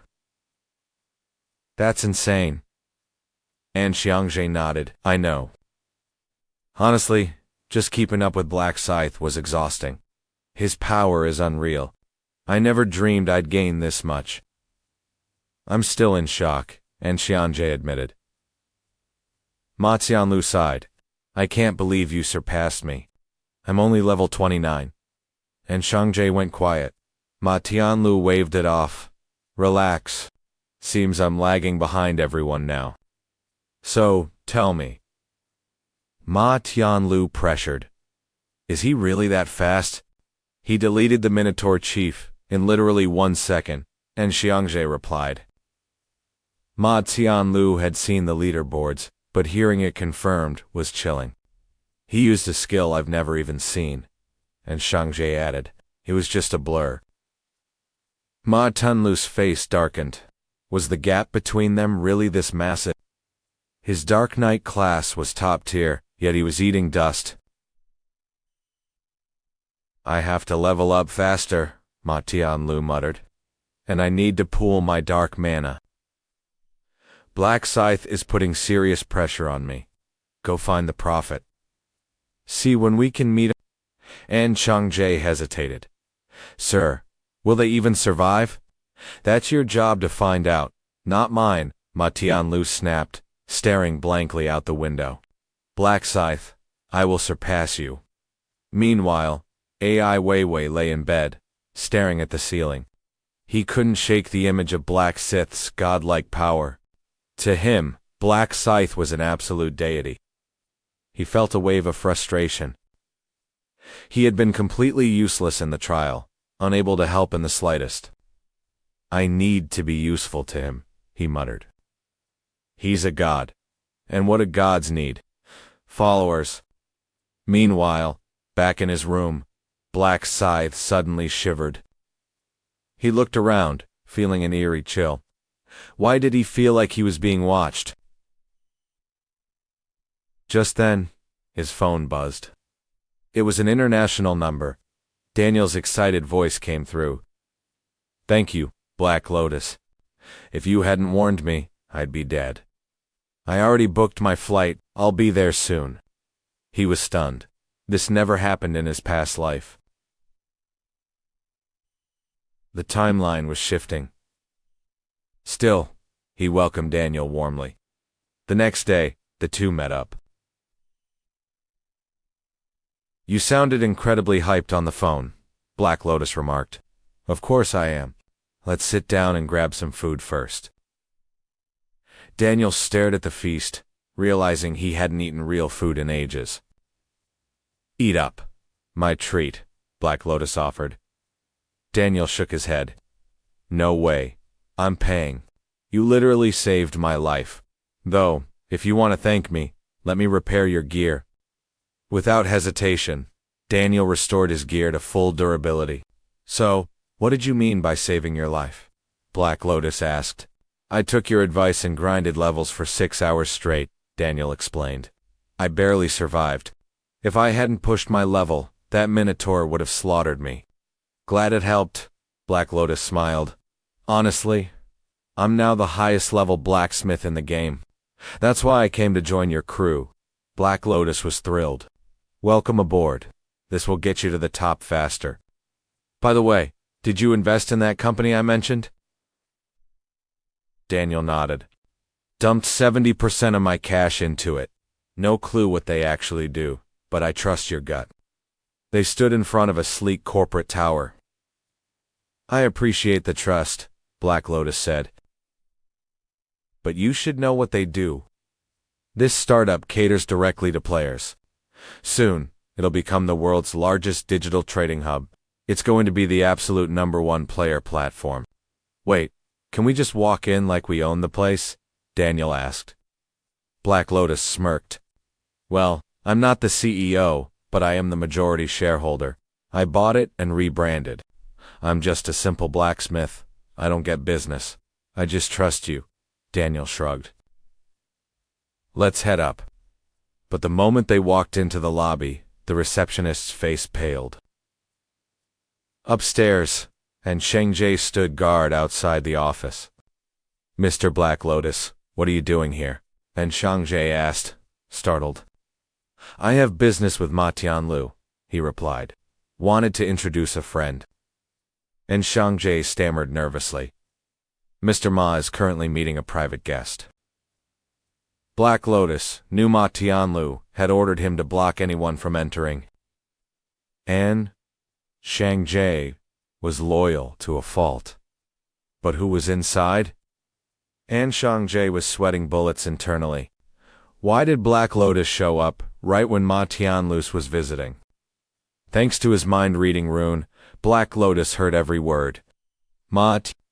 So that woman was here. Just then, Ma Tianlu hurried out. "Black Lotus, what brings you here?" "Strange question," he retorted. "I can't visit my own company." "I didn't mean it like that." Ma Tianlu apologized. But Black Lotus knew the truth to Ma Tianlu. He was just a useful asset, secretly looked down upon. Swallowing his pride, Ma Tianlu stammered, "You're welcome here any time, of course." "So, what's his real play here?" "We're about to find out. I just wish you'd told me you were coming," Ma Tianlu said, gesturing to the woman inside. "This is Christine, a friend." Black Lotus recognized her. She was a hidden priestess, a key player in his past life. In the Angel game, priests are usually pretty mediocre healers. But once they hit level 60, they unlock a powerhouse skill called Sanctuary of Life. It lets them resurrect any player who died within the last 10 minutes. Honestly, I never in a million years expected that I would run into Christine here. I knew right then I had to carry her to round 20. When Ma Tianlu introduced her as just a friend, I couldn't help but ask, "Just a friend?" "Hello, Christine. I'm Ma Tianlu's business partner." She seemed surprised, admitting she had no idea Ma Tianlu even had a partner. I smiled and replied that it was also my first time realizing his was so gorgeous. Ma Tianlu panicked. A prophet indeed, he already knew her identity. Looking incredibly tense, he stammered, "You even know about Christine? I'm so sorry, I didn't mean to keep you in the dark." "I get wanting privacy," I told him, "but as partners, I expect honesty." Ma Tianlu was drowning in regret, kicking himself for pulling such a brainless stunt. Christine was stunned too. She had never seen Ma Tianlu act so incredibly submissive in her life. Ignoring her bewildered look, I turned to Daniel. "Daniel, hang on a second. I'm about to break down the strategy for round 7. Ma Tianlu finally snapped out of his daze, clearing his throat. "Christine, this is my business partner. He's a co-founder and the ultimate decision-maker here." He then glanced at me, silently begging for approval. Once I gave him a subtle nod, he quickly added that I was also a prophet. Christine looked utterly baffled. "Are you joking? A prophet?" "Don't be so surprised," I replied. "Just like Ma said, I have a unique gift of foresight, and I can tell you exactly how to win this game." She spun to Ma Tianlu, demanding to know if this was a prank. But he assured her my predictions were always dead on. She frowned at me. "Why share this secret with me?" "Because," I said, "I'm about to tell you how to clear the 7th round. And of course, I don't want anything in return." Christine stared in absolute disbelief. I knew that without giving her some concrete results, she'd never trust me. "The strategy for round 7 is actually very simple," I began. "Do not let yourself be blinded by temptation." Even Ma Tianlu looked completely shocked at my words. "That's it. Burn those words into your brain like a mantra," I warned. "Just resist temptation. Now, Christine, I have another prediction, but I need to tell you alone. Honestly, meeting you was my main goal in coming to this company. My foresight guided me here, and in my vision, you die in round 11. She gasped. "I die in the 11th round. You mean I only have a year left to live?" "Exactly. But I can rewrite your destiny and save your life." Back on the plane, those haunting words kept looping in my head. Is my life really ending? Can I actually trust him? Thank goodness my dad wasn't with me on this flight, or he'd lecture me for stressing over superstitious nonsense. Still, he promised to save me in round 11. When I asked how, he claimed he didn't know. The vision is just too blurry. How can he guarantee my survival without a plan? Yet he insisted he would. As the plane touched down, I saw a familiar face. "Jeffrey? Why are you picking me up? Did you have a good trip, Christine? Someone sent me to grab you. Dad wants to see you right away." I literally just stepped off the plane, and Dad is already in a rush to see me. We arrived, and Jeffrey knocked on the study door. "Father, Christine is back." "How was the trip, sweetie?" "How did Ma Tianlu behave?" "Same as always," but I hesitated, trailing off. My father's stern face lit up with sudden excitement. "Did he do something inappropriate? You're my gorgeous girl. No man can resist you." I blushed, quickly shaking my head. "No, Dad. It's not like that at all. We've been dating for 6 months now. Still no spark." I felt a wave of awkwardness. "We don't even have a solid foundation, Dad. It's not that simple." "Christine, I'm looking out for you. The Owens Group is a massive global powerhouse. Marrying into that family secures your entire future." I knew he was right, of course. But I couldn't shake the feeling that Ma Tianlu was keeping secrets. He's hiding something from me. What has he actually been up to lately? Turns out, he's planning a new business venture. Even after entering this game, his mind is still on cash. "My child, you are chosen by God, blessed with the miracle of healing." I stared at the soft, warm light pooling in my palm. Is this divine spark really meant for human hands? It's a holy blessing, Christine. You are truly favored by heaven. Dad, I've told you 100 times already. The angels in this game aren't holy. They are devils with wings. But my dad just brushed it off, asking if Ma Tianlu could wield his divine gift effectively. Ma is already level 29, yet he's wasting time with some mystery partner, building a massive new social trading platform for players. I don't even remember his name, but the guy claims to be a prophet. He gave us the strategy for round 7, along with some wild claims I can't verify yet. Still, in an era like this, foresight is invaluable. A true prophet is a priceless asset. Why didn't you keep him close? Because he told me I'm going to die. My dad's face went completely pale. Seeing him panic, I quickly tried to reassure him. Don't worry, Dad, it's just a rumor. Anyone can play pretend prophet these days, so I'm taking his warning with a grain of salt. My father frowned. Christine, you need allies.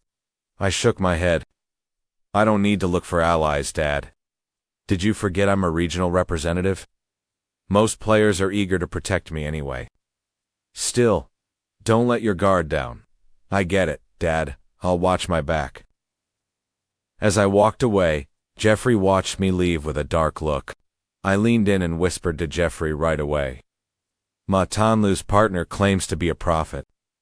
He predicted my daughter's death, and it absolutely infuriates me. Go spy on this man. If you discover he's just a fraud, then send him straight to hell. I ordered my son to hunt down Halion, ready to execute him if he was a fake. Meanwhile, over at PCW headquarters, executives were gathering for a crucial meeting. Perfect timing, Miss Yami just then. The chime announced the chairman's arrival. Prompt as always. You too, he said, taking his seat. Today we're selecting new recruits for PC. Yark, who do you recommend?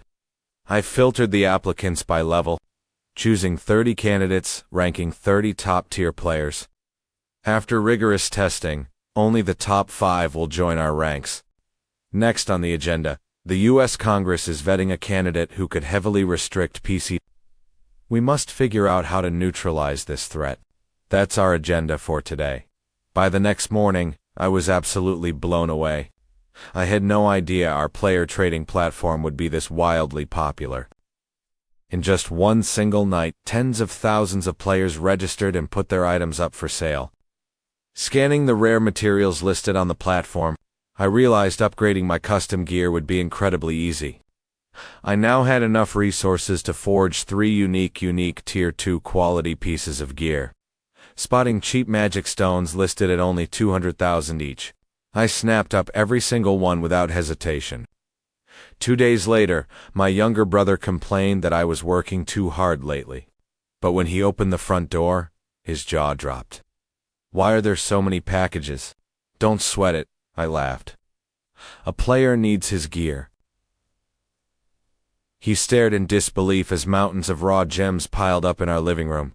I figured this mountain of loot would be plenty to synthesize. Merging 15 low-grade gems yields 1 max-grade stone.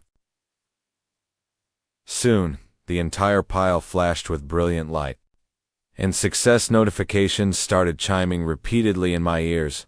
I now had a stockpile of flawless top-tier gems. The next step was simple.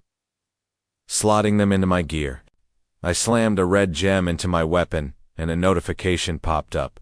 Damage increased by 16%.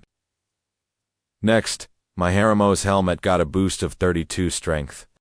And my chest piece gained 43 luck. With everything socketed, my base stats hovered around 200.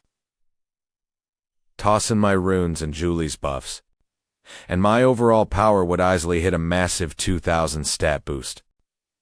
As I snapped the final piece of gauntlet armor into place, a loud system alert popped up in my interface.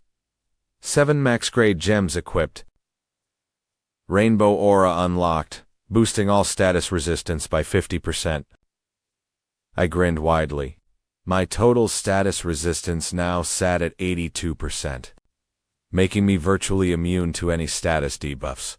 I had completely monopolized the entire trading platform's gem supply all by myself.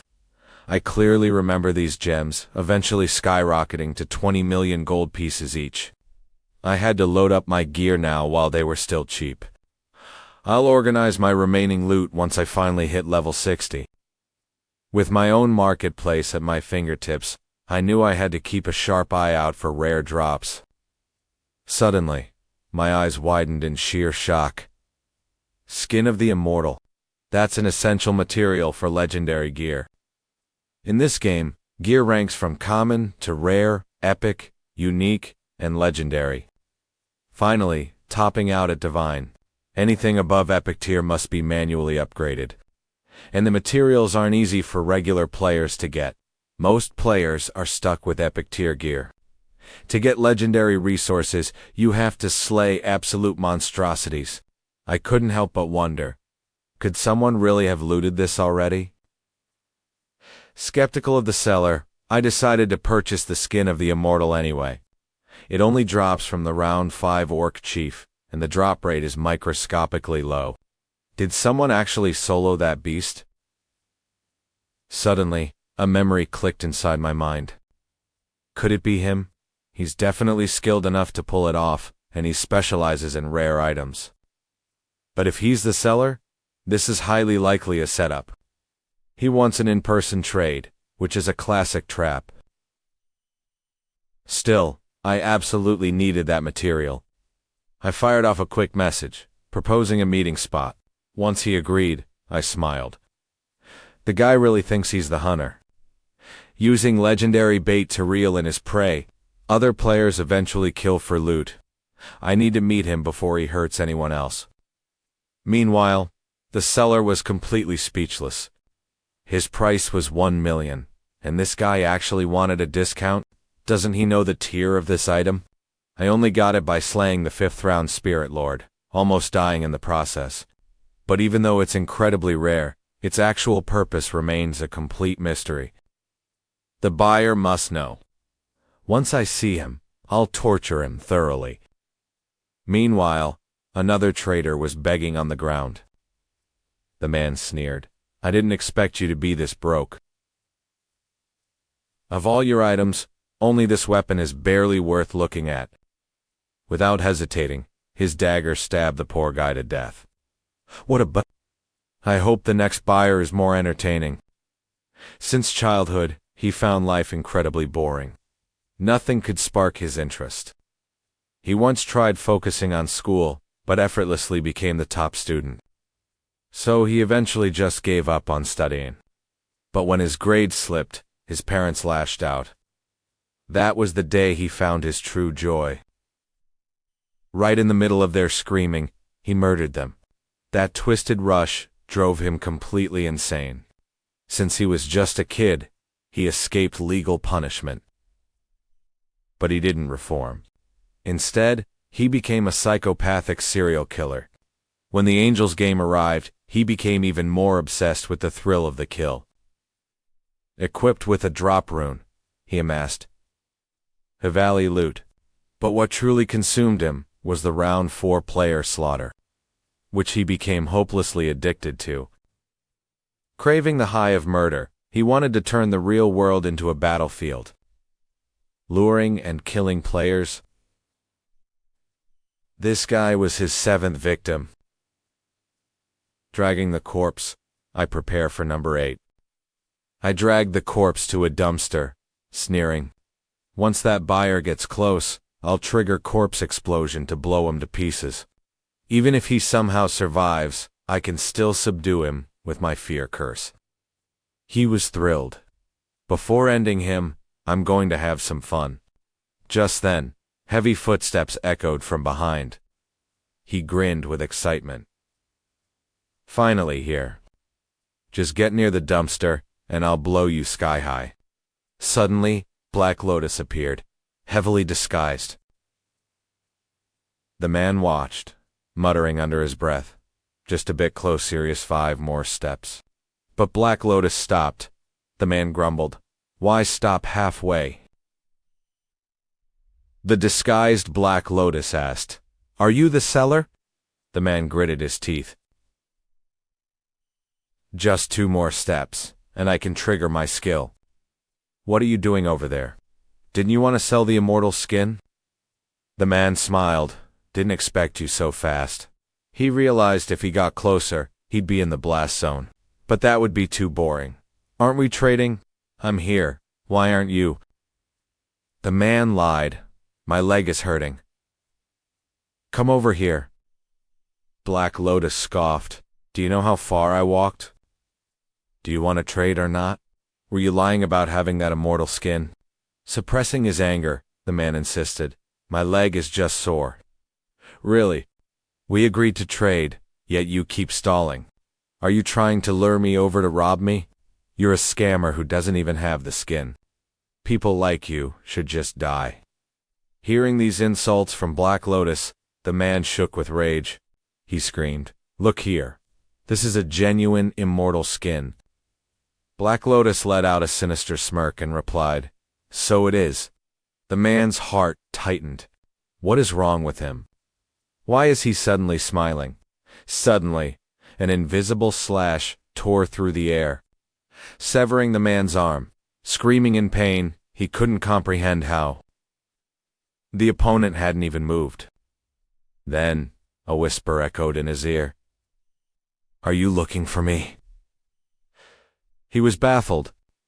Why were there 2 identical people? Black Lotus sneered. Game over. Black Lotus mocked. There was only ever one of me. The clone vanished. The real one behind him bent down to grab the immortal skin, saying, I have no obligation to explain anything to you. Furious at being so belittled, he cast Fear, Curse. The spell required eye contact, with success and duration, depending on the target's resistance. But Black Lotus stood completely still, staring at him like he was an idiot. A system prompt flashed. Target resisted fear. Skill failed. The man stared in utter disbelief. This was a first. Before he could recover, Black Lotus unleashed a ferocious assault. His stats couldn't even block it. He couldn't even track the movements. Within seconds, he was beaten like a stray dog and sent flying. Trembling uncontrollably, he wondered if his time was up, but then, Black Lotus cast Heal. Fairy-like healing particles swirled around him. He gaped in shock. My wounds are all healed. Black Lotus coldly said, Who said you could space out? I'm not done yet. Another brutal beating followed. Every time he neared death, Black Lotus would heal him. Enduring the torment, he thought. The fear curse failed earlier, because of bad luck. This time, I'll make you pay. The moment cooldown ended, he recasted, but before it activated Black Lotus gouged his eyes out, whispering, Did I say you could fight back? Livid at being toyed with, the now blind man swung his sword wildly, desperately trying to hit him. Black Lotus parried effortlessly and kicked him back, sending him crashing into the trees. Stumbling, the man struggled to stand. He was blind, his arm was broken, and at this rate, he was dead. Suddenly, he remembered the corpse bomb in the dumpster. A maniacal grin spread across his face. Even if I die, you're coming with me. With a roar, he detonated the corpse. A violent explosion ripped through the alley. The blast drew onlookers. Was that an explosion? A patrolling officer replied, Probably just a gas leak. Just a short distance away. Black Lotus stood unscathed. Almost lets you die in your own blast. This was Ju Chung Tai, ranked 2nd or 3rd. In-game name Stupid Guy. I need to use him. His drop rune boosts item drop rates. But if I let him walk, he'll just keep killing. After weighing his options, Black Lotus chose to cast Heal, restoring his sight, but leaving his limbs severed. As long as he's alive, his soul can access the game, but without limbs in reality. His threat level is near 0. The man woke up groggily, remembering the explosion. Seeing his missing arm and leg, he screamed into the void. "Show yourself. What do you want from me?" Then, he noticed a note, which read, "You're useless. I have zero interest in killing a limbless cripple. You're just worthless garbage." Clutching the paper, the man shook with violent rage. Not only did he survive the blast, but he thinks I'm not even worth finishing off. How dare he look down on me? I'll make you pay. Meanwhile, at the Imperial Hotel, Julie smiled. "This is the most delicious food ever. Glad you like it. I'll stay with you longer today." Julie looked surprised. That's a first. Usually, you're too busy. Julie pouted. "You've postponed our dates so many times lately. You've been getting busier and busier." Black Lotus knew he had been slammed with meetings, but there was a much more important reason. He was being stalked. The stalker was Jeffrin, a level 28 assassin, and the client must be Craig, Christine's father. At first, he hadn't noticed a thing. He only discovered it by using detect magic. Since he couldn't see anyone, the guy was either an assassin or using stealth. Thinking he was safe, the stalker let his guard down. From that day on, I counter-tracked him. The moment his stealth dropped, I recognized him and tapped his calls. I learned it was Christine's father, obsessed with my prophecy about his daughter, wanting to confirm my identity as a prophet. "Now, back on our date," Julie asked in surprise. "So, for the 7th round?" "We just have to resist temptation." "Exactly. Just don't give in." The 7th round is brutal for average players, with a massive elimination rate. I want to protect everyone until round 20 and get them to the endgame alive. Looking at Julie, I said, "Seriously, let's survive until the final round together." Julie blushed and nodded. A few days later, the Angels game descended once more, putting everyone on edge. You and I are back in the action as Haley stands frozen. The Angel announces only 400 players remain. Bored by the low numbers, she decides to merge the zones. Suddenly, the ground begins to violently shake. Landmasses from all directions slam together, forming one massive arena. A system alert confirms the merger is complete, leaving 4,992 players. The Angel smiles, declaring, "Now, this is the ultimate stage for victors. Since the merger is done, you must select new zone representatives." Instantly, holy light pierces the sky. Halion realizes the Angels are up there, finalizing the rules for the next selection. He has to reclaim his title as zone representative. It will grant him temporary use of powerful representative gear. Plus, the current side quest offers the mental barrier Runion, absolute must-have item for what is coming. It can perfectly counter that dangerous PCW woman's skills. He has to secure both items. Meanwhile, the Angels look down, musing. "We heard your last merger featured quite an entertaining game, a battle between representatives." The Black Lotus representative chuckled awkwardly. His zone had lost back then, forcing him to host. Smiling, he suggested, "We could fight to decide it again this round." But an Angel shook her head. "No way. Your zone has Black Scythe, the only level 50 player in the entire game." The other representatives agreed, saying, "Exactly. What's your proposal?" "He's way too strong. We won't let combat decide this. This round has nothing to do with raw power. Whoever clears the trial first becomes the representative. What do you think?" The Black Lotus representative, Priscilla, sighed in helpless agreement. There was no other choice. Priscilla announced the new rule. The first player to finish the quest wins. Suddenly, the system chime echoed, and the quest panels flashed open. But the players gasped in disbelief. Why was the main quest completely hidden? Was there a system glitch?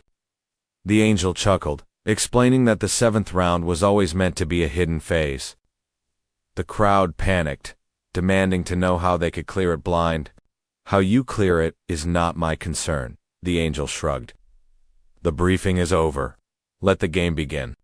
The countdown timer started ticking. Players grumbled, realizing these angels truly treated them like disposable toys. Despite their frustration, they had to start searching. Suddenly, a voice called out, "Mr. Black Scythe, long time no see, how have you been?" Leon turned, asking why they were all grouped up. "Do you know the specific quest details for this round?" "Why ask me?" Leon replied. "All I know is it's a mystery." But Ansangkol whispered, "Actually, I have intel." Leon asked coldly, "How?" Oblivious to his cold tone, Ansangkol claimed he got it from the prophet. Black Scythe's expression went completely dark. After helping cover for him last round, Leon knew right then that this guy couldn't be trusted. Ansangkol finally noticed the shift in his mood. "Is there really a prophet?" Leon asked. Misinterpreting his skepticism, Ansangkol blurted out that Su Oling met him too. Leon sighed, internally on a third person he couldn't trust. "So, what did this prophet say?" "He warned me not to succumb to temptation in this round." Standing nearby, Julie's eyes widened. Was Leon the prophet? What does that mean? She pressed, eager for answers. "Honestly, I'm not sure," Ansangkol admitted. It was incredibly vague. Black Scythe let out a quiet sigh of relief. They still had no idea he was the prophet. "Thanks for the intel," Leon said, playing along. "But since we don't know what it means yet, we should split up to gather clues." Ansangkol hesitated. "Split up already?" "It's the safest way when we're blind," Leon replied. Julie bit her lip nervously. "Do I have to go alone too?" she whispered. When Black Scythe nodded, her face fell, and she slowly headed into the forest. He sighed. He had to clear this round fast to secure that valuable rune. But suddenly, a piercing shriek cut through the trees. Julie, Leon, bolted, tearing through the brush. In under 10 seconds, he broke into a small clearing and froze. The sight made his blood run cold. Blood stained the grass. Julie slumped against a tree, a massive puncture wound in her stomach. Panic seized Black Scythe as he realized she'd been ambushed. How did this happen? She gasped. "Leon, please help me." He stood paralyzed. "You know who I am?" "You've been so good to me," she whispered. "How could I not recognize my first love? Even when you tried to hide it, I always knew. I just played along." Let's pause here. If you and I were in Leon's shoes, we'd feel his absolute despair as he cried, "Who did this?" He cast his ultimate healing spell, stabilizing her just in time. Julie looked up, astonished. "I didn't think the healing would work so fast," she murmured. "Rest," he said. "Who did this to you?" When she whispered the name, Black Scythe's jaw dropped. Suddenly, a smug voice called out from the shadows. "I've been waiting for you, prophet. You bastards betrayed me." Leon roared. "Don't be so angry," Ansangkol sneered. "I only ambushed her to test a theory. Your moves last round made me highly suspicious. And clearly, she's your weak spot." Julie sobbed, apologizing for holding him back. Black Scythe's rage boiled over as he glared at Ansangkol. "Don't look at me like that," the traitor smirked. "I was shocked too. You stabbed her just to test me?" Leon spat. "Is that it? She seemed close to you, so I figured she'd make perfect leverage." Who knew the legendary Black Scythe's Achilles heel would be a weak support class girl? "I'm going to rip you apart," Ansangkol. Leon summoned his death scythe. But the traitor smirked. I wouldn't take another step if I were you. One more inch, and I'll detonate the bomb inside her. Lian gasped. A skill bomb inside Julie? Of course, Sang-sil smirked. And she helped plant it? Lian stared in horror. Ivy, why would you betray me? Ivy stepped out, looking down. I'm sorry, sir. But why? Why would both of you do this? At level 40, Ivy had unlocked the Black Seed skill, allowing her to plant explosive seeds anywhere that would detonate and summon a high-tier demon. Lian's heart sank. You put that thing inside, Julie? Ivy sneered. You were my idol, the god I wanted to surpass. But why betray you? Because to me, you weren't just an idol, were a god. But a god is supposed to be all-powerful and untouchable. Look at you now, so weak and helpless. Why should I worship a pathetic man who's cornered? Lian gritted his teeth. What do you want? Who knew this girl meant so much to you? She is everything to me, Lian pleaded. Just don't hurt her, I'll do anything. Sang-sil burst into a victorious laugh. The treasure? Next round's info. I'll give you everything. I'll tell you everything you want. No, Sang-sil sneered. We can't allow anyone to threaten Mr. Ma, or control him. You're too dangerous to leave alive.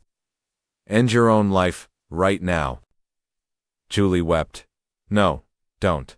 Lian closed his eyes. If you spare her, I'll do it.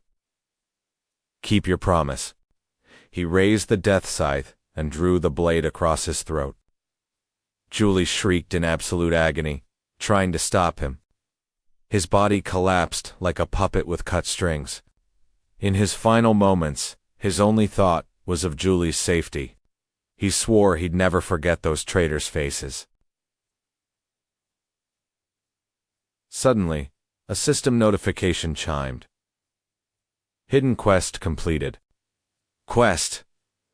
End your own life to escape the illusion. Main quest. Escape the illusion within to our... Black Scythe stood frozen on the spot, his mind spinning as the reality of what just happened hit him. Julie's injury, the betrayal, were they all just a sick illusion? Slowly, his memories flooded back. He remembered everything. The trial was designed to trap you in an illusion, and knowing the quest details made escape impossible. That's why I used my representative authority to wipe my own memories before this round started. I programmed the system to lock my memories until the side quest was completed. To survive, I had to play blind.